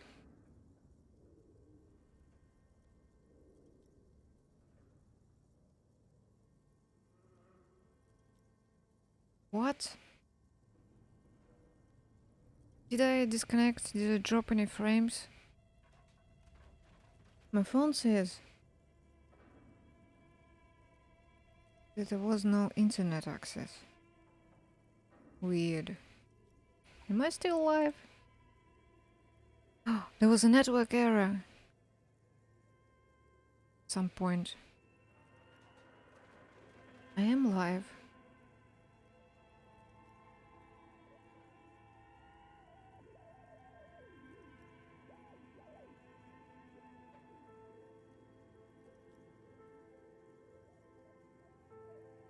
Yeah. Well, what did I want to say? Oh yeah, I just realized that I had no pain today. Today has been a surprisingly good day. And I probably have a couple more days like this before it all goes to shit again. But... And my test results came back. Ooh, I did the test today. Do I want to know right now what it is? It's good or not?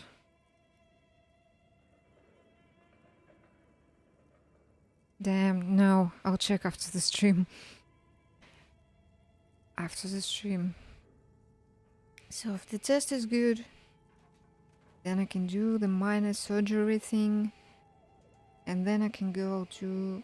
Oh, I'm going to gastroenterologist. Anyway. Yeah, at the end of the week. And hopefully, whatever they tell me to do will lead to less pain. Alright. Password. Thank you, and goodbye. Goodbye, Vaughn. Tiles on the cube are still smoldering, casting the framework in a soft glow. Password. There's a door. Scribbled across the notebook, developers of the most advanced RPG in the universe. This old fireplace is covered in lines drawn in blue and red marker, the mesh spreading over the stone like blood vessels on alabaster skin. It looks ghostly and strangely ancient. A diagram for summoning some time-forgotten being. The symbols seem very esoteric. The whole thing resembles Kadran mosaic tiles. Very pedantic. Hold on, how do I know what Kedron mosaic tiles are supposed to look like? History classes, students with their textbooks open, studying the roots of our civilization. Those aquarelle blue tiles looked beautiful in the What sun. am I looking at?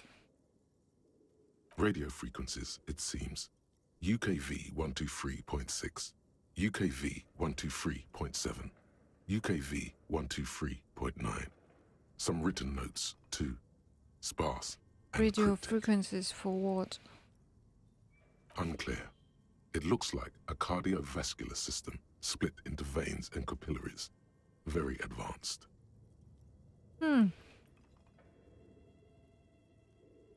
So we're dealing with something medical here. And here we are.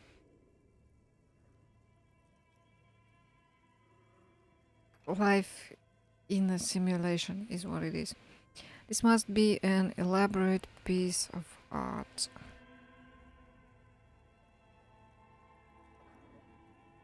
Yeah, most likely. You think so?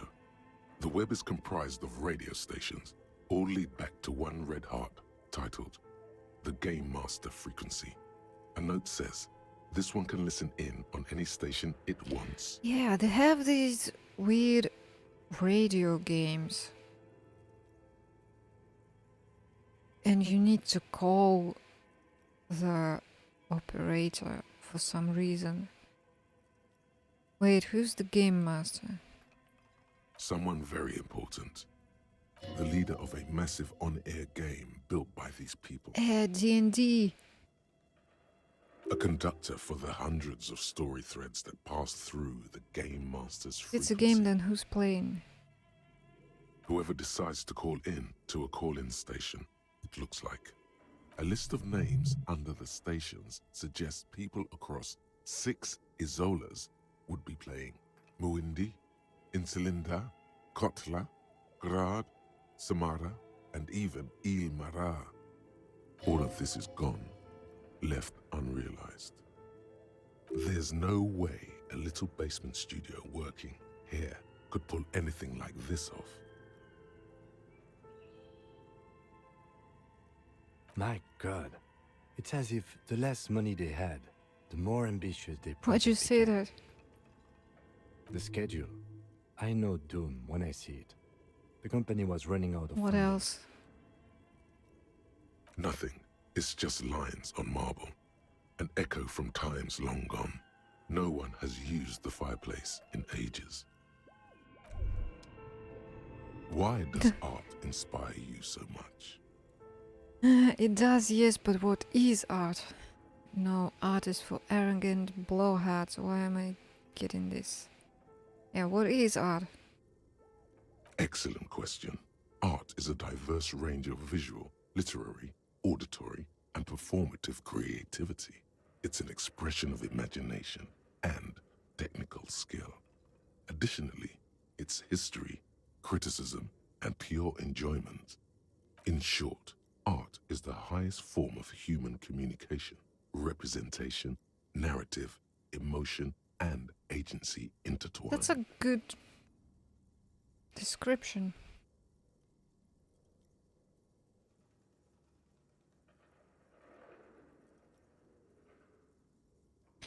Would I fit into the art world? I mean... Have you looked in the mirror lately? You have the exact features of a savage art critic, with that beard and those clothes.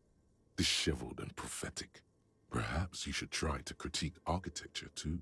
Hold on, is architecture also art? I guess I have been feeling critical lately. That's stupid. Architecture is stupid. Immediately critiques it. Is it also art? Of course not. What? It's autism, box drawing, masturbation with a ruler and a sextant or whatever they use. You should demean and criticize the genteel institution of architecture while extolling the virtues of the pure arts. Wait, what about music? Is it art? Only the most experimental kind. I guess I have been feeling critical lately. Yes, you seek substance. No vapid representations and reproductions of social mores as made manifest in stuffy biennials. We're talking real, living art here. Become the art cop. Half art critic, half cop. No, what kind of monster is that? Half art critic, half cop. No, scuffed screenshot.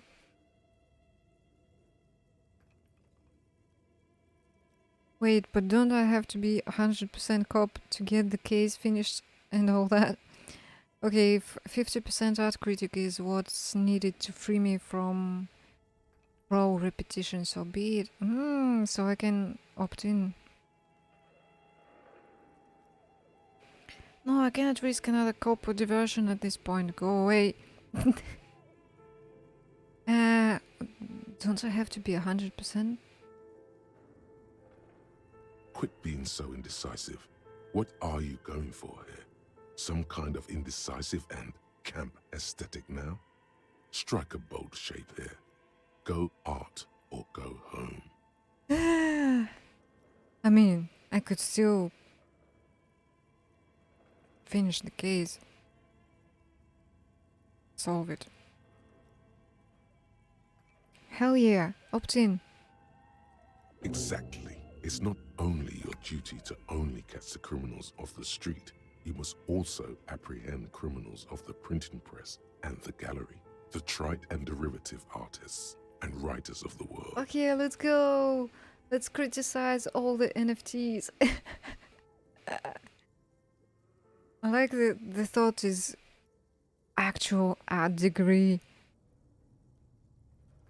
which is something I personally am looking forward to. Continue. Go ahead and provide savage criticisms, art cop. The world is yours to rip to pieces But and then reassemble. the what's her name? Cindy the Skull would probably laugh at me anyway. Dang it! Need another point for this thought as well. Art cop, art cop. This one will be -1 perception. Can't even look at this shit. Research time 130. Yeah, it's another copper type, the worst one. The most savage and brutal, the art cop. Nothing is good enough for him. Everything is shit. You have to employ a model of adjectives to depict and demean the mediocrity of the works and visual institutions around you. Really flex that critical muscle until the vocabulary for punishing mediocrity becomes second nature. Here we go. Yes, they're not wrong. Okay, this one will be -1 drama and 1 hour 40. If only I had 2 skill points. Also, pain threshold. I can scratch it out. Don't need this anymore.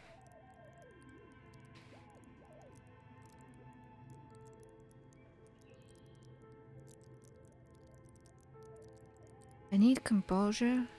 I'll need to check with the net. I don't remember if I need to put points in it. This one. Okay, what was it? It was this thing. What's this?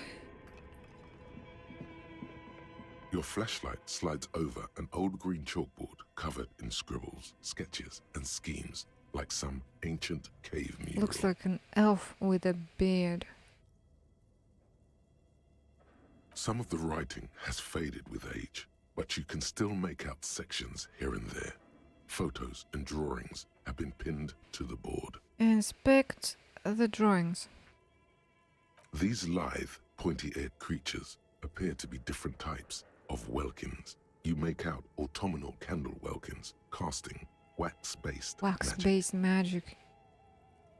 translucent welkins, with organs shining under their skin, and even ether welkins, hailing from the vast emptiness of sidereal space.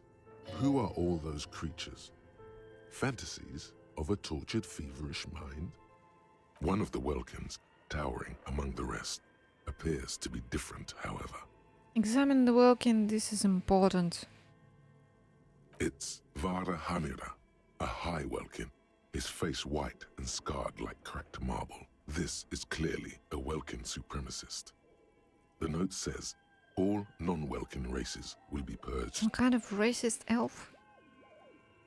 The Haldor, the Twarg, the humans, and even headless men, all of them, purged. Imagine a world filled only with Welkin, Green Welkin, Dread Welkin, and the High Welkin to rule them all. An inordinate amount of time has gone into drawing these little Welkin creatures. Why would anyone spend so much time on this? Who are these creatures? Who drew them? Are they real? Whisper. One of them is a Welkin supremacist. Well, this has been educational. Let's move on. Why would anyone spend so much time?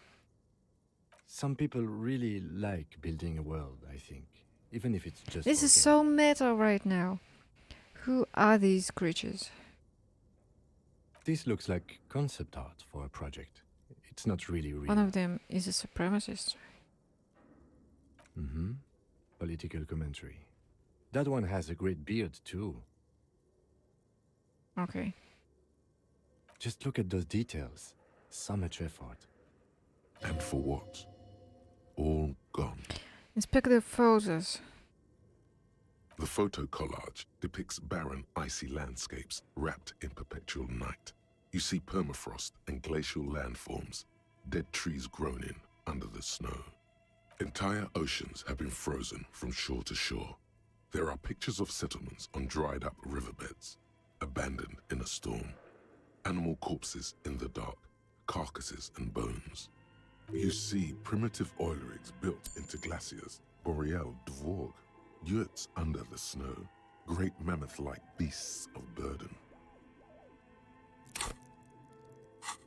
Albeit dark and cold, this vision also feels cozy in its own way, like eggnog or morphine, a much-needed respite from our own world. A pinned postcard reads, "The heat-death scenario, a desperate fight for geothermal energy engulfs the world as Wirral becomes untethered from its sun, drifting through the universe." The heat-death scenario, a desperate fight for geothermal energy. Interesting. Inspect the schedule. This is a monthly calendar from the year 50. Cryptic words like sprint, daily minimi, and GPI span the marker-drawn grid, the grand scheme of production and money. It looks a bit like an academic calendar, only much more brutal. So much pain. Yeah. Back pain, neck pain, headaches, Oh, carpal stop tunnel, it. chest pain. No gym membership can make up for I working know. in this manner. Stop criticizing me.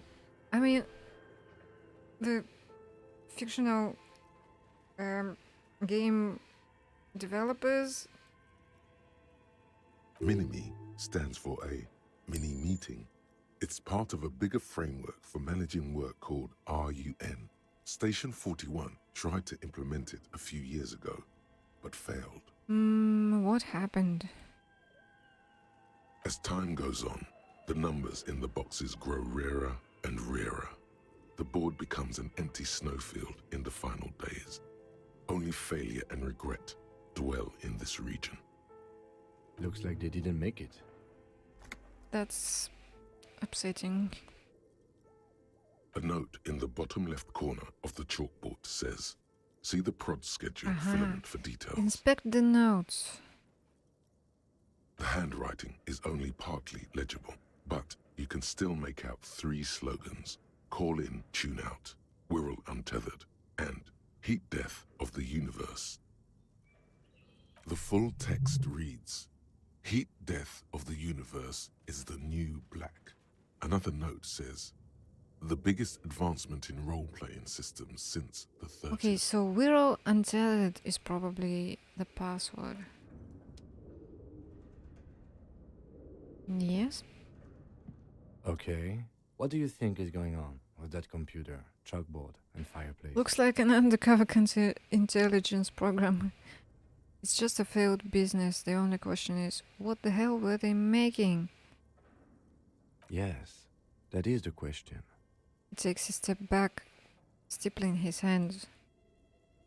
It looks like one of those popular pen and paper role-playing games. Only these people were trying to automate it, make it work on radio computers. How were they planning to do that? Has anyone ever done this before? Okay. Through call-in stations. None of the players have to be physically present. Anyone in the world can participate in the game, as long as they have a two-way radio. Then there's the game master frequency that listens in on the smaller call-in stations. I think that was supposed to coordinate the stories, functioning as a master of ceremonies of sorts. His fascination has swept aside other concerns for the moment. He's a little... Kim is a nerd. Has anyone ever done this before? Not to my knowledge. They make automated games in Graz, Messina, Königstein. You know, I still don't understand how a radio computer works. If they call in and... I don't know. It's kind of weird. Not in Revachol West, among the ruins. But I don't think anyone has attempted to create an inter-isolary game before. We just don't have the technology. And this was a role-playing game? Indeed. Those Welkins are a dead giveaway. Role-playing people love that stuff. The world looks like a modified version of the WeWorld board game, with heat death thrown in. Super cool. Someone should give them millions of real immediately. This game is too good to be left unfinished. What do you think happened to the company? No idea. They stopped filling out the schedule on the chalkboard. Wow. Indeed, It's ambitious and untethered from reality, but They were insane if they thought they could do this. It was just a play to cheat money, but out of the investors' pockets. The world is cold and lonely. This would keep it company. Let's finish it. Do we have any money? Let's give them more money so they can finish it. We don't have any money.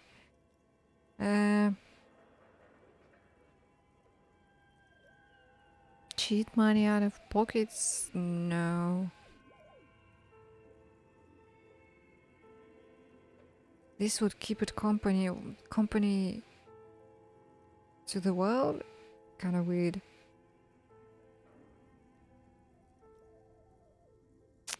They were insane if they thought they could do this. yes, especially in here. He looks around the derelict room, the pipes howl, and a rat crosses the floor in front of your feet. Okay, let's keep moving. Let me save right here.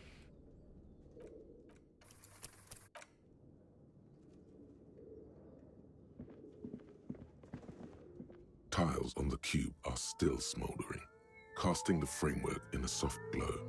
Fluorescent play and print keys Okay, shine press play. on the keyboard. The speaker comes to life. Yeah. Static Yeah. Good afternoon. Please repeat. Is this the Let's production try the password schedule? for the production schedule. Good. Please repeat the password.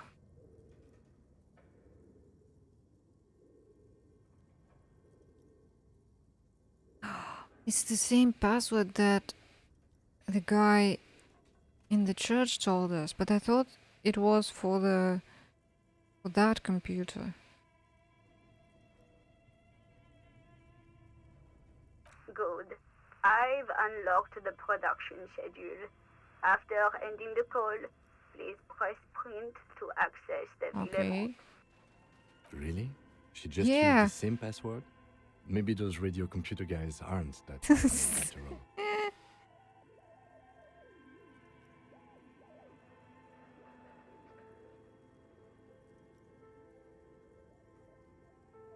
Fortress accident. Is there anything else I can do for No. you today? Thank you. Bye. And goodbye.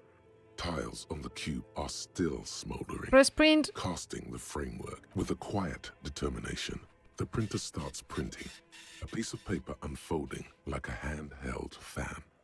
A black crisscross of letters covers its Read the surface. prints out. It's a project report written by the lead producer, Andrew Andy Schott, about Whirl Untethered, a radio game developed by Studio Fortress Accident. The first few pages give an overview of the capital and workforce, while the rest of it seems to be a production schedule. Read about capital. Want to know about money. Read about the workforce. Who, what, there, how long. Yeah, who were they? Fortress Accident employed 18 people, the bulk of the team composed of writers and concept artists. There were also radio programmers, sound engineers, a CEO, 2 marketing experts, and a single overburdened producer who developed a habit of popping Pyrrolidon in the basement to escape his obligations. But on the other hand, their obligations were piling up at an inhumane rate, a rate that could only be amended by Pyrrolidon. Why did Fortress Accident have so many concept artists? Wait, why did a radio game need so many artists? It didn't. It didn't need so many concept artists? No, definitely not. A few more producers could have come in handy though, especially when dealing with writers, some of whom routinely skip to work because of mental health issues and extremely unprofessional sleep schedules.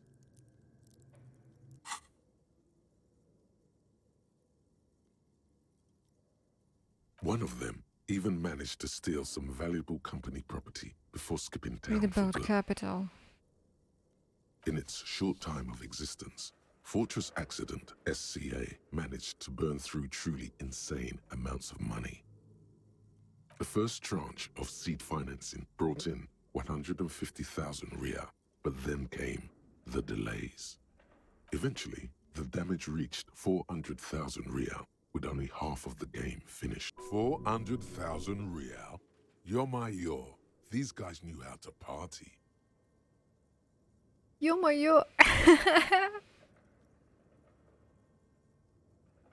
Yo is something very familiar to me in Russian. It's hard to explain.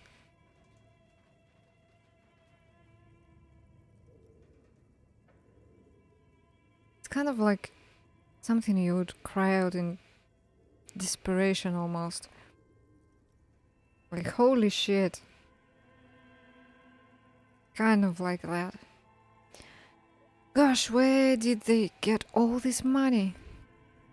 Let's just say it was a real adventure for their Igaunian investor. Skim through the production schedule, whatever it is. The production schedule depicts their glorious descent into bankruptcy. Right, what happened? It was impossible not to fail. The project was too large, and no amount of money could satiate the ever-expanding ambitions of the development team. They tried to make a 4 million real game with 400,000 in their bank account. They thought they could bridge the gap with pure willpower and imagination. They couldn't. Oh, so they were done in by their own ambition. No. Even then, success remained within an ever-narrowing margin of possibility that, despite everything, never entirely disappeared. That is, until they discovered the Valley what? of the Heads. At the 11th hour, the lead designer, Jimsk-born Sulisław Jalisa, decided that what Wirral Untethered needed was a secret mystical location at the extreme edge of the map. This place was to be the Valley of the Heads, where the heads of all the headless constructs could be found. The player would have been able to choose a head for their headless party member, and each head would have been voiced on air by a professional actor. This feels like the game is criticizing itself right now. Because, well, maybe it isn't quite obvious, but they started with just this visual novel format, and some things were voiced, but now everything is voiced.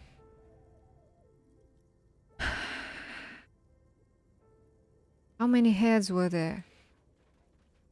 So many. The last count, there were approximately 10,000 heads for 10,000 headless men, all of which could be endlessly recombined. How many combinations could you make out of that? Do you really want to know? There seems to be a calculation here, but it may take a while. No, let's not go there. Good call. It's more than the number of atoms in the That's observable pretty bad, so universe. that's what did them in?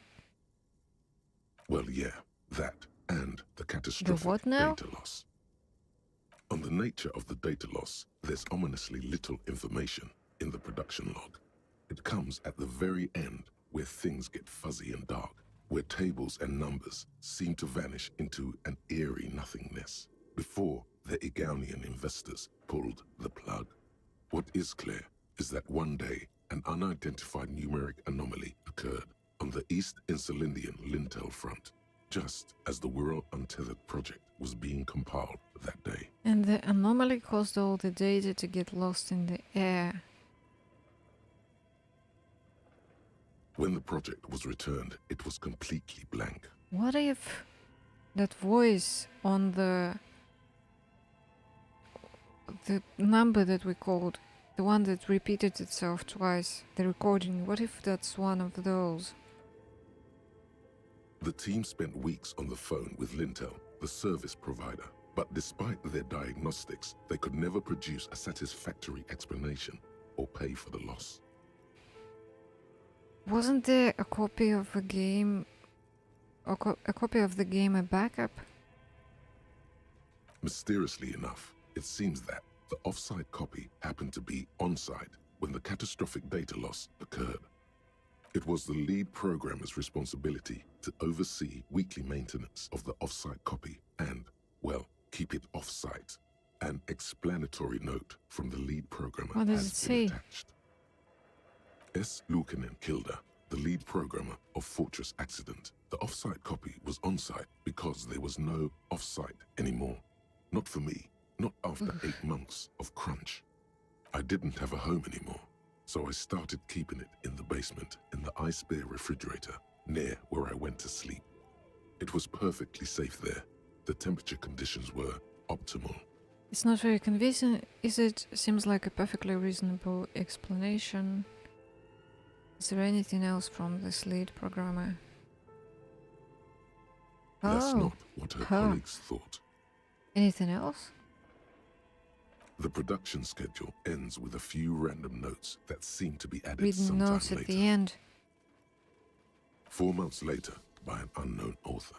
I am the only one left, and it's gotten rather damp here. A few other businesses have gone under, too. Slipstream switched to making skis, and the hairdressers just left, cursing Martinez. They're right, though. Something's seriously wrong with this place. Martinez, all of it. Still haven't got an answer from Lintel about what happened. All I could get were the physical coordinates of the error on the East Insulindian front on that day. Since the computation happened on air, I reckoned it had to coincide with an actually existing The location. church? I have compared the coordinates to a map of Revachol West.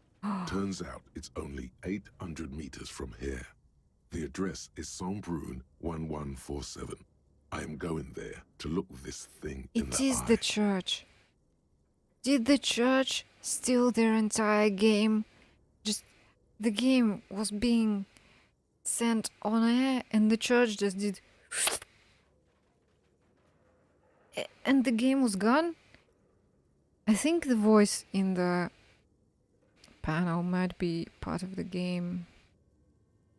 Saint-Brun 1147. That's what the street sign next to the church said. Tear off the printout and throw it away. Tiles on the cube are still smoldering, casting the framework in a soft glow. Fluorescent play and print keys shine on the keyboard. Leave. Wow. Okay, is this the way we came in? No. No, it's not. I need to save here. What is this door? It's an exit.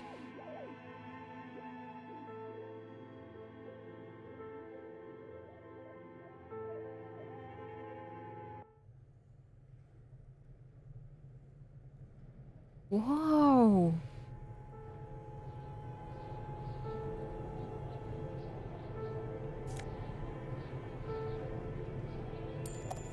Where are we?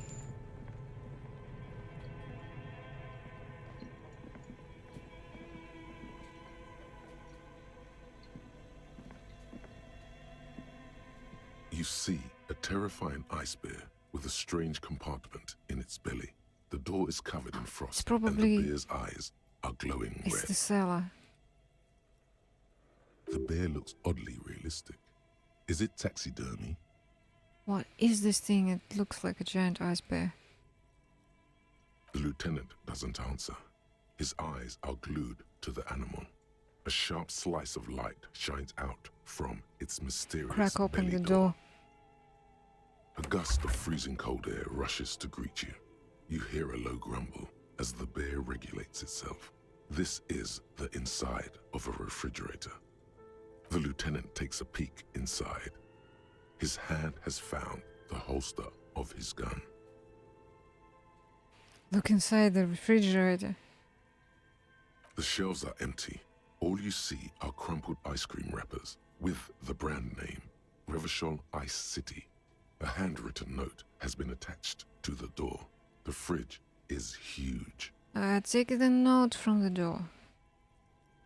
You pocket the note and the little fridge magnets keeping Examine it on one the of door. the ice cream wrappers in there. A friendly cartoon bear smiles back at you from a glossy cellophane wrapper.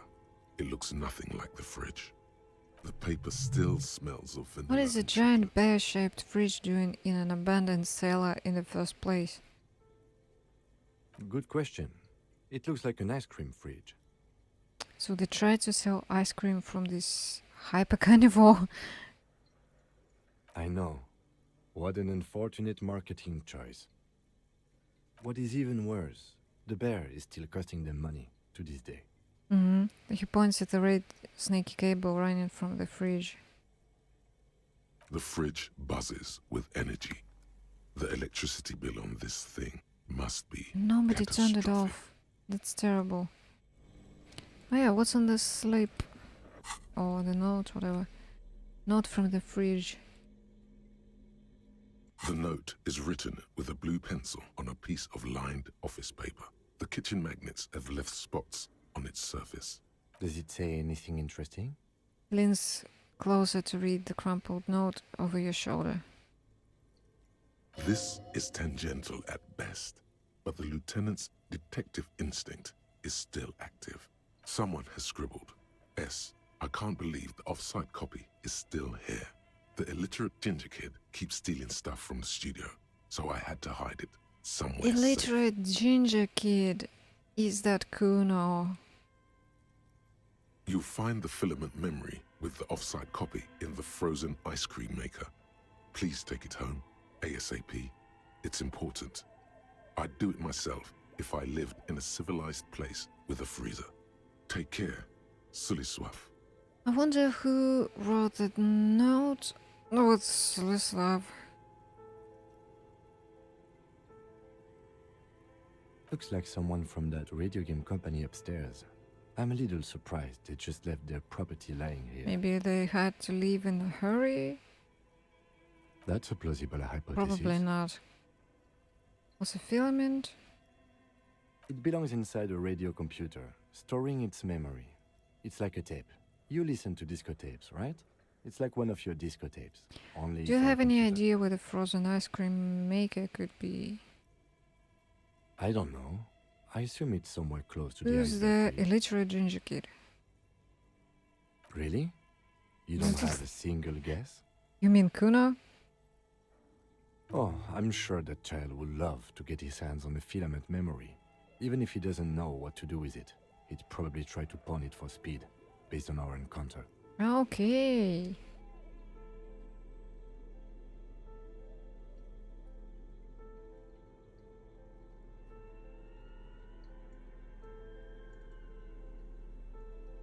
What just happened?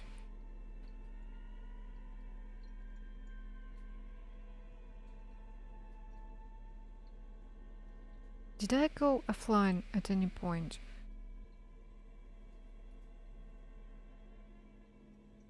Because,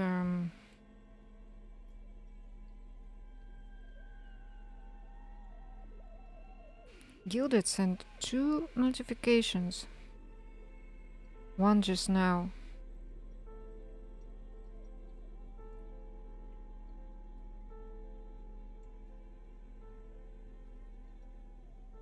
But my VOD is...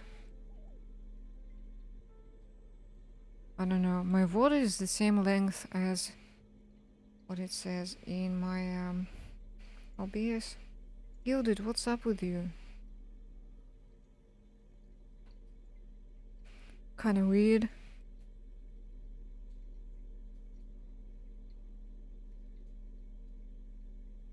Strange. Okay.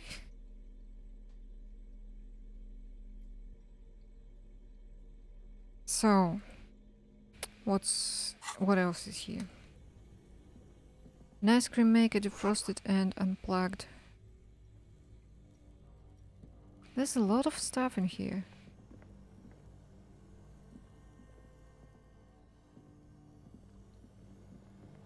Flashlight casts a strange shadow. There is a hidden doorway here.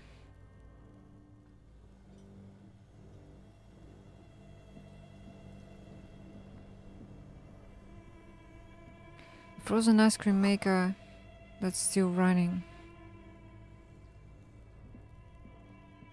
This orange machine is buzzing like an old submarine. It has a hand-cranked ice cream churner on top and an electric freezer that appears to be frozen shut. Turn the ice cream crank. Turning the crank feels oddly satisfying, like stirring your childhood dreams. In the distance, you hear water dripping. It's all gone now. You'll never become a poet or an entrepreneur. What better to assuage the creeping sense of failure than some frozen fat? Try to crack open the lid. You slip your fingers under the frozen lid, but the ice is too cold for you to get a good grip. A pry bar would come in handy here. If you want to try again, then you need to have the pry bar in your hand. Okay, I didn't know. I didn't know I would need it. So let's replace the bag. This Ooh. orange machine is buzzing like an old submarine. It has a hand-cranked ice cream churner on top and an electric freezer that appears to be frozen shut. Minus 20 because pry bar is not strong enough. We need a stronger pry bar. I am not going to break Kim's pry bar. Nose of it? Oh, great. Health. 2 cables are plugged into the breaker box. The red one leads to the ice bear fridge and the black one to the ice cream maker nearby. Let's leave it for now. What is this? Intercom wires running into the breaker box. Insane mesh tank top.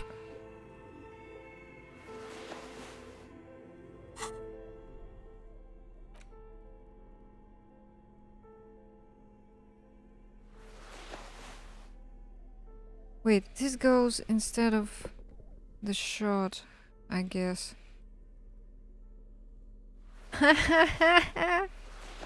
Oh no.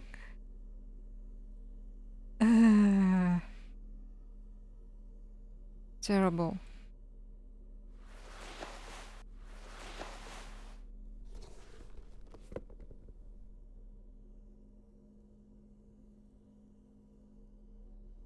I have so much shit in my pockets. How on earth does he carry all of this on him? It's crazy. Wait, this is shirt as well.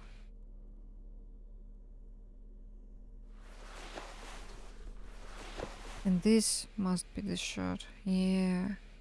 And these are all jackets.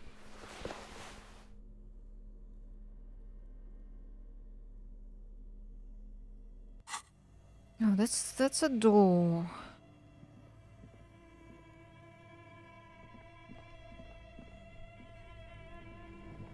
What is down there?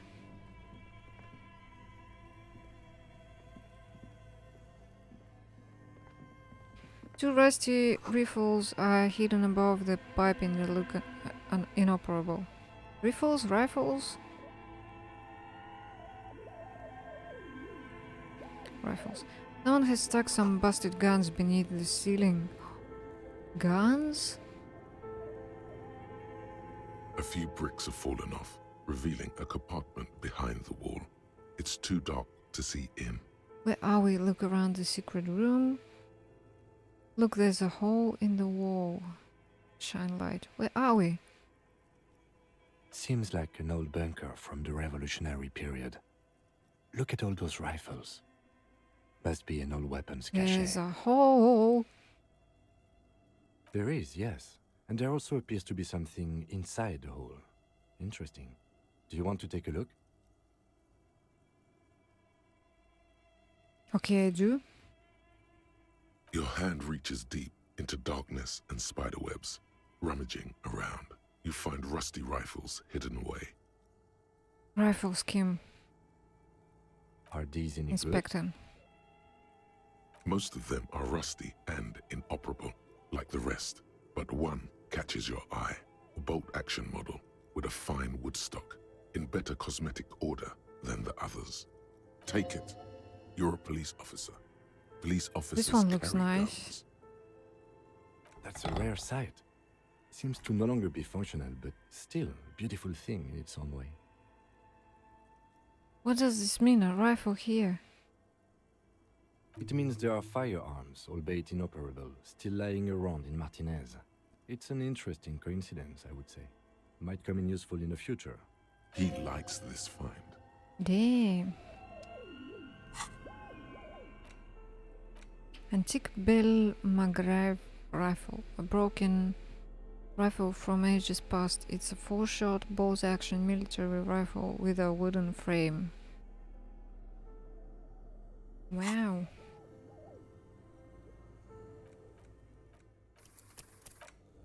Okay, so I cannot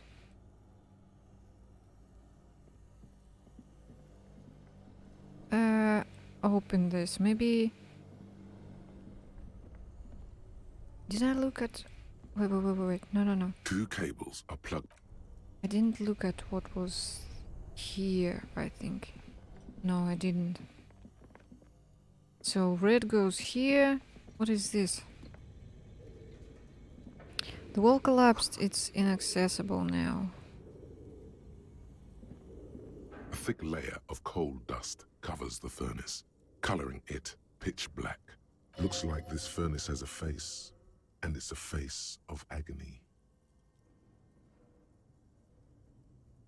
Kim, what is this thing? Is it a furnace? Looks like it. Looks like an old central furnace used to heat the building. It's connected to the chimney. He peeks inside. No one has used it in ages. No signs of any recent fire. Only Look dead inside. rats. It's dark and grimy here. In the darkness you can hear chatter. It's coming from above. A voice or several voices talking to each other. Near the smoke chamber, upstairs. The echo is so prominent, it's impossible to discern what the voices are saying or what's producing them. What are you doing? I'm hallucinating. I hear the murderer of the hanged man talking. I'm not sure, but I think I can hear someone talking upstairs. Wait, really? We should investigate, see if someone's upstairs. Kick it with your foot. Oh, surely what could go wrong? Let's just kick it and let others know that there's someone down here.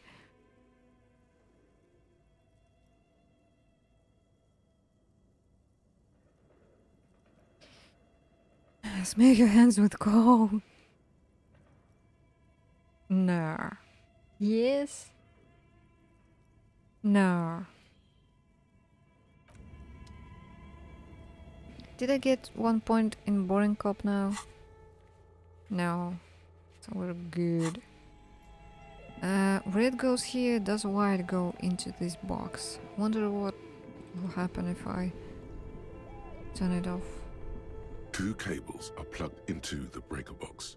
The red one leads to the ice bear fridge, and the black one to the ice cream maker. What if I unplug nearby. it? Something close to you dies with a soft electric purr.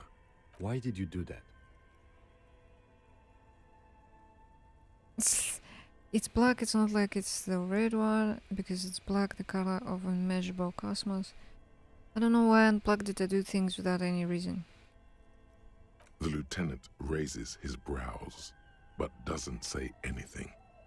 The electric distribution board now has 1 cable What missing. if I can do something? This orange machine is dead still. You slip your fingers if you want to try again. So it doesn't help me. Only the red somewhere Unplug the machine red. comes along with the current. An electric sizzle. The room is slightly quieter So now. now the fridge is off.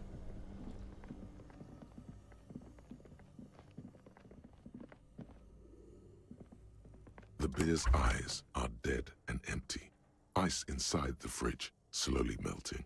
The power has been cut off. Okay. But what is this door?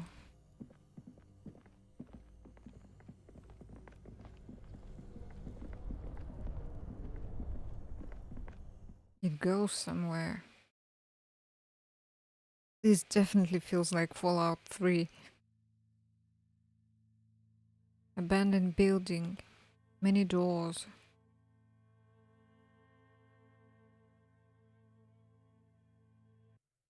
Weird. Oh! Oh shit! Okay, let's go back. This leads to the cellar. That's so strange.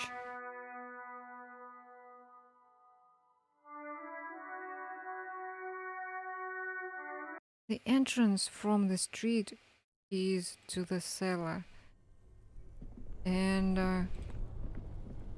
the entrance to the ground floor was from the bookstore.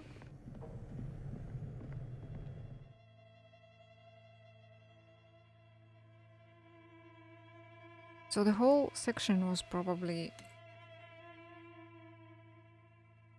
completely abandoned. Nobody lived here, I hope.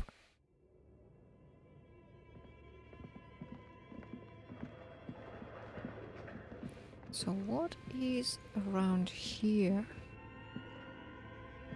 That's a door. Huh? The floorboards creak. Who could be talking upstairs? Shoes in a puddle of melting snow.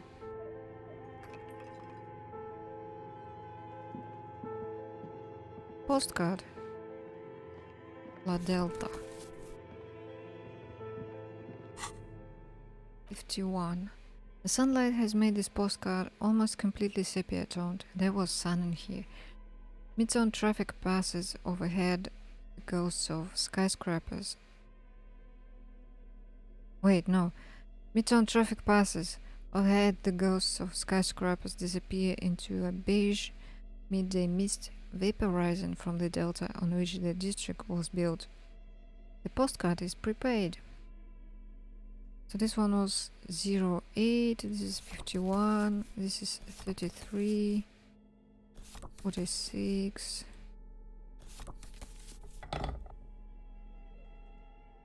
And this? An iron safety curtain curves before your eyes, folded like a bellows.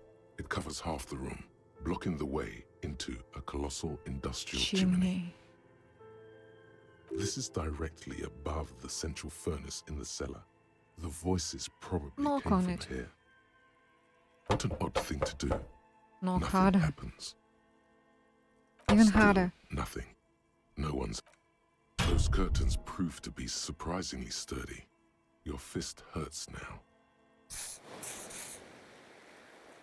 There must be another way to wake up whoever is in there. Maybe we should ask the lady in the bookstore what's going on here. We should try. Bent metal, broken glass. Your path lies strewn with the broken forms of Cracked everyday door. objects.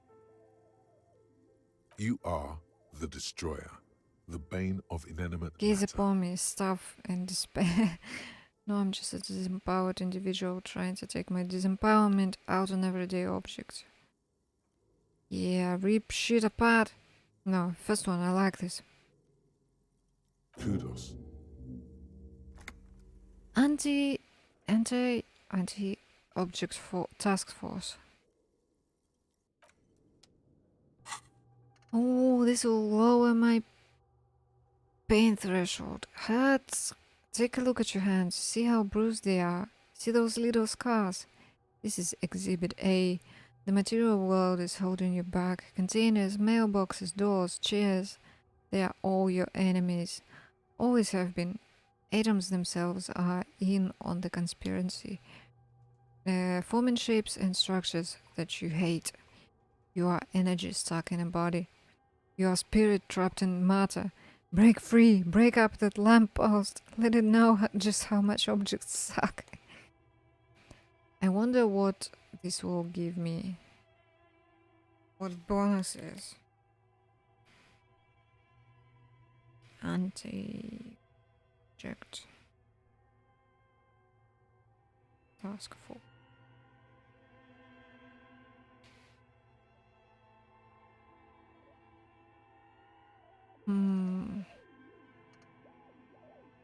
We are very close to a skill point. Okay, let's go back then and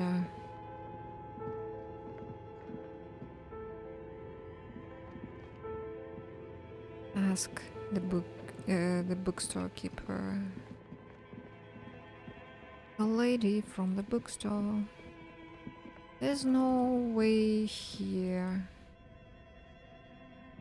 Wait, what did I need for this endurance? No.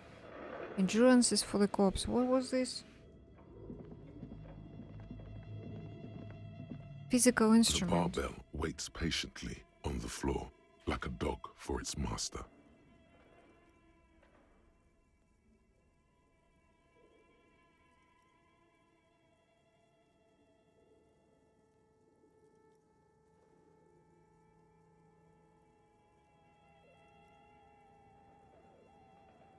Okay, leave for now. Save. Quick save. Whatever.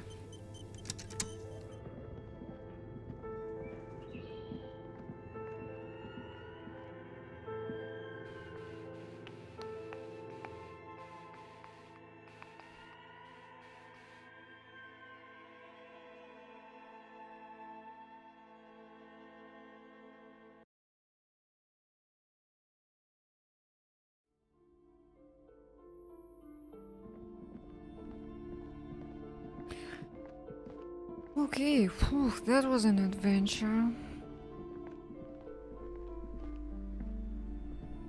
You broke down the back door, the wards, the door. It's all gone now. Dark psychic energy leeching onto my shop. I don't know what I was thinking barging in like that. Sometimes it's necessary to resort to extreme measures. Really? I don't know what I was thinking.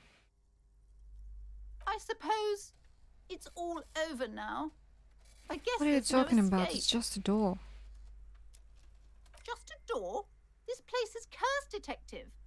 They don't call it the doomed commercial area for nothing. Just look at the sheer amount of companies that have failed Everything at this house. has closed behind the door. Everything. And now we opened it. And she's afraid that the bookstore will be flooded with that energy. I hope you're happy now. Happy that you've ruined everything. Now that you've broken the door, the curse is coming to get me as She well. closes her eyes and starts mumbling something to her pendant. Host Almighty, she prays, guard me and my honest business venture from the curse that lurks behind the door. Blessed Curse be it, your name. but I thought the curse wasn't real. Of course you didn't. You're nothing but a policeman. Of course you did, she said. She shrugs, visibly dejected. All right. You know what? I'm willing to let you investigate the doomed Already commercial did. area. We are set on the path. There's little else to do. Her facade has dropped. Now you see the curiosity behind the fear. But before we go on, tell me, did you encounter the malignant entity? The entity? No, I don't think so. Yes, the malignant entity that Oh. lives inside the chimney. It takes the shape of a woman, a witch probably. I've suspected that she knows more about the curse than she lets on ever since I first saw her. You mean the chimney that's part of the central furnace? I heard voices coming from there. The chimneys aren't big enough for anyone to live in there. The chimney, the passage between heaven and hell, of course, it all makes sense now. Nah, we heard voices. Yes, I've heard that. It's enormous. She has barricaded herself behind some metal security curtains upstairs. God knows what she's doing there. Some unnatural magic, I assume. You should go find the entity and ask what happened to all the companies in the building. And do return to me after you've talked to it. I'm quite anxious to know what she has to say about the curse. If you're really interested in cracking this mystery, then we should go back to the furnace. Maybe you could yell into it or something. make some noise. You'll think of something. You will I had a few more questions about the curse. This Dick Marlin book fell apart before I got to the end. Wait. Oh, this is just a normal talk now. Few more questions. Okay, but please, only a few questions. You wouldn't want to disturb the spirits. How does it manifest itself? The curse is so much worse than you could imagine. It's a disease, eating at the very foundation. Okay. It's the curse of financial distress, of ruin and bankruptcy. Didn't that curtain just No, it didn't. Okay, I'm a little confused. What does that mean? And it mentioned that the previous tenants have experienced some financial troubles. Wait, that's it? I was hoping for something more supernatural. But officer, there's nothing natural about entire companies declaring bankruptcy. I'm talking about cacodemons feeding off bad business practices and disappointing income statements. There's something wrong with this building, I can tell you. Ever since I arrived, I've sensed an eerie lingering presence, as if I was unwanted here. Yeah. Sounds familiar. Strange, I feel unwanted too. What does it mean? Truly so? Perhaps the dark energies are leeching off you. You shouldn't stay in the store too long. It may be dangerous. But I'm not a business, I'm a policeman. And yeah, there's a reason why people don't like policemen here. Why didn't you just tell me right away it's the curse? It's not good to talk about the curse, not in detail. The negativism, it's dangerous. Talking about the void wraiths angers them. Void wraiths. Wow. Void raves. You have new words. Have you sought help from anyone? Yes, I've contacted numerous parapsychologists and even a pair of Simonese mediators. They provided me with the wards. Mediators. The wards help to keep the doom at bay and protect us against the darkness that lies further in the building. Even though now I fear it's not Is enough. your pendant part of the wards as well? Oh, this? No, it's a special Himian amulet, blessed by desert pygmy shamans, with a spell of compulsion. It's to compel people to buy books. I hear a sound. Something knocking. There are numerous spells cast throughout the store. I had the books anointed with a different inducement spell, for example. It's guaranteed to boost sales 15%. Desert pygmy shamans. That sounds like a rather questionable way to describe a group of people. Why did she say that? I missed it. Blessed by desert pygmy shamans with a spell of compulsion. Sounds like a rather questionable way to describe a group of people. What about the wards on the back door? Are these Simonese as well? Yes, the Simonese are very crafty and their wards are extremely powerful. Lesser wards simply won't do Okay, other here. questions. The woman looks aloof. The book Her features much fell softer. apart Occasionally in my she hands. glances at her daughter's silhouette. Oh, I'm very sorry, sir. Some of these old paperbacks just don't have the durability. I would be happy to sell you another one, but unfortunately, it's the last copy we had Dang in it. stock. Well, let's save again. So maybe I should kick the chimney. Or the stove. Chimney? Stove? What was it? One of those.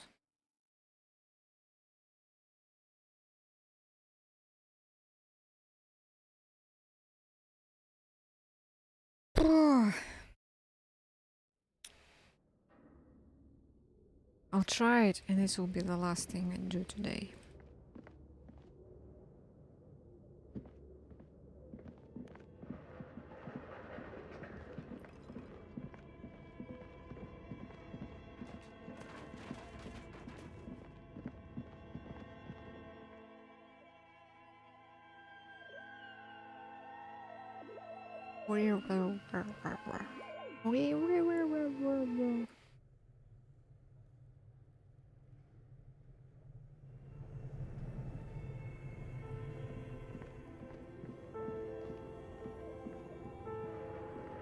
A thick layer of coal dust covers the furnace, coloring it pitch black.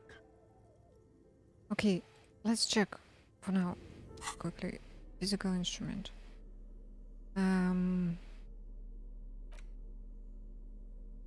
Tank top.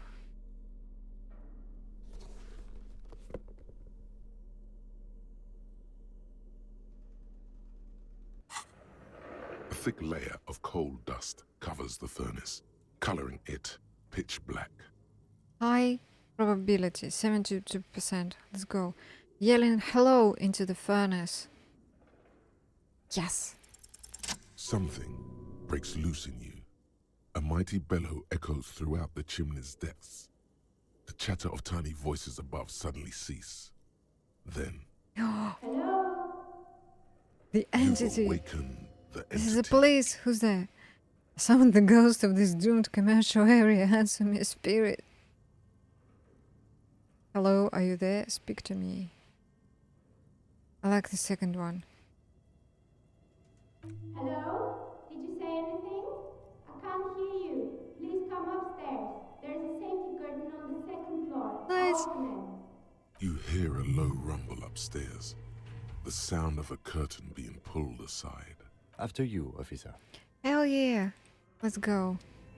So there was no point in kicking it or doing the other thing with suit.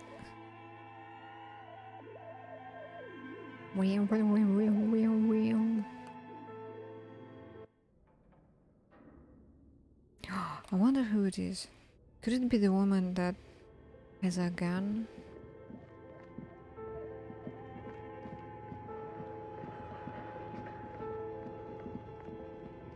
Wait, this is the other way.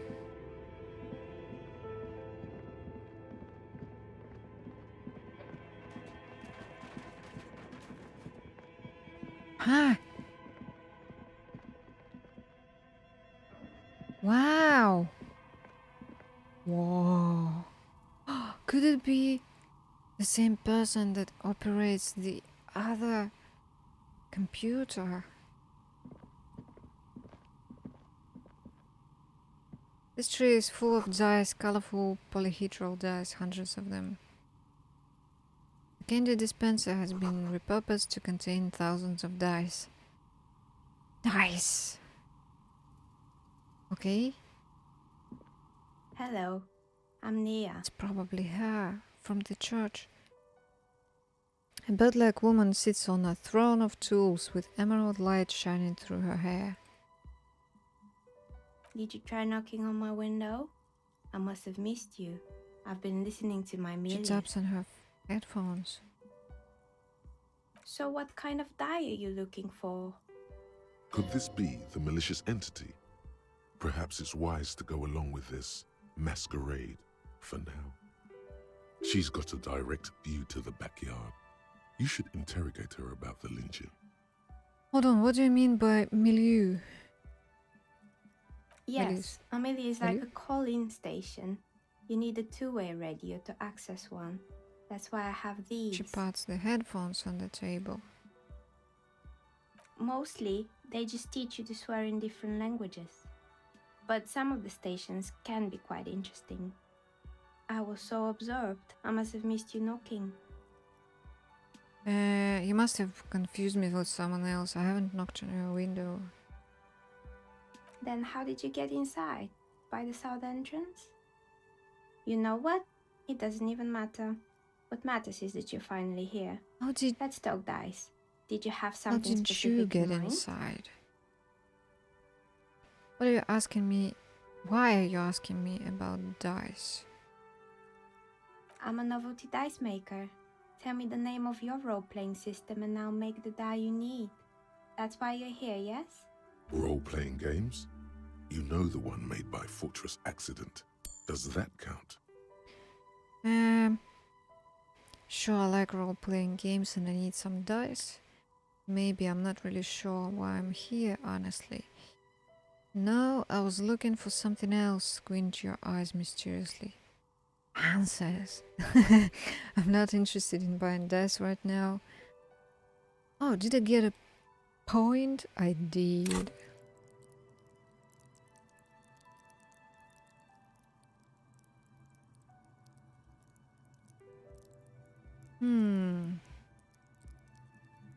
Invest in endurance.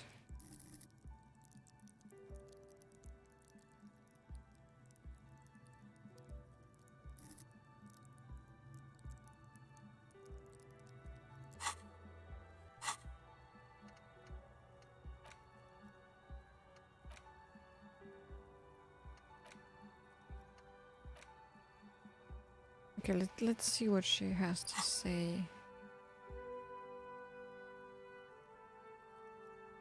Answers. Answers? How strange. These days people only come to me for dice and role-playing games. I'm not sure how helpful I'll be, but go ahead and ask. The walls around her are covered with rows of precious stones and minerals. It almost looks as if the stones and dice are a natural part of the room, growing out of the shelves like stalagmites. How did you become a dice maker? How did I become one? It was a business decision. I was a regular jeweler at first, but that's an unfocused field with too much competition. Some of my friends were role players. They asked me to make some polyhedral dice out of cobalt. That was my first order. I grew Do you it like from role-playing games yourself? Not especially. I like working with rare materials and a steady pay. And role players as customers? They're nice people. Some of those nice people have big bucks to spend on novelty items. She's thankful for the security they provide her. I'd like to order a die. Would you know about the man who was lynched behind the wall in rags? Hey, where are we anyway? What is this place? Okay, order a die? Of course. Oh no. Tell me what you So have many in mind. options. Do you know the Wero undead setting? I want to die for that. Any curse dice? Shouldn't die. I don't know what die I want. Just a normal, very regular. Okay, so this is boring. Boring. Extraordinary, I don't know. This is apocalypse probably. Looking for something to help with my work. Need more time to think about it.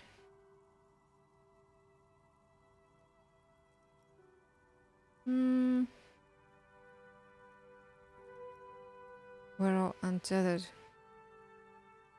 Ah, yes. Fortress accident. It's too bad they never finished their game. The Wero Untethered die is a variation of a standard role-playing die. Only, instead of plants, it uses motives of ice and death. And loss, of course.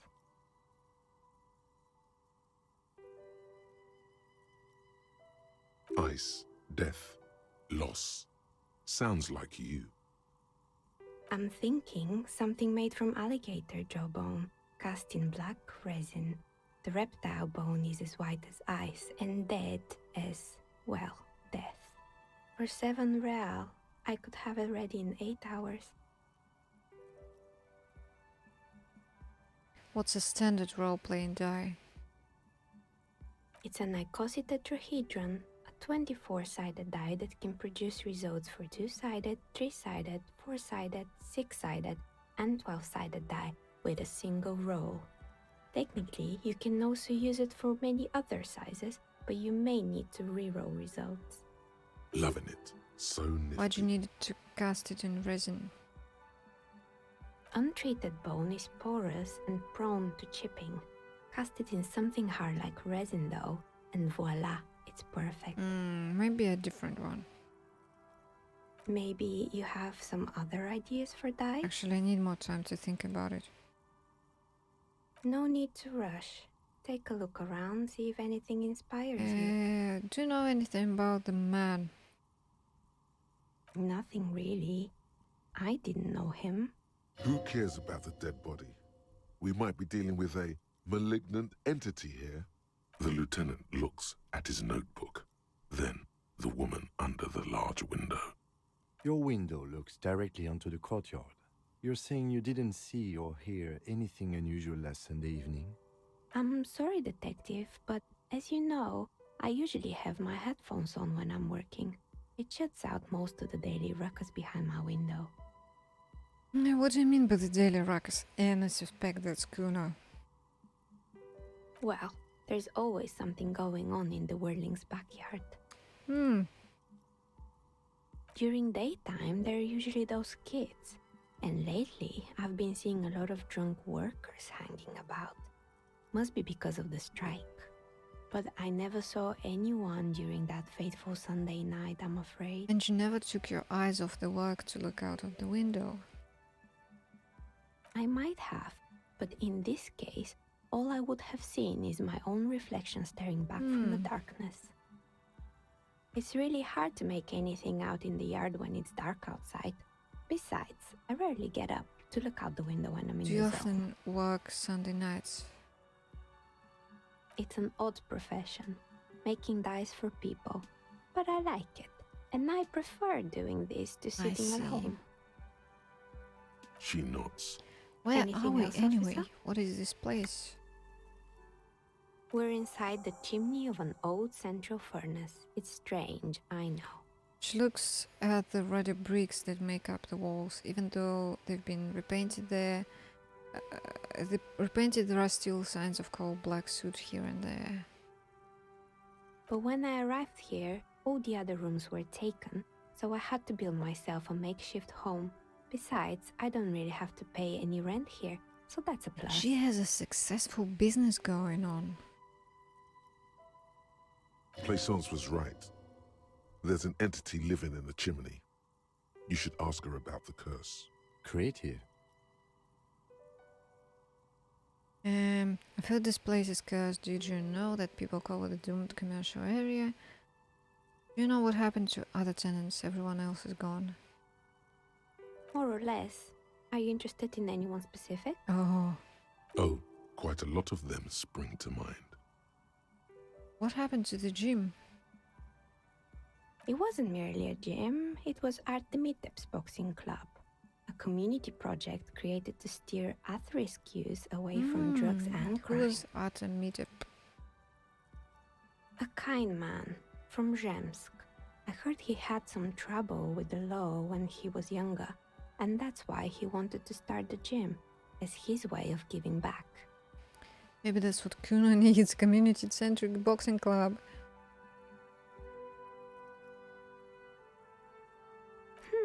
Kuno. Who's Kuno? He's a little ginger gremlin who likes to defile dead bodies. Indeed, who is Kuno? Your guess is as good as mine. Sort of the king around here. He is a little ginger gremlin. Oh yes, you mean the kid with the sailor's mouth? Yes, I've heard him yelling profanities in the backyard. I think it would take more than a gym to help that kid. Judging from the kids I've met so far, it didn't really work, did it? How did that community project work out? It didn't.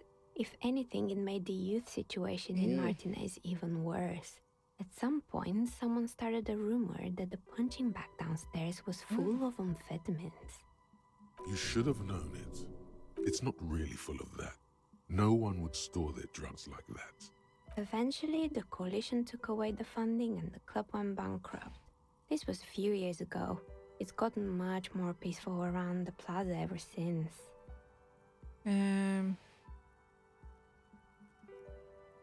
What's with the rotor blades and skis? They were made by a company called Slipstream. After they pivoted from making rotor blades to skis, their chief executive took off on a vacation with all their money. Honestly, I think it's quite funny. I think he's still sending out holiday transmissions from Tulula or Tiumotiri or Hashtkor or wherever he is. Interesting. What do these transmissions say? The usual, I imagine. That he's been thinking up all kinds of new business plans and can't wait to get started on them just as soon as he returns. Men like that are a curse. Sure, but Slipstream is history now. All their remaining assets got seized by the bailiffs in 47. I have no idea why those skis and blades are still lying around in the house. Not much use now, I guess. They were just props. Why return There used to be a hair salon here, right? Yes, I think it was called Androgynous Orlando or something similar. They weren't a big hit around here. Turns out that working class men don't like genderless haircuts. They're scared of that word. A bit of experimenting every now and then isn't bad. It's not about the haircut. It's about the confidence. What's wrong with a bit of experimenting? The customers should have been more open-minded. I would never let anyone androgynous touch my hair, not even if my life depended on it. I guess I'm a simple man. I don't really have any opinions on hairstyles. First, I guess it just wasn't the time yet. what's up with the broken windows? Oh, this one's a mess. There used to be a company that promised to repair windows 24 hours a day. What could go wrong with this one, right? Turns out, the business was actually set up as a front for an illicit group that was producing snuff milias. Who would have guessed? What's the snuff milieu? And they never cleaned up the debris either. Now it's just littering the hallway and I have no idea how to get rid of it on my own. Cool, very cool about the debris, but what's a snuff milieu? It's a sub-Rosa radio station that broadcasts real murders with real victims. Some people pay good money to get off on it. What does she mean to get off? You know, dude. And it's not nice. Don't worry, the ICP has a separate division that deals exclusively with unlicensed sub-roses. This isn't our problem. Good luck with that.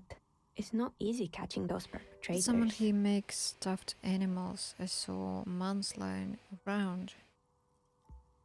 You mean Mr. Fabron, the taxidermist?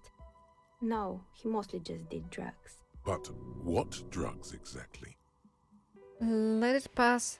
Shut up, electrochemistry. Anything else? I found creepy mannequins. There used to be a fashion atelier here, but I have forgotten the head designer's name. They were doing well for a couple of years, until the insect rights activists came. I didn't know insects had any rights or activists. Yeah, the atelier didn't know it either. They produced a certain collection that used chitin among the materials.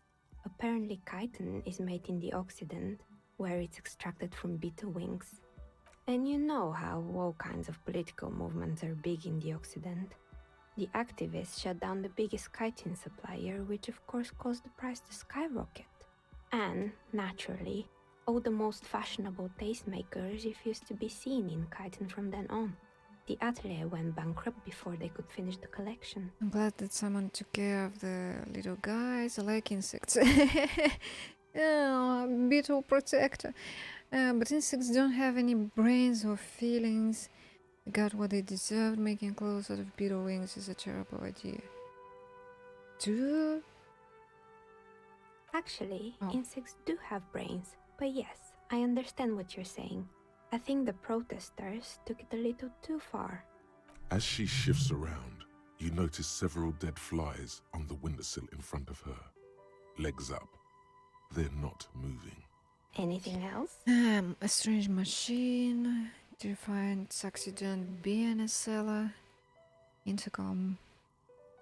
Okay, strange machine. Which one does he mean? Fortress Accident, the radio game studio. She liked them. They were an interesting bunch. We talked about role-playing systems every now and then. Once, I even saw two of them get into fisticuffs over Wirral. They certainly took their work very seriously, even if they seemed to be chronically liberal with their schedules. What do you mean liberal? What happened? The usual. They ran out of money and couldn't get What the went project done wrong? on time. Well, I did hear them talking at times. She looks at the hallway as if she can still hear them chit-chat behind her curtains on a cigarette break. They seemed to believe they were historical individuals on some grand quest. Oh, the dialogue to this game so much. Yeah, it's fantastic. It's written sometimes like a proper poetry, other times like a proper novel. It's so great. And I write some things too, right? And I feel like after playing this game, when I just, do things around my house, it's like you get into this, I don't know, mood. Like you start speaking like the text in this game. It's so cool. I love it. I've no idea how much there is left.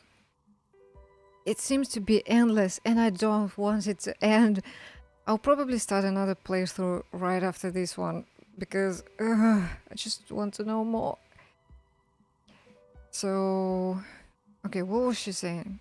They seem to believe they were historical individuals on some grand quest.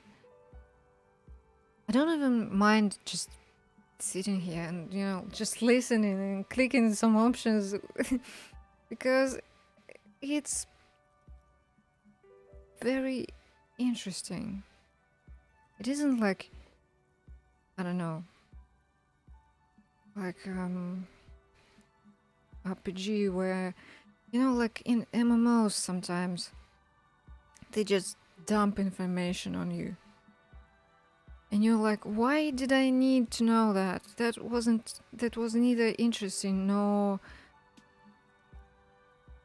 written interestingly, didn't spark any emotion or anything. And this one, it's full of emotion all the time.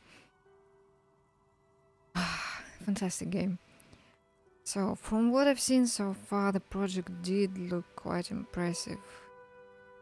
Really, they must have been on a gigantic ego trip. On some grand quest. Project did look impressive. Finished it in 2019. I started it in 2019 and I had a different laptop back then and it didn't run quite well. And then I stopped. And then I played it again once on the 1st of April 2020. I think I'm not sure, was that before the final cut? I think it was before that. So I tried to play it again. And then I lost those VODs.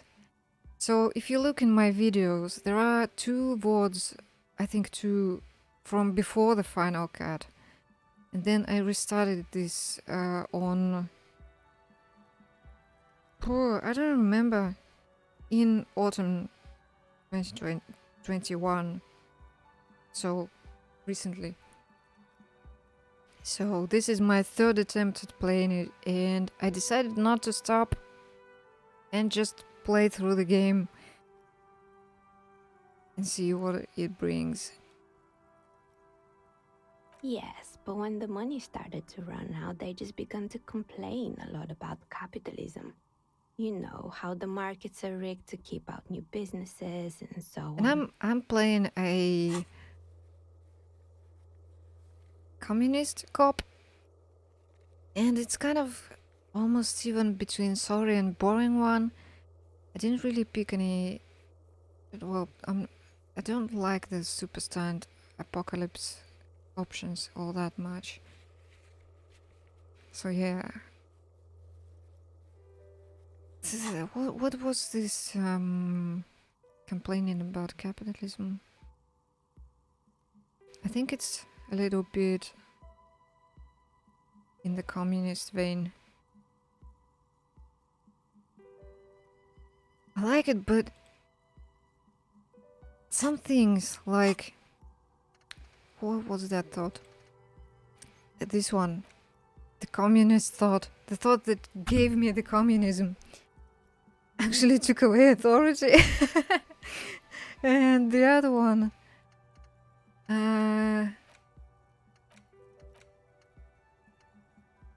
this one, yeah, the father of communism.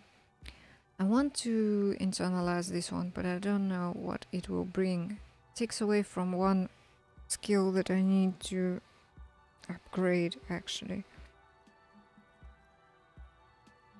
It's really funny when there was a moment, I don't remember, something, a thought, and like every once in a while it's like a really deep thought and maybe sad thought or something, and this inner voice screams, do it for the working class or something. Feels so out of place sometimes, but it's just for the comedy, you know. In the end, they just didn't get it done. They didn't have enough willpower to produce something truly historic and to show up to work on time. She's right. Showing up to work on time is... I'm shining the flashlight right in her face and she's sitting here. It's not even that dark. Showing up to work on time is hard. No, scratch that. Showing up to work at all is difficult, especially if you've been drinking. Well, showing up to work on time is incredibly hard. That's too bad. I would have supported them. The project looked great. You're right, they should have just tried harder.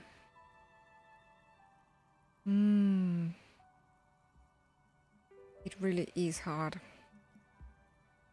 The thought gives you -1 rhetoric while you research. Yeah, +1 once. Well, if when I'm done with researching it, it will go back to non-1 state. But what does it give me? It should give some extra. Do you mean like it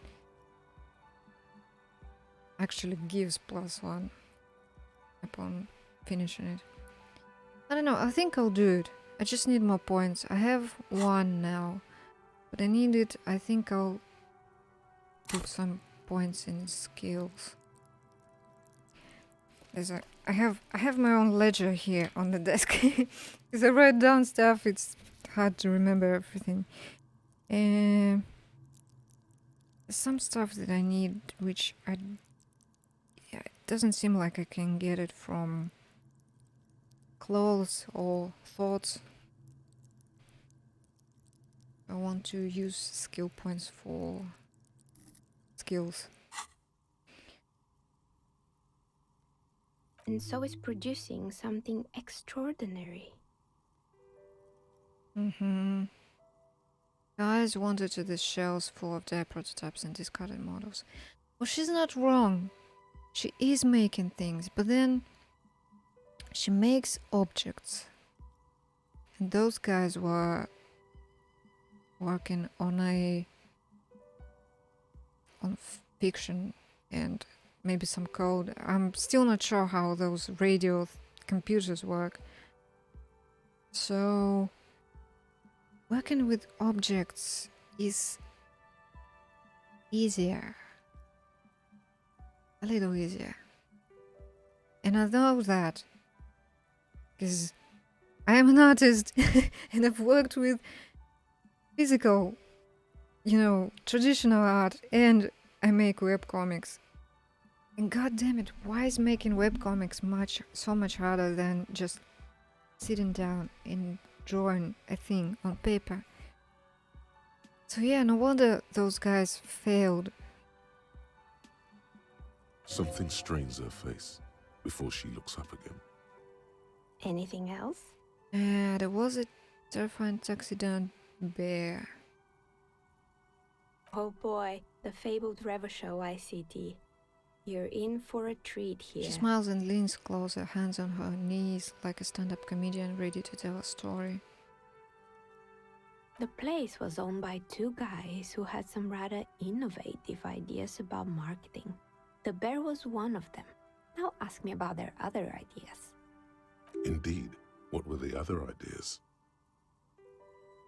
There was really just one, and it involved picking out the prettiest girls in the neighborhood and paying them 20 cents per hour to man the booth. And by man the booth, I mean slump behind the counter with a face that could maim you if you ever dared to disturb their bored magazine browsing. Just like that girl in the Frit. Fritte Exactly. does the same thing. I know a girl just like that. She works in Frit as a cashier and she's not particularly friendly. Employing silky teenage girls is a widespread practice, yes. Unfortunately, they always come in packs. I'm talking about acne-ridden girlfriends and gorilla-like boyfriends loitering near the shop. At least that's what happened with Ravishow ICT. No acne hate. Acne can happen even when you're in your 30s and twice as old as those girls, and it's still happening. Because health is different in everyone. And they already had the bear. What about the bear? The bear. It didn't work out. Of course not. The bear was terrifying. No one wants ice cream guarded by a hostile apex predator. To make matters worse, the fridge didn't work too well either, and half the ice cream came out malformed and The partially bear melted. kind of looked cool. Eventually, Ravishow ICT lost the price war to its rival, Class A 5000. Class A 5000 sold caramel sundaes for only 5 cents a piece, out of regular fridges. Okay, it's the market doing its job. Sure, the bear was doing its best. The bear was scary. Every time I saw the bear, I felt scared. I killed the bear and plugged it. You did She what? rolls her swivel hair an inch closer to you, unsure whether she heard you right. I had to kill the bear to become the bear.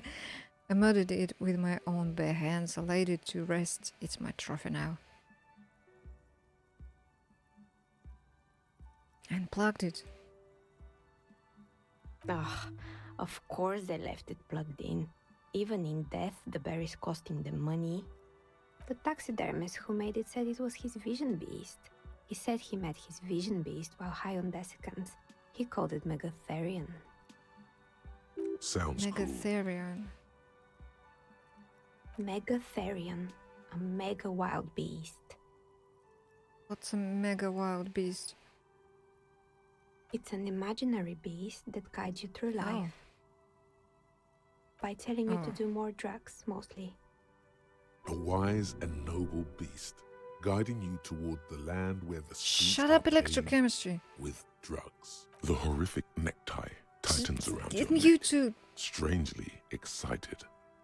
But it doesn't feel particularly fun this time around. That's right. Stay quiet.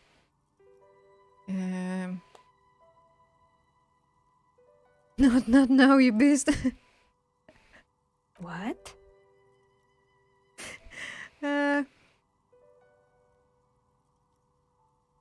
Do you ever feel like your vision beast is trying to blackmail the fun out of you?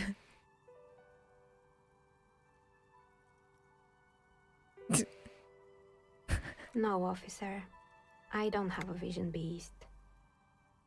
Normal people don't have vision beasts. Only drug-addled madmen like the taxidermists do. And certain police people.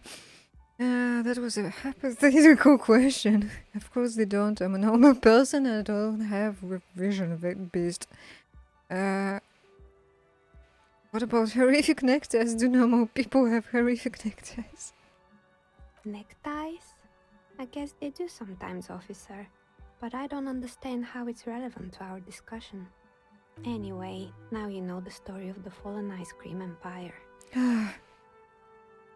Little sparkling embers Wait, what? under the She seems almost sad finishing the story. Some dust beams swirl in the afternoon air. Her eyes follow it idly. Oh. Anything else? Another failed business, perhaps? I've been here for Okay, a the long building's time. intercom, it's not working. Oh, right. I hope you didn't try to ring me.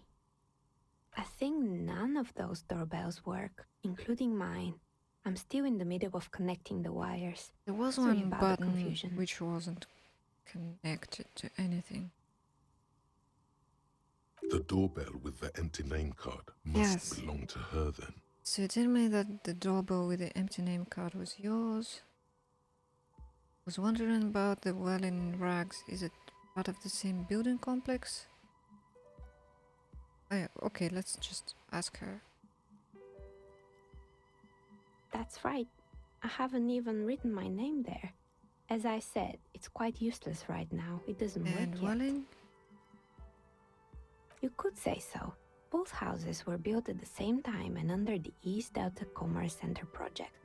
That explains why you can call the whirling from the intercom, albeit I doubt that anyone responds. If the whirling is part of the same building, then it's part of the doomed commercial area. The darkness of this place is there And yet too. is there the darkness? Both Whirling and she are kind of successful. Saw the name East Delta Pinball on the doorbell. Right, it used to be a gaming arcade. This is an ancient failure, before my time. I'm not surprised, however. My advice, don't base your business on a fad. Hypnotism, floriography, trick track, especially Pinball is a fad? pinball. Agreed. Okay. Pinball is the worst. His disdain for pinball could not be clearer. Strange thing happened when I tried calling a company named Slipstream SCA. Someone answered. It can't be true. They don't work here anymore. They've been gone for years. Are you sure it was Slipstream SCA? Was it a woman? Maybe it was Plaisance from the bookstore. First it wasn't Plaisance. I know her and would have recognized her voice. Yeah. All right, but did this She person said she was say from anything? Tricentennial Electrics. Tricentennial. Tricentennial Electrics? She recognizes the name. It used to be a major electric company 100 years ago. Are you sure it wasn't just some kids playing a prank on you? No, it was something else. It was eerie. Whatever happened, keep your cool. It's probably better to admit that it was a harmless You're right, prank. and probably just got made fun of. No, it was something else. It was eerie. May have been some sort of rare electrical anomaly.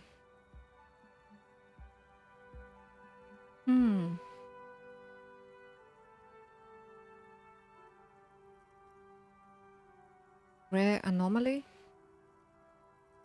A prank is more likely, no?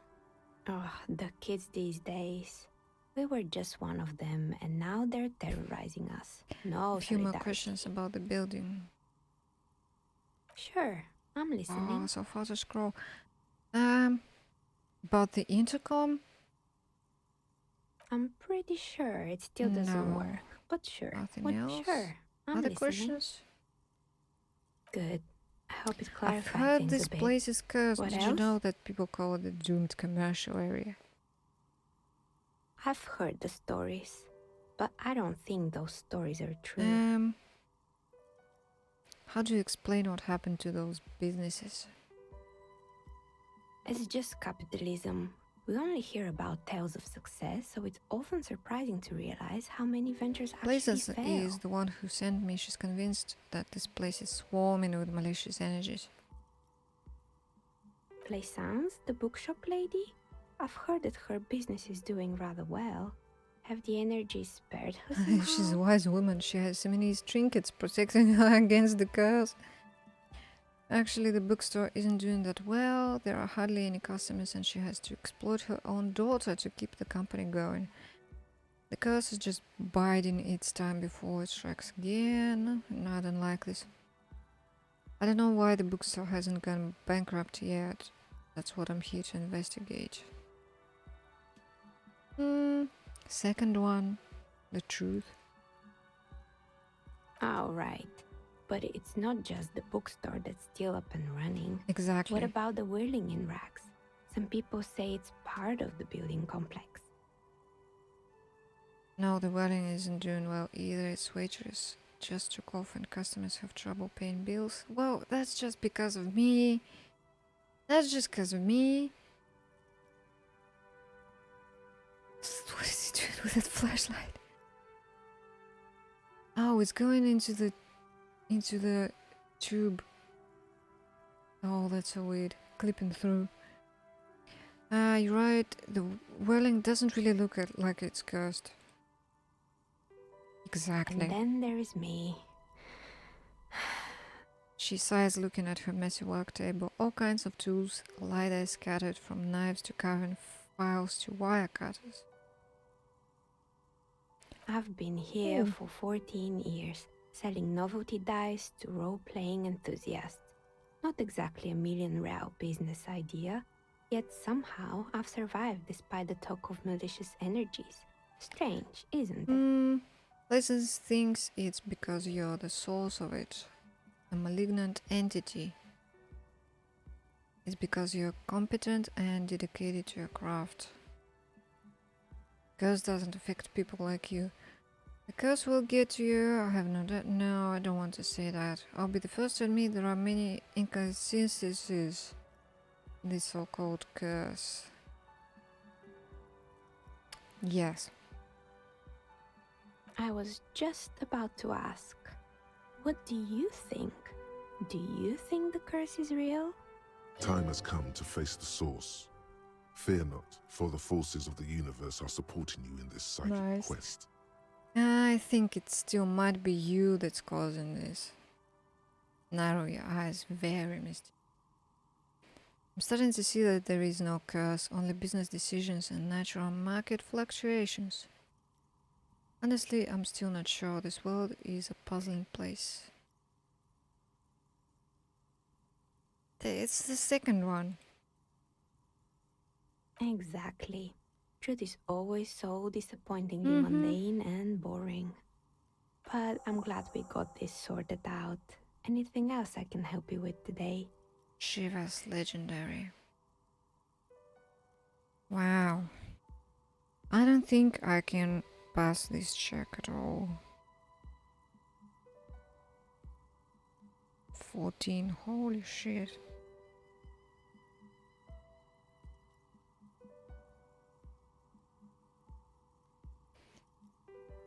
Leave. I don't think I have anything to raise Shivas.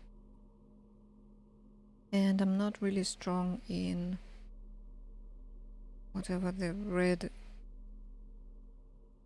was it. I want to start the next playthrough with points in physique, motorics, more in here. I invested in intellect this time and picked this one, Inland Empire, for my skill. But now that I've played through quite a lot, this seems really interesting to me.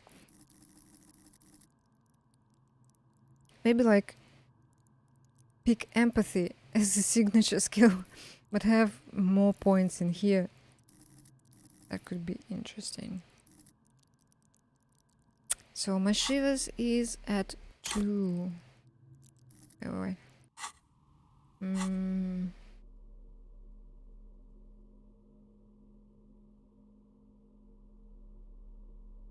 +1 with the scarf. That's it, I think. So it will be 3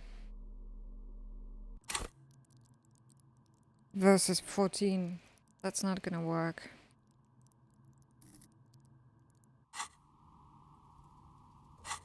So now we need to talk to Pleasance again. Poetic descriptions from Shivas. Yeah, I can imagine, because it's tuned into the city and it's like a bit of. It's weird that it's not. Well, maybe it's sort of like a physical intuition or something. As absurd as it sounds. Sensory stuff, yeah. Smells. Ooh. Smells. I'm thinking about the corpse.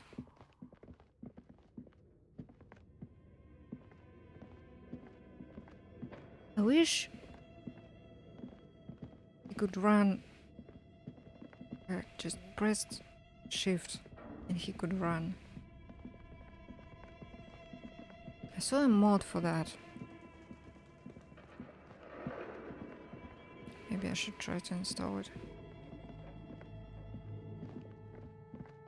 Because sometimes you double click and he runs and then walks again. And I don't understand why.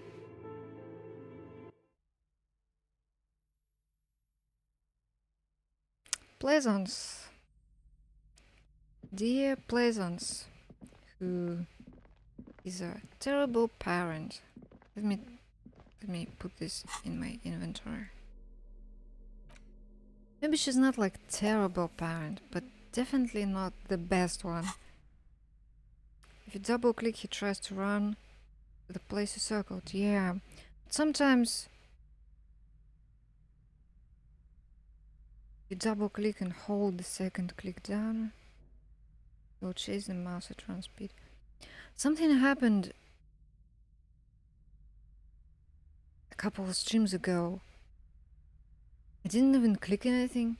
He just started walking and kept walking. And I was like, I'm not even holding anything, not even pointing anywhere. Couldn't figure out what happened there. So if I double click and hold. Oh, like that. He's just chasing the mouse.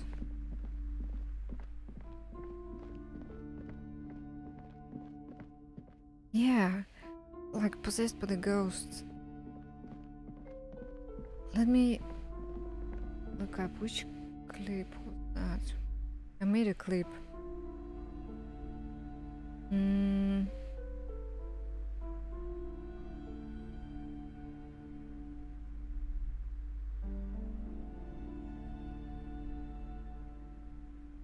I think, can I switch? Oh yeah, maybe I can. Where's my browser? Oh wait, wait.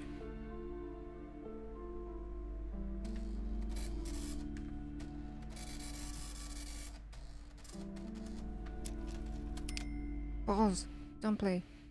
I think it's this one. Hello? Hello, browser? Hello?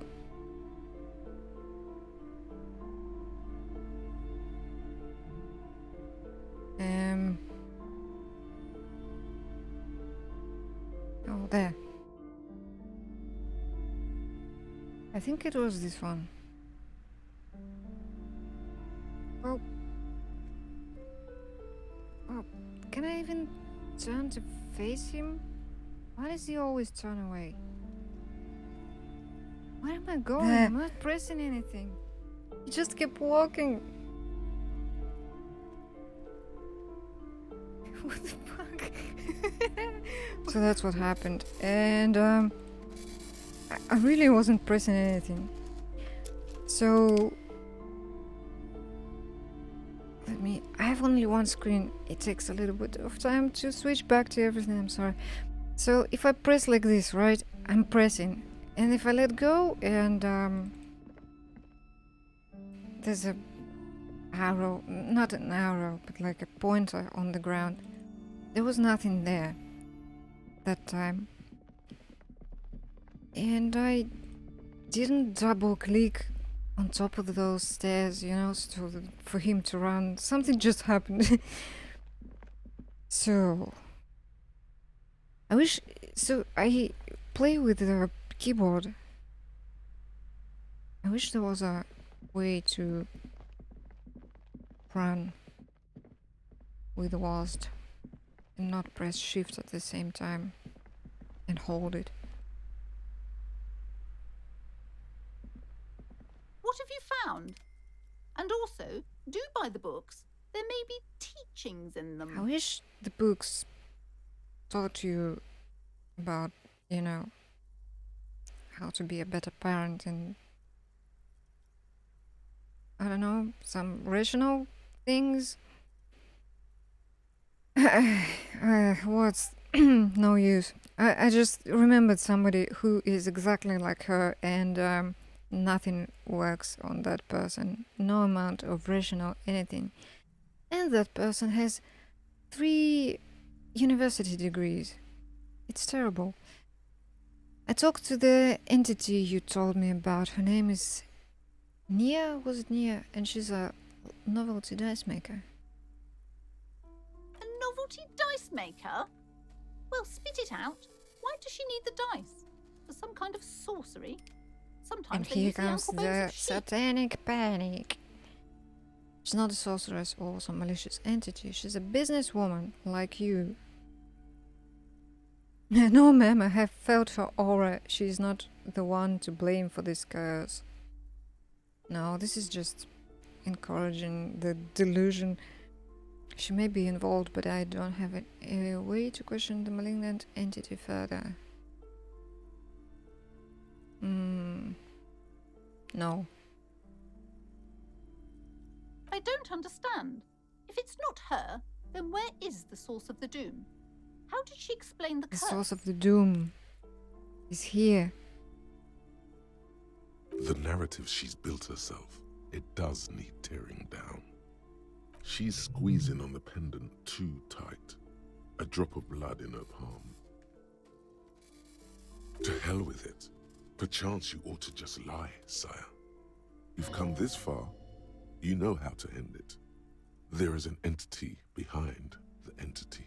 She says there is no curse because there are too many inconsistencies. She said it's just capitalism. Bankruptcy is a quirk of our economic system.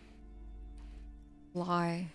The source is in the taxidermist shop. He became involved in arts darker than taxidermy and brought the void spirits down upon his place.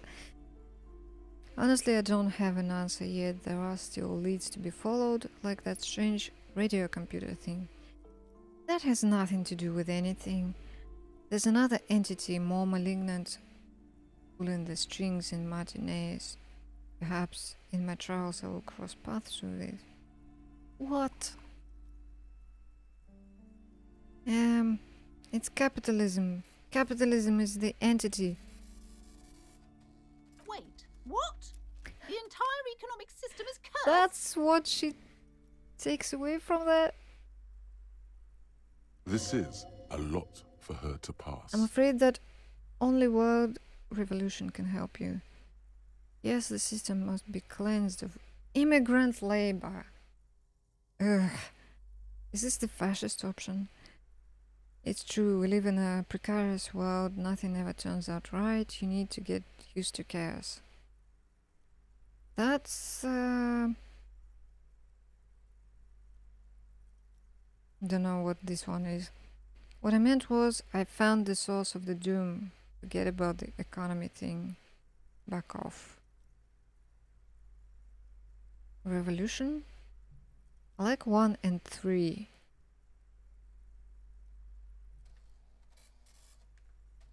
But 3 is kind of depressing. Nothing ever turns out right.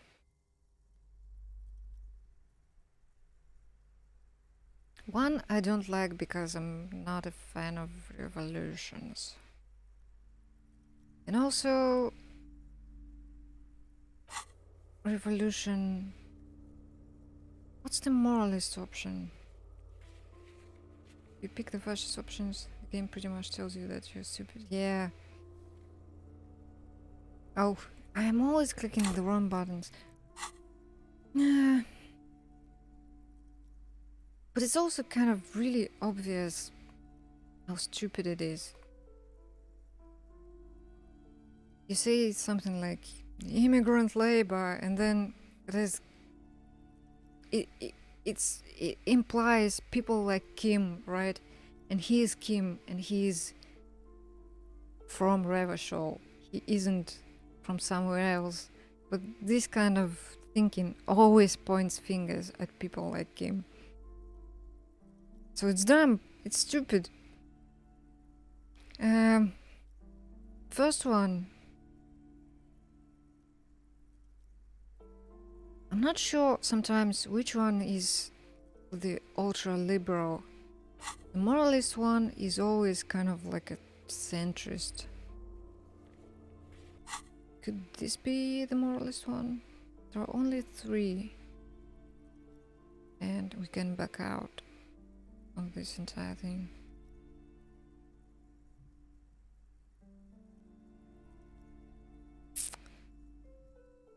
Nah. But then again, this implies that she will think that the system is literally cursed, that there is something not in a, you know, metaphorical sense cursed about it.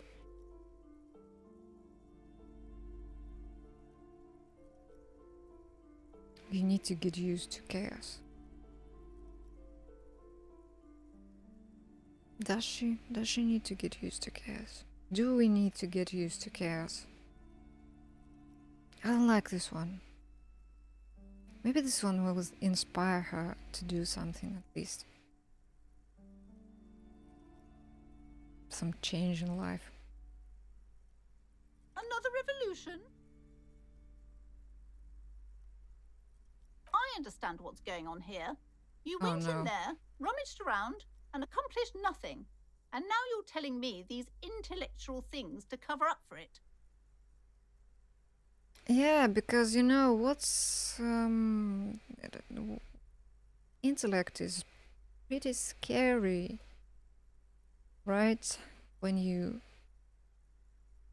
encounter someone who's smarter than you, maybe about something,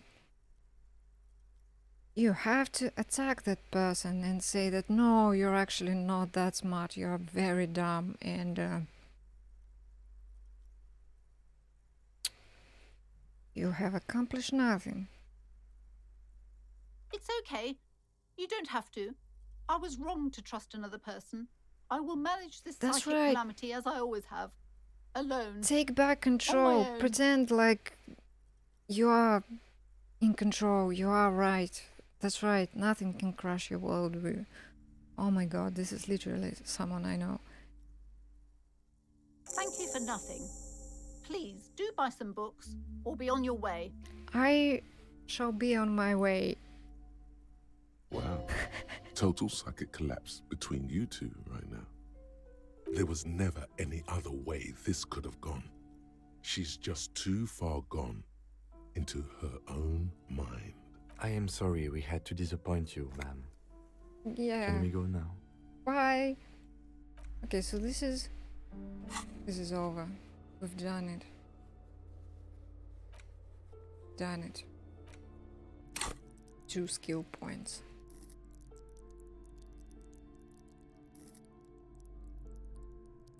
What is there to do? We need to go to those musician guys.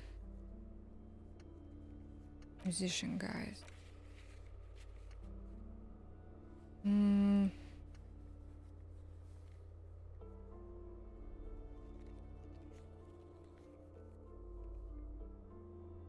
then what is this? Spirit now. I could pass some time and advance the thoughts.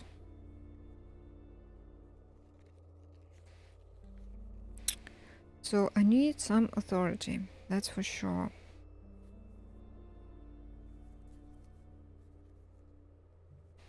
What was the endurance? Oh yeah, endurance to take down the corpse, I think. Physical instrument. Or the fridge. This is new stuff from today. Shivers with the dice lady? Not sure I can get that. Logic? I guess I'll find out if I need more logic from talking to... Actually, I can check that right now. So...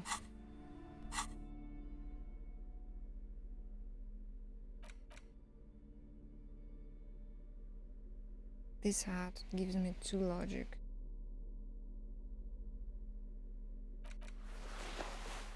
Then... 1 minus a thought.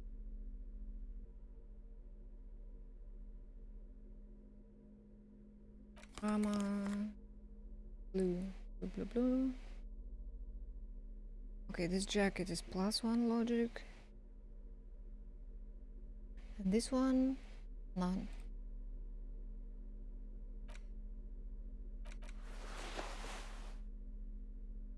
The people not ready for Mother's message. Yeah. They are never ready for that message.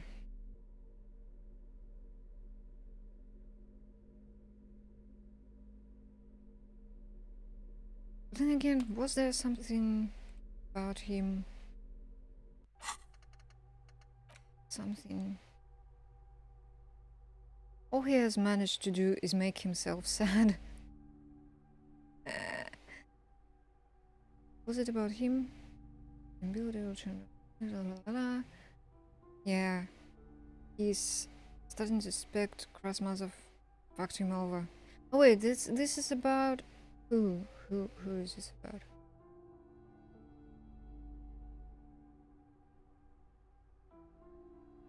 It is about somebody.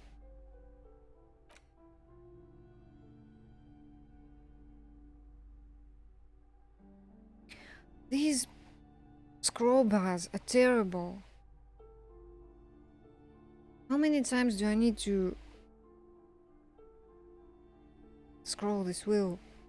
And it doesn't work. No, this one actually works. This one works. This one doesn't.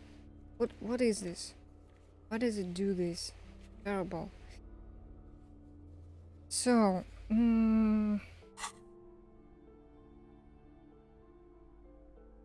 let's get one thought slot. And I think, I'm not sure, but I think I should do this one. It might help with the measurehead. And I don't know what this will turn me into. The problem that I have with Measurehead is the way he presented his race theory. As I said, he might be onto something, not entirely wrong, but there's so much, what's it called?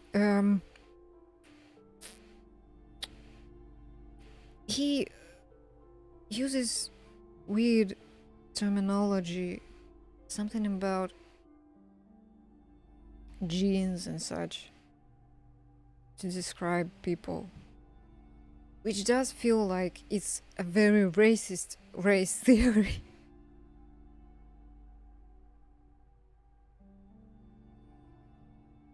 So I don't know what will be the outcome of this thought. And I don't want to look things up as well. Let it be a surprise. Oh yeah, and the actual art degree. To become the art cop. And the communist, sorry, art cop. But then also slowly becoming boring cop. How does it, I don't know. How can I be a boring cop and an art cop? What this one is, I have no idea at all. Something to do with pain and physical stuff. This one is the liberal bullshit. Alright, let's just do this one maybe. Or this one? 4 hours. Okay, which one is the longest? 2, 1, 4:45, 1, 1.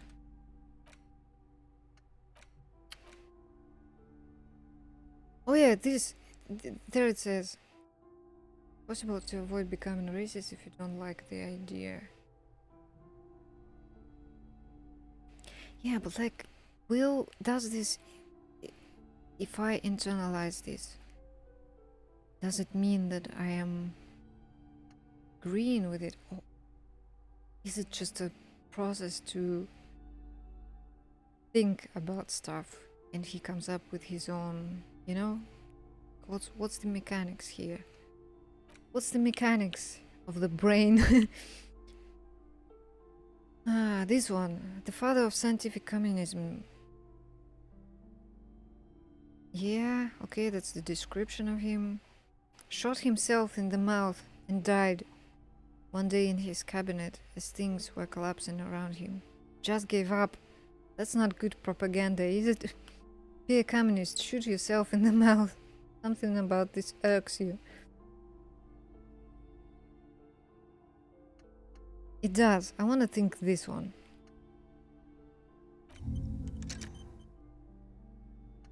I'll save this skill point just in case.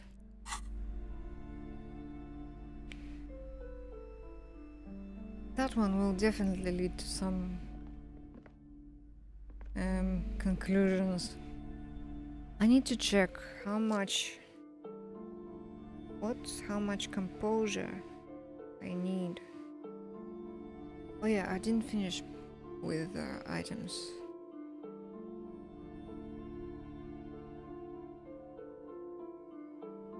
Composure? What was I trying to look for? Why was I looking for logic? I don't need logic for him.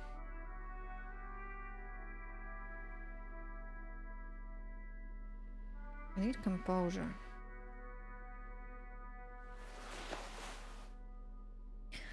I find it so funny that these glasses, one is -1. Okay, I can speak today. I've been streaming for what, 6.5 hours? It's time to stop, really. My mouth doesn't work anymore.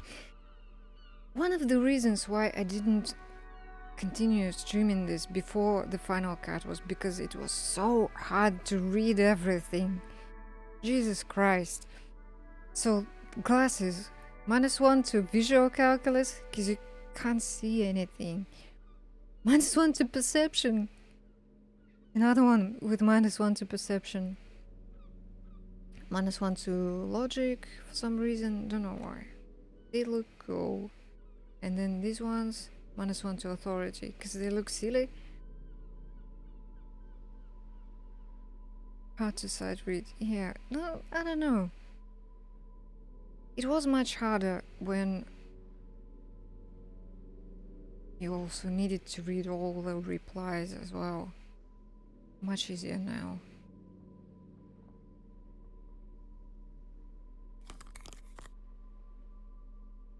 I could wear these. Then logic. What's with my logic? 6. Okay, jacket. Anything with composure?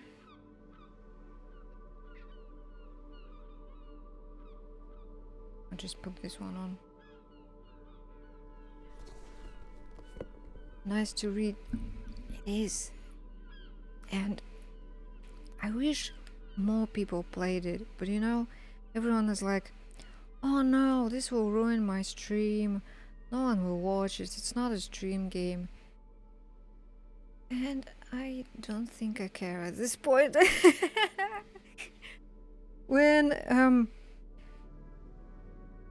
When I started streaming again in, was it September or August? I played something. What's the name of that game? GeoGuessr. And there were people in the chat Then I streamed Inktober in October. Some people joined as well for the ad, and then I started streaming this. And I'm just mostly enjoying the game here with one of my friends. And you now, thank you for that, because it's always a little more exciting when someone else is chatting with you. But honestly, this game is like, sometimes I forget that this is pointed at me and it's all live on stream, because the game is just,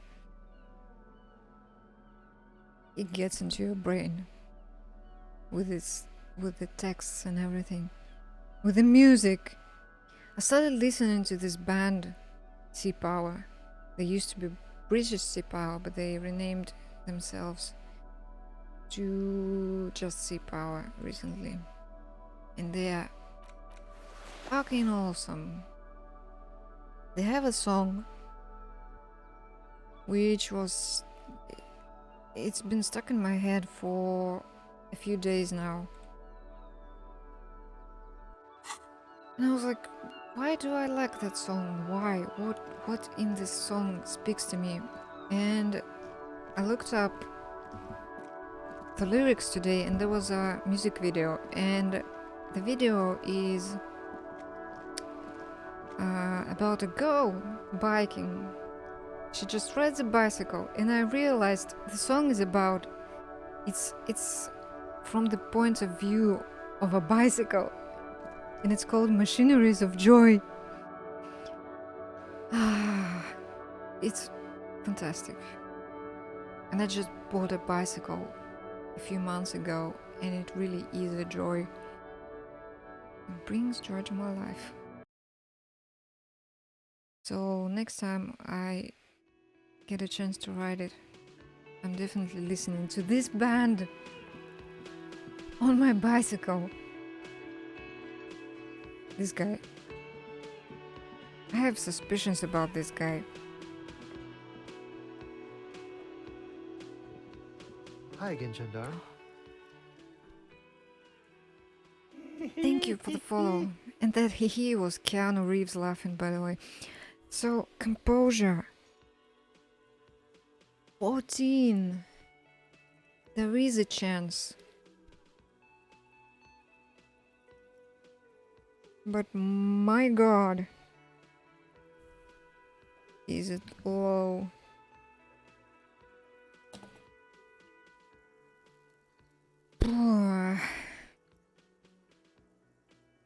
Some checks are really weird. Even if the percent is low, you can pass the check. I'm not going to try this. I mean, not now. It's time to stop streaming and go. Yeah, bye-bye. Bye-bye, Jean. And go to eat something and relax a little. My bones. So I will be back tomorrow. Tomorrow is this was Sunday? Oh yeah. I'll be back tomorrow. I try to start streaming at let me think. 3 p.m. my time.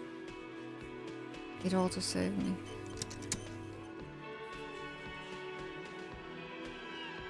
.3 p.m. my time is -6. 9 a.m. GMT, and you can count your time difference from that. I usually don't stream for this long, but I have a few free days, so I guess I will try to stream for a few more days after this. Alright, well then... Wait, I need to show you my galaxy. Oh no, it's breaking because of the lights. Oh no, I need to fix it tomorrow maybe, because the light is all wrong. The window is right there And I start streaming when it's still daylight time. Maybe if I turn off the lights behind it.